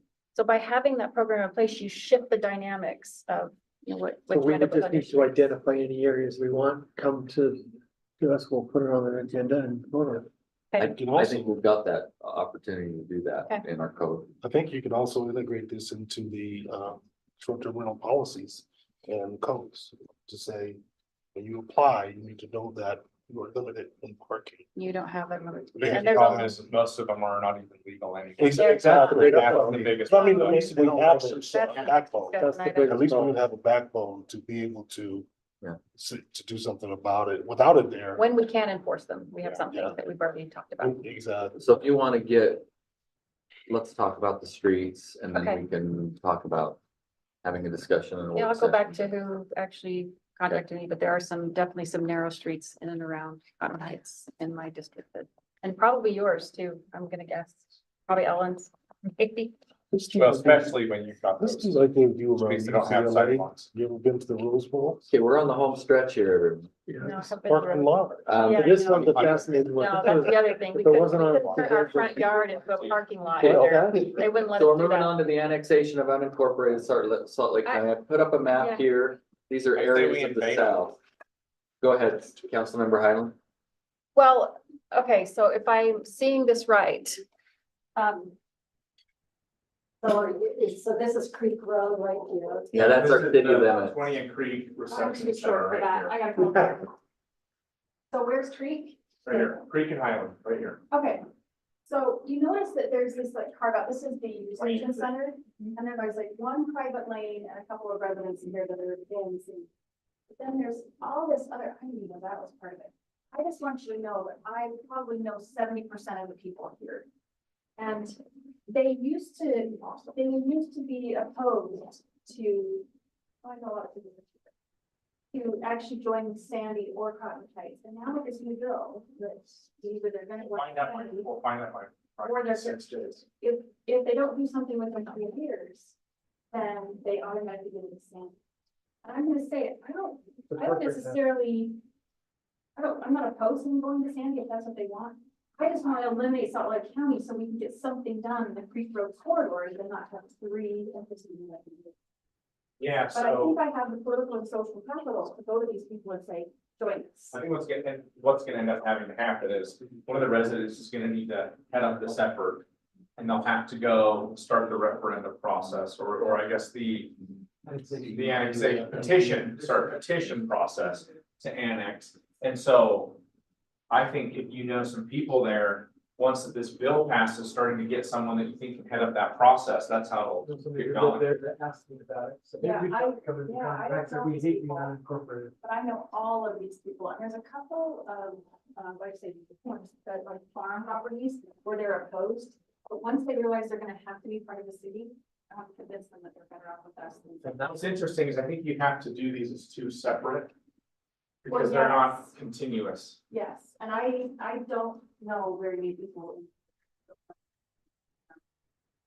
But we should engage them, I think. I agree. I think there's no cost, you know, they're not gonna add a whole lot of cost to our city, but they would.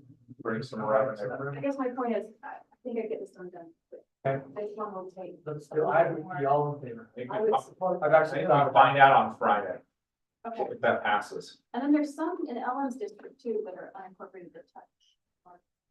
City limits, yeah. I think that's just low hanging fruit. That's probably the essence of this discussion. Let's go after You also low-hanging have to, fruit. you also have to consider that with this type of annexation. All districts will be shifting. Well, I Because was, of I was gonna population bring that up. This way. I thought of that same thing, District but I, restricted? Yeah. because of Well- Population. like, Distribution. like one, Distribution. yeah. So that. I'm becomes something to gonna consider. start coming up into your territory. I'm crossing Highland Drive. My district would not change. Yes, it would. Just be It would increase. It'd get bigger. Yeah, it would change. Okay, so Councilmember Highland, you're going to. We're all look in into favor that? to looking into. Okay. Well, Reynolds, as soon as we hear about that. On Friday. then- And I think that even if, I honestly think it'll pass. Okay. But even So do I. if not, it's a discussion that has started the conversation. Well, at the county level, there's a push to get rid of the county. Oh, they hate, could you imagine how terrible that would be to do in public works? Mhm. Who's gonna come with the police? Huh? Who's gonna come when they call the police?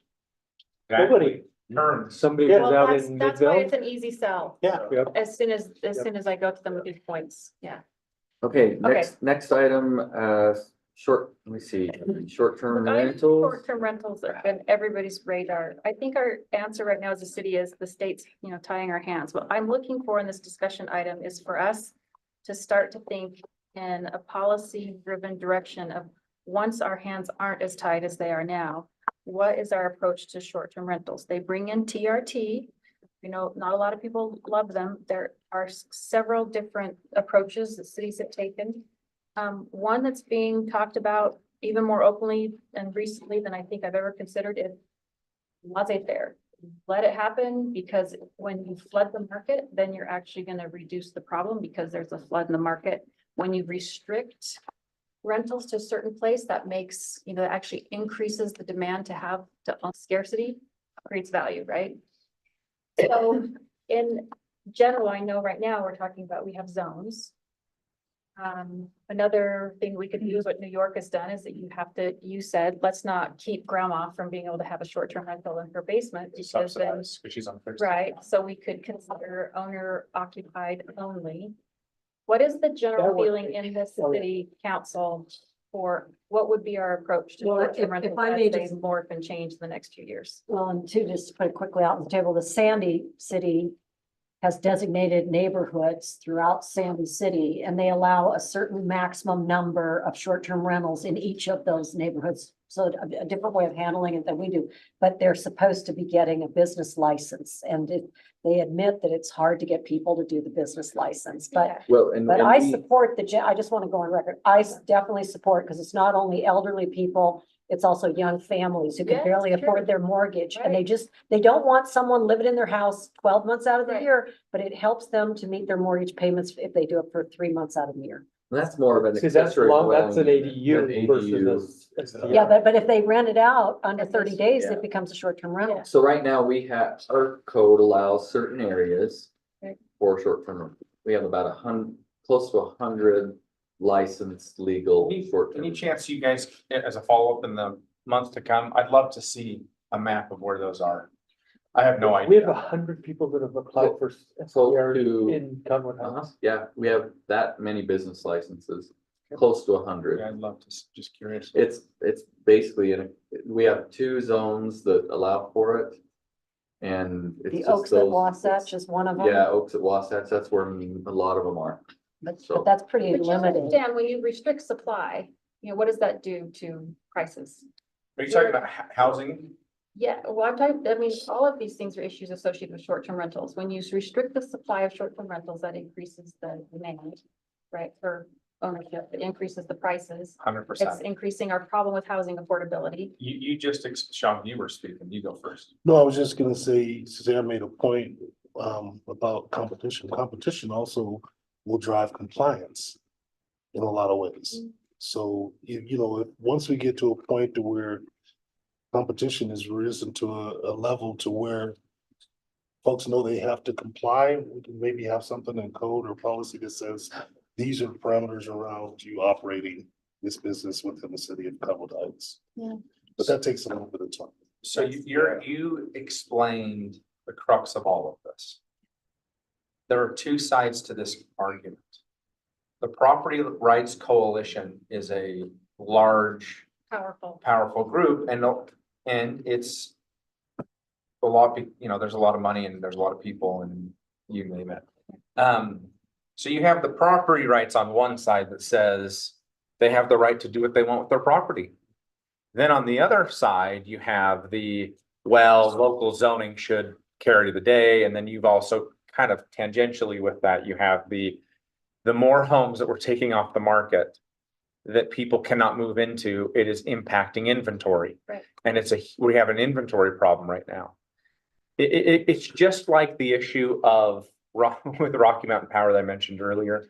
These two things, there's so much interest on both sides. It's just who's gonna pull the trigger and activate that giant battle.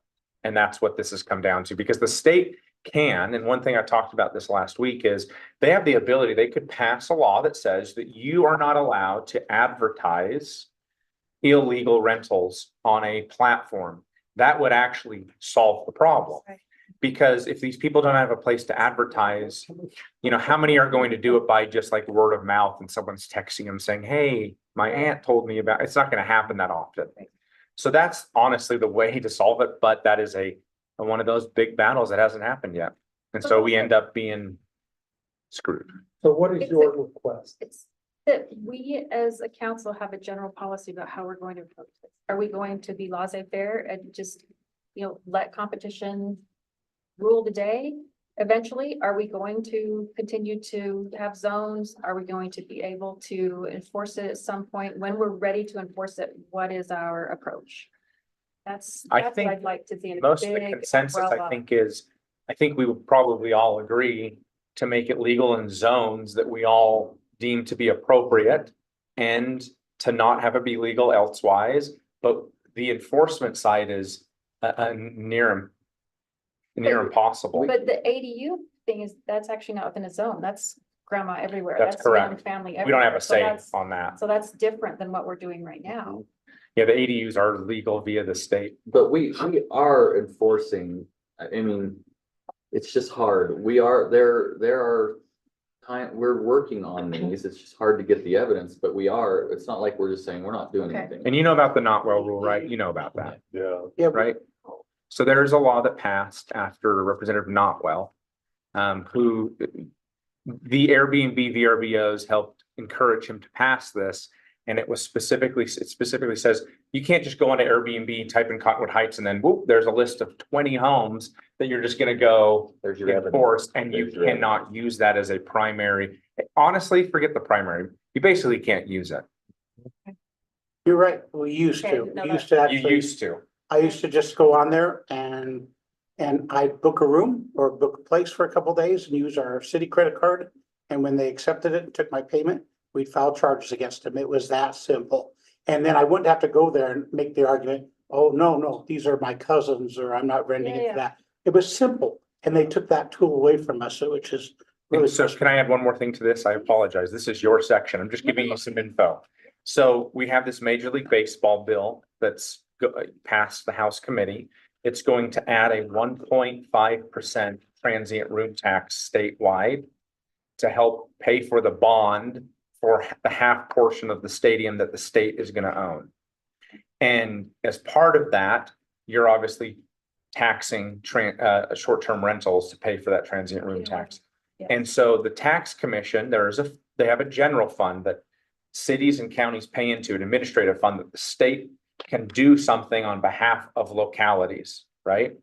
And in this bill, they're looking to give authorization for the tax commission to go after $600,000 on an annual basis to partner with a vendor, software. There's about 8 different companies that do this, to do address verification and verify every single short-term rental in the entire state and ensure that they are remitting taxes, because a lot of them are not, they're actually flying under the radar and they're not paying taxes. So the first step will be to identify all of these, make them pay their taxes. And at that point, the state's going to then have to make a policy decision. They're going to know the data, how many there are, how many homes are now off the market, what is that doing to inventory, how many of them aren't in a legal zone, and then the state will have to decide a policy of if they're going to allow it to continue or not. But these are baby steps that will probably take the next years to solve. Okay. Any other thoughts on this? You thought it was easy. No. Okay. Go back to my constituents and say, the city is moving in the direction of. Of encouraging the state to get a handle on this. Yeah, you hate to pass the buck, but I think until enforcement is more clear, we hold the. I mean, the constituent that's right, he's like, my 6-year-old is walking to school past a short-term rental every day, and I don't know who's there. I have That multiple of tugged at those my that people heart. complain about. And it goes back to the parking issue and. It's, it's, So have him report that and let's go catch the guy. Said he had- I mean, chief, if there is a neighbor that's just really struggling with it, obviously telling them, hey, we'll wait till the state solves it. What can we do? Obviously, you're not going and condemning the home, but what can you do to help, I guess, show that there's some concern by the city? Do they need to file a complaint or how does that work? It's complaint driven, so if they call, we will go out there and look at it, but the dilemma is, once you go there, they say, oh, no, we're not doing a short-term rental and I'm not renting it, or, these are. But my let's say they cousins." do say I'm renting it and they're there with their family on a ski trip. You don't evict them, obviously, because you No, can't do but- that. But if that happens and they admit it, then we You find out find who the it. property owner is and we cite them. The problem is, Go to they don't court care, and because pay if a the fine. ticket is $85 and they just made $6,000 by renting it, it's like, And some of these okay, people I'll do aren't that all day long. here. And I. They're not. Those in my district. They're What was this dilapidated. talk of, just recently with these public comments about how Brighton imposes $650 a day? They don't know what they're talking They about. don't know what they're I talking mean, about. technically, you could change the amount, couldn't you? Can we do that? You can, I'm not sure how that's done, whether it's the administrator of the court or you do it like you did the parking thing. I don't I don't know, know. but I'd love to see that increase, because it's, they'll pay $85 all day long, because they're making. But it's the same That's issue only with if they get caught. the chief, and I had a discussion about a resident that had a camper and cars on dirt and they had people living in this, it was a disaster zone. And they got they get a fine of $80, Just say $85. it's, and then they don't. $1,000 Well, fine, that's that'll my drive point. We're not some. really That's right. incentivizing. illegal. Maybe that's something to look into is who's in charge of setting those fees and maybe it is the court. Maybe it is. And if you read that Salt Lake Tribune article, I think it completely misattributed the problem here in Salt Lake County. So 1% of Salt Lake County residences are short-term rentals. Well, but that doesn't, No one knows. okay. You know what? No. Big- Over I here, probably think we it's could probably be the 1 in east side 5 more than within 10 West years. side without a doubt, so that's probably. What I'm sure, yeah. Okay, can we move on? Are we good? Sure, that Um, shared my. So I'm okay looking at who sets the fines and if we could actually set our That own. would be $1,000. We should know. Is that okay to figure that out? Yeah, Well, we can make a call to Mayor Knopf and get this cleared up, or at least, I forget her, Burkhart, she's on the Brighton, she comes to the AMC meetings. So we could verify if they've done something. You'd find that out? Okay, Yeah. let's at least Okay. get that information. That's interesting. Next one's rental of home and backyard spaces. yeah, you have some information about this too. I think, did you have a slide? I have, just a second here. This for like Which is living out. essentially that we've been saying that we have, ordinances in place that you can't use your Commercial house. or activity. commercial They need to go activity. get a license and it So- wouldn't be zoned. Can't we include in our ordinances that it specifically applies to backyard amenities so that because of the proliferation of these apps that are just like going out, they're actually, I think I told you, they're paying people $500. If you're a host and you get somebody else to sign up on the platform as a host, they pay you $500 for that. So they are very aggressively recruiting people to rent their backyard amenities. And that's Yeah. what we're up against. And I've mentioned, we've had this discussion before, and I do think that there are some commercial activities that for sure should not happen in these residential areas. But I do my only thought was to be careful to not go after certain types. I think obviously grandma doing piano lessons, no one wants to go No, after that that's for not sure. what we're talking about. But I do know, like, when I was growing up, I learned to swim in someone's backyard that my mom paid her like $10 for swim lessons. And I guess there's probably a balance, and what you're talking about is super egregious stuff. so Yeah, we can I agree accommodate with 40 you. people for your birthday party in our backyard pool. That's what's on Swimply. Yeah. And there was a Cottonwood Heights listing for that. Or tournaments or The tournaments, pickleball. leagues. Yeah, see, and lessons. that's the, So that's the whole super- other side of pickleball. When you talk Yeah. about, well, we don't want a neighbor calling 4 minutes into, a pickleball match. But when you're renting it out and just Yeah. saying, no, these are my friends that are coming, and yet you have 4 cars that are there all day long parked on a very narrow street. So we have current laws against that. yes. They don't talk about backyard amenities. Yeah, I think what would have to happen is probably to shore the language up a little bit more. to What does the define. language say? Well, it basically says that you can have a home business, but current regulations, commercial use, you have to go through a business license process, but it doesn't necessarily prohibit these types of uses as a potential home business. And we could probably modify it. Cause it's, if you just say, hey, friends, like, invite a bunch of people over for a pool party, obviously fine. You're just saying not selling it to everyone for Yeah, that but purpose. we have zoning that says you can only do so many dogs in a, home daycare, for example. Yeah, I mean, we can include something about this. the key is, oh, you're not seeing that because I haven't shared my screen, sorry. Yeah. The license, the key is that we don't specifically address the rental of backyard areas as being prohibited. That's what we don't have right now. Right. And that's what would need to be probably. Wouldn't shored that up. be implied though? As a commercial business which would then require parking and all of the things. Probably, it's Did just you not just add a overly, nuisance to it or something? Maybe? you just prohibit it. You'd prohibit it specifically in the code. With the So it's penalty, so not- you disincentivize people to, same thing, if you can rent out, your backyard pool for $400 a night, the pickleball rate is about $50 an hour. So if you're spending $30,000 to $50,000 to put in a pickleball court and you're thinking, well, I can rent that for $50 an hour. And you do that 4 hours a day, you're making $1,000 a week. What about lessons? Let's say the neighborhood, the guys are pro at pickleball, or let's say basketball. I'm opposed to that too And you because come it's and they business. say, hey, can you give my son some lessons? Is that then illegal? It I'm should, just, because of the nuisance. There it is. And that's a tough one. I just saw where 2 kids got scholarships for cornhole. Yeah. So, I mean, literally, this could be, yeah, they got a college. And I guess to I don't want to go after those that Yeah, really are let's causing do no that. one any problem. Exactly. I don't want to get caught in that I'm a little trap. less, so. This is a reality. Yeah, wow. Yeah, Wow. it's a reality. So you want to be careful in. Says but a nuisance is different. Yeah. Actually address the pickleball nuisance, really what we're doing. We really haven't done that. So. So what do you want to do with this? Do you want to look at some code I changes? think we need to, I Please, those changes. We Please. have 2. I'm fine with looking at it. I have no, if we can weave that, I watch it on. I'm totally, I'd be in favor. I mean, it's becoming very nuanced. If you want to rent out a portion of your garage for somebody to store their boat, that's a very different nuisance than allowing, leaves in your backyard pickleball court. So. Yeah, and no, that's my point.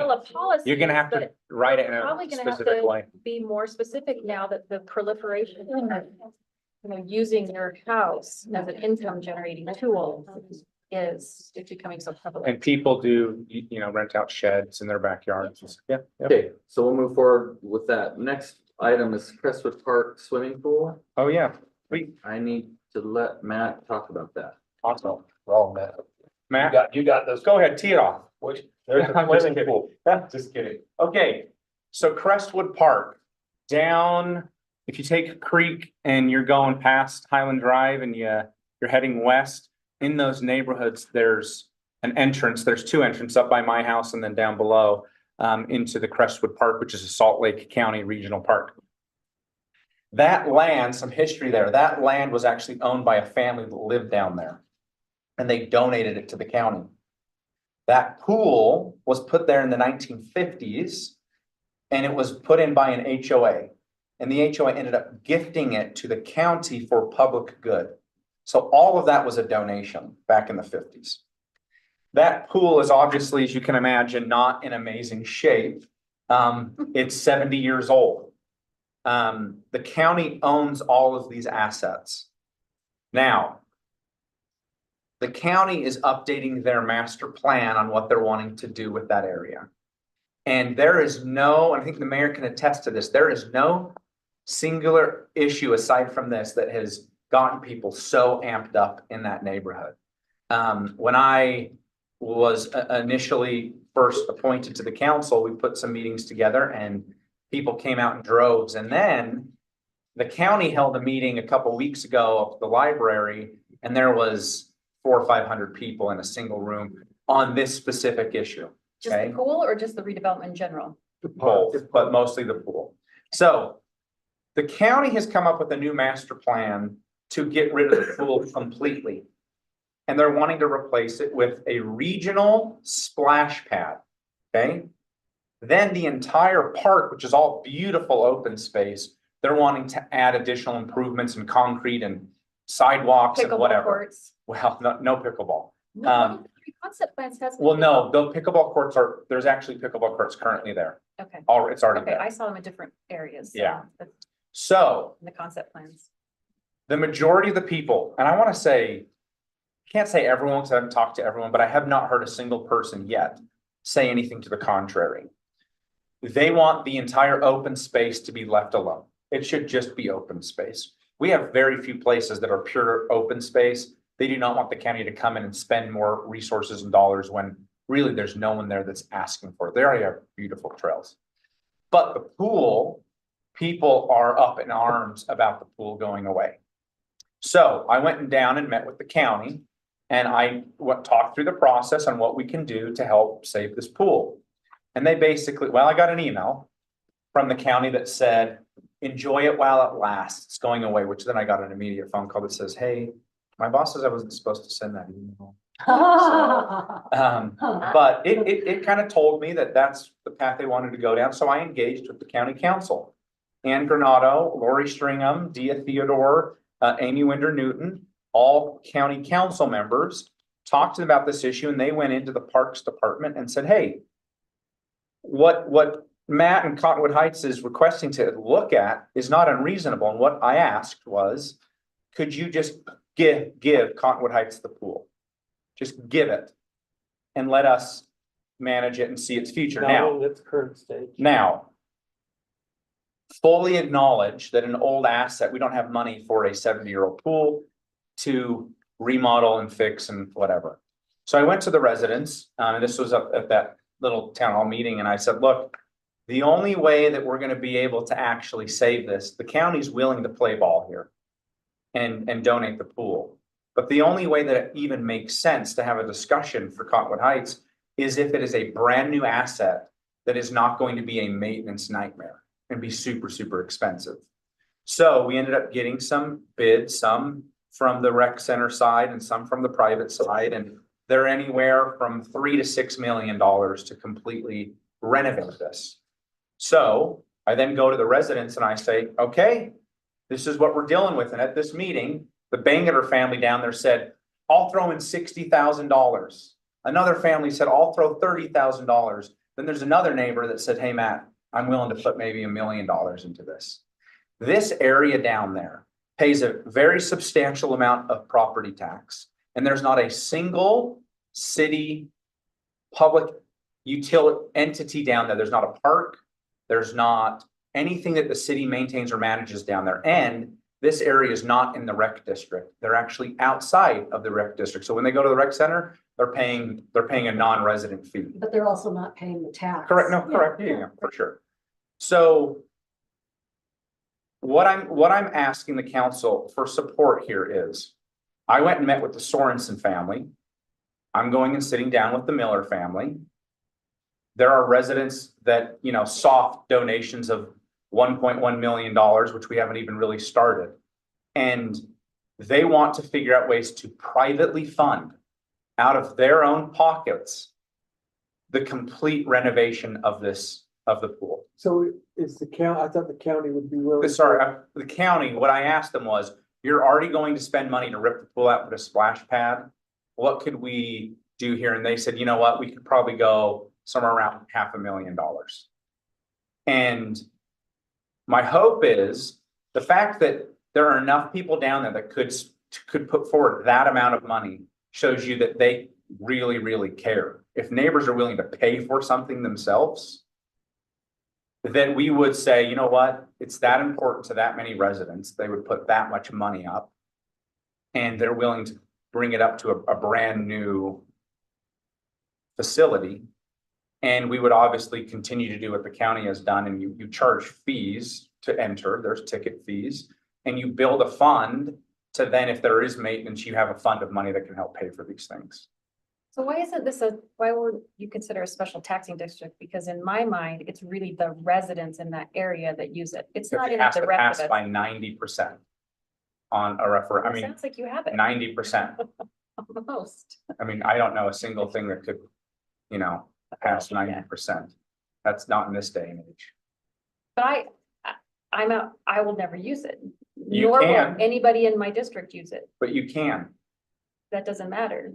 I mean, Because I have I don't access know. to the rec center pool. For sure. So I don't want to pay into an operating. I fund for would something that's so beg to local. say, that if there's a lot of kids that go to Brighton High School down there, I'd beg to say there's a lot of kids in the district that go to Brighton High and they all get together and go to that pool. That's what's happened historically.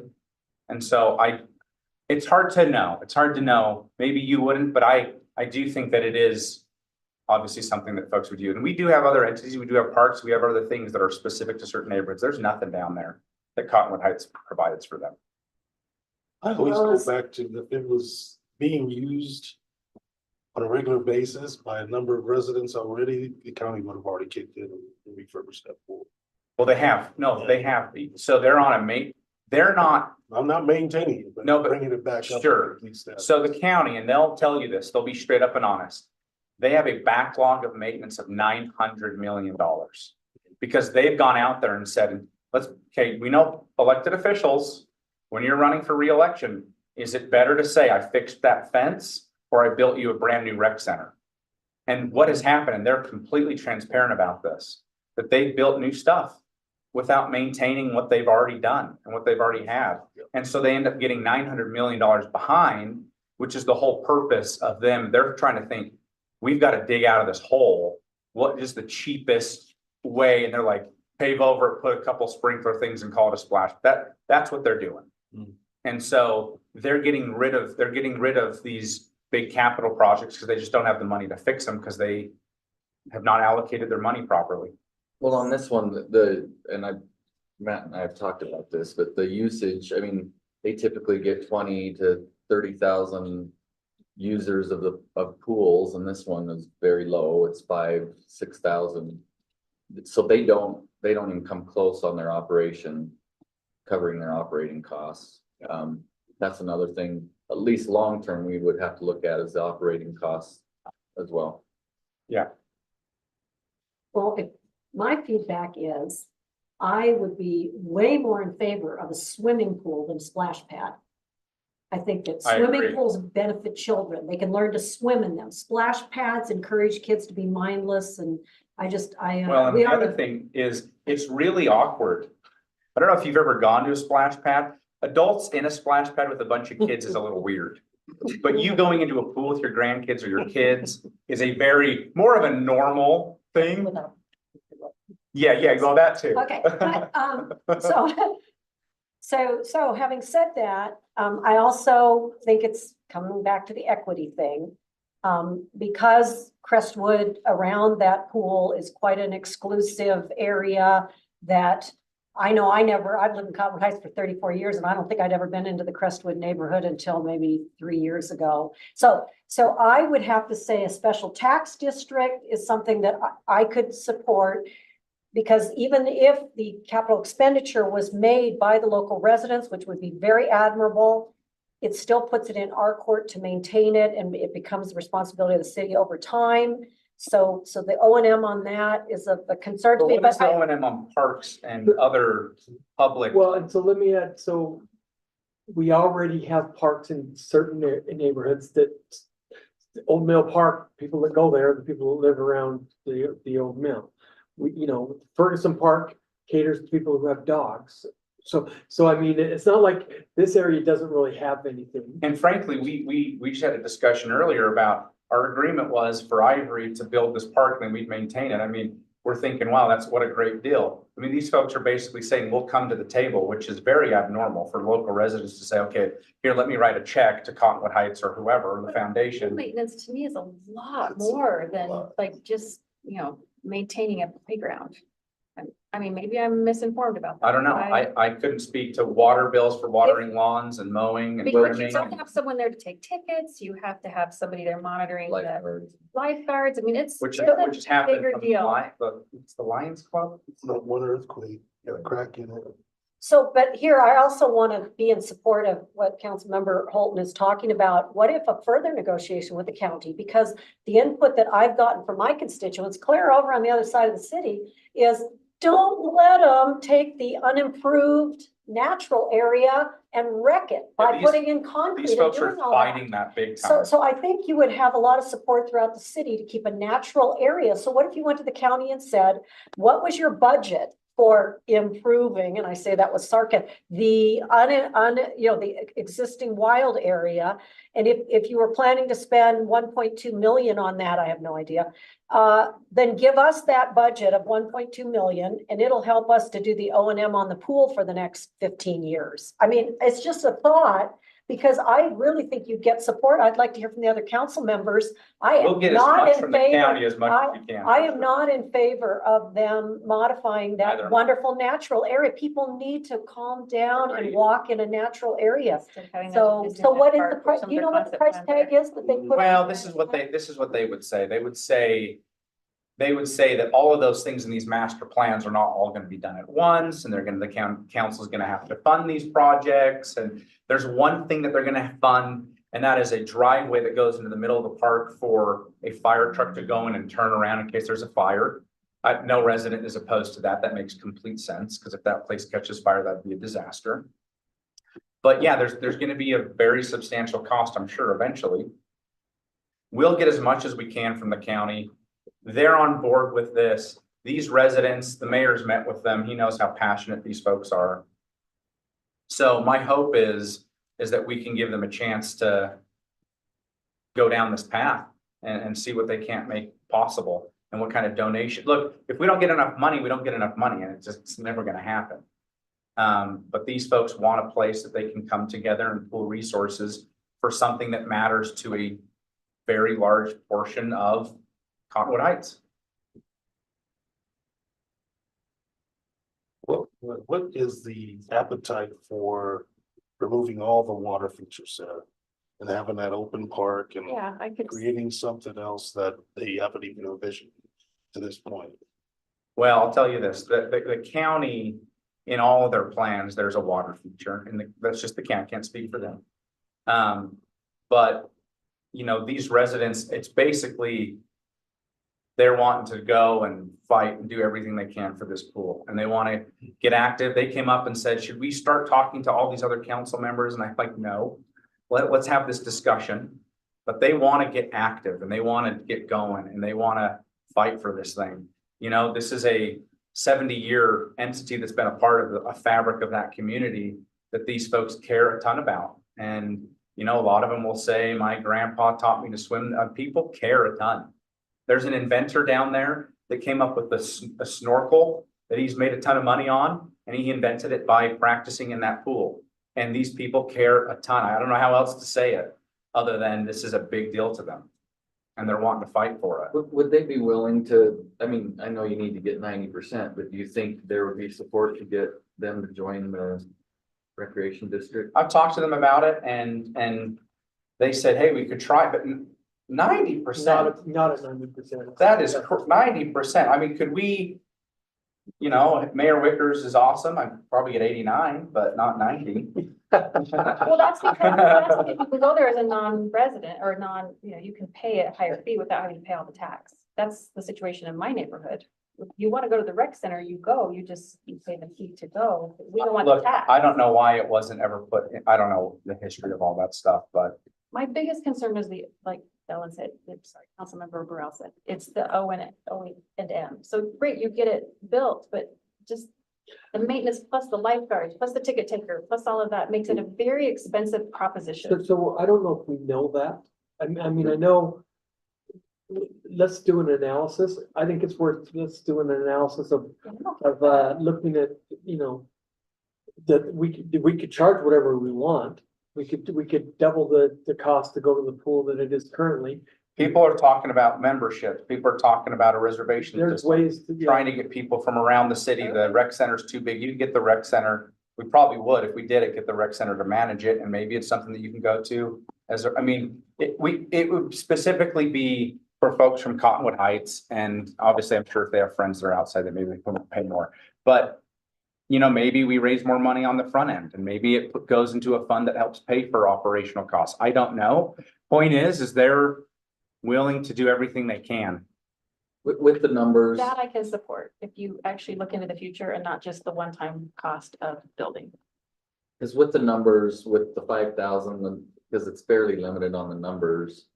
I've talked to the county and the last 2 years average, they've been in the red about 100,000 on this. They just gave me updated numbers not long ago. 100,000 Now- a year. Yeah, now that is the county's, and they have larger probably administrative costs, overhead and stuff. I don't know all of that.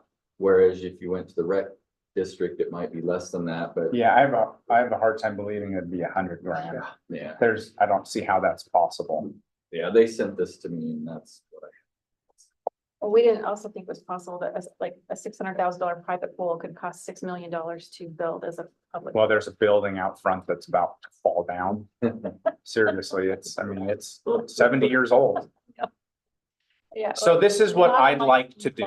This is what I'd like to do. I'd like to get these residents together and at least put a fund where they can donate, and let's see how much we get. If we get more money that can be put in kind of a supportive fund, that's an extra $1 million that pays for pays it for 20 years or something, I don't know.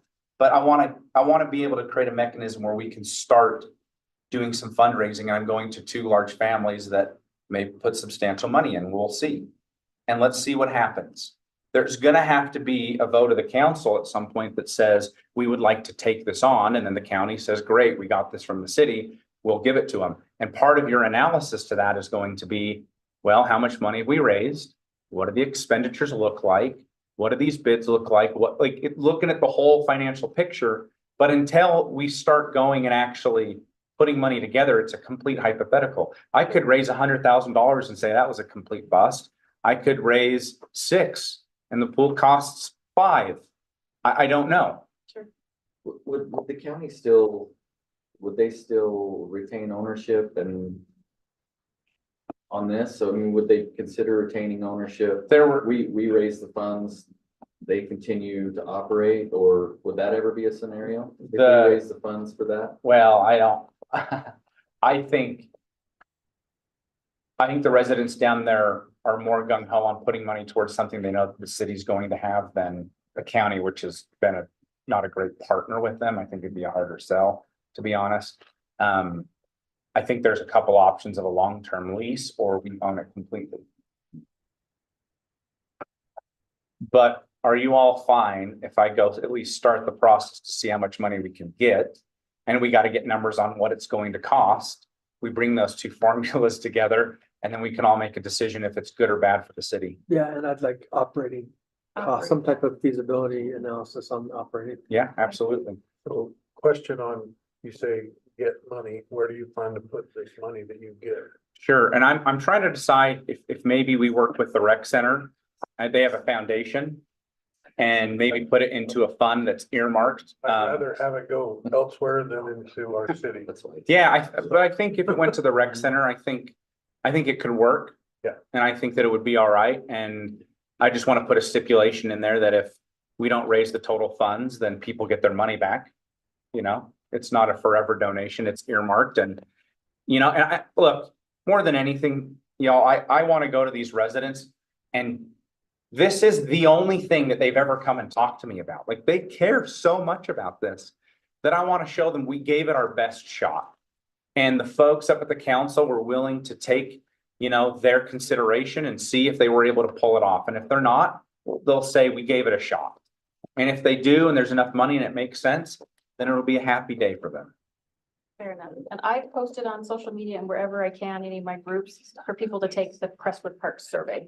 Yeah, That's thank you. and I think that that's important. So anything we can do as a council to promote people taking that survey, so you get some. And if you haven't been down there, I'd love to go on a nice walk. I've been It's there. beautiful. it's, you know, cause I've come down the back way with the dog and everything, but, I'm more than willing to research it, see what we can. Is the survey still online? I thought the survey was completed. It- I think Survey it might be results were already turned in. Oh, no, that was a preliminary. So there's yet This another is, this is, survey let's going? just be completely honest, okay? This is why they're so frustrated. Voting on the three concepts. The county came out and said, what would you like to see? They all fill it out and then the county does the opposite.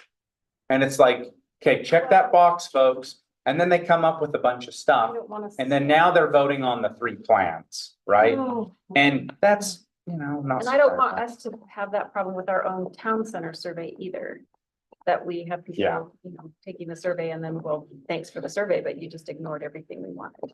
Yeah, I think, And I'm promoting that Yeah. one as well. A little disappointed in our vendor that they're not making that survey should be a banner on the front page of that Cottonwood Heights Town Center. so on Kind of this. buried underneath To everybody. close this topic, I'm gonna go put the work in. I'm gonna meet with Ben Hill. I'll look at the foundation, see if we can't earmark it. I'll start doing some fundraising off of it, see what happens. Come back to you all with what we've raised and what the costs are gonna be, and then we'll make a decision. Is that okay? Sounds good. Great. Okay, next item, Sister City. I'll make this super quick. The Korean American Chamber of Commerce was started here in Cottonwood Heights. Believe it or not, there are more Koreans here than me. And that Chamber of Commerce was put together, How many? more than me. 12? More than me. And a thought that they brought to me was this idea of having a sister city, something that they felt really passionate about. And they thought, you know what? This is the city where we started this Chamber of Commerce. This is where their articles of incorporation are. In And, Cottonwood Heights. Mhm. Oh, cool. and we want to maybe see a sister city if we could partner and bring more of that Korean culture here. And obviously, we would need to go pitch a city in South Korea. They wanted me to get them some info, which Tim has helped me with, that they can go and have these conversations. And just basically create, I don't know if it's a resolution or something, where you just say, you know, we're a sister city with a city in South Korea, and there might be opportunities for them to come here and meet with that chamber and engage with the city and learn from us and vice versa. It's obviously something that you've seen throughout Utah, mostly with cities in Japan, as kind of a follow to World War II. It was kind of a popular thing. And I know, Tim, when you were in Murray, I know you've mentioned that they had a sister city as well. Pocatello. Pocatello. Yeah, Tim and I were in. Yeah. I said Murray and Pocatello are sister cities. Well, in some way. Oh, I thought that's not what you said. No, when he was working in Pocatello. Oh, you wanted Pocatello to be a Murray. No, Pocatello was a sister city with a Japanese. Oh, that's laughable. And so, So in National, Scottsdale, but we just went across state border. Scottsdale City I was- Center has a little monument that listed all of their sister cities. There's 8 or 9 of them. Yeah. And I love the. Helper thought Utah's got process. the same thing, which is I mean, fun. I 100% am in favor of getting sister cities. And guess what? Get this. I don't think it costs us anything. I support it. Well, I have a let me add, to that. If you're gonna travel, which typically you Well, travel. sounds like I'm to- paying. Expensive, No, I'll pay my expensive. own way. Cause I know in Pocatello, there was a travel. I'll pay my own way, okay? So, I think it'd be great for like the folks from the consulate that came and visited that you. Absolutely. To come here for lunch in Cottonwood Heights and be able to invite residents and people to talk. And learn from There's a them. big There's a bunch of history in stuff. Cottonwood Heights with the Danes. You know, the Danish, we actually have Danish Road, and there was a big, you know, I think there's a lot of things to look into that are really, could be really cool. Make it the city that where my manufacturer is, and then I'll travel there. Well, then they can That's a travel business here. write-off. Yeah, in full disclosure, I'll disclose that. One of the things they did in Pocatello is they named a couple of their conference rooms after the city. Hmm. So it was. Oh, cool. So it was the, yeah. So anyway, those are just some other small things. And we'll practice before they come. We'll practice eating kimchi so you can have a poker face when you're like, this is great. You know what? Yeah, In Korea, it's fabulous. It's I love it. wrong here. No, Wrong. I disagree. Oh. Costco kimchi is fantastic. Oh, I promise you, thank you so Costco much. kimchi. So those are the main things. The other 2 items we're gonna talk about in work sessions. Okay. So that is all that we have. I think we've got direction. Let me just say one last thing, then I'll turn it back to you, Mayor. what we will do is it takes a little bit of time to get the meeting minutes finalized on this, but once the meeting minutes are finalized, I put together a document along with Tiffany to outline the direction from this, and then we start tracking it. So give me a few weeks on that, and then I'll get that to you for your review. So thank you for the input on all this. This is good. I'll turn it back to you, Mayor. Okay. Any other questions, comments? It's amazing. Yeah, I'm it's just looking at the great. clock. Wow. We are a good group. Thanks for the Talked leadership. about a lot of stuff. Thank you to staff for being here on Saturday. You can all blame one person. Thank We'll you. talk about it Yes. later. Seriously, Tim, I can't stand that Tim guy. Now, thank you for your dedication. Thank you to the council. You're all awesome. And everything that, every single person that's mentioned is valuable. And I'm glad that we are who we are. So thank you for your help and input. And I do need to do a motion to adjourn, correct? Okay, so I will entertain a motion to adjourn. Motion to adjourn. Second, for sure. All in favor?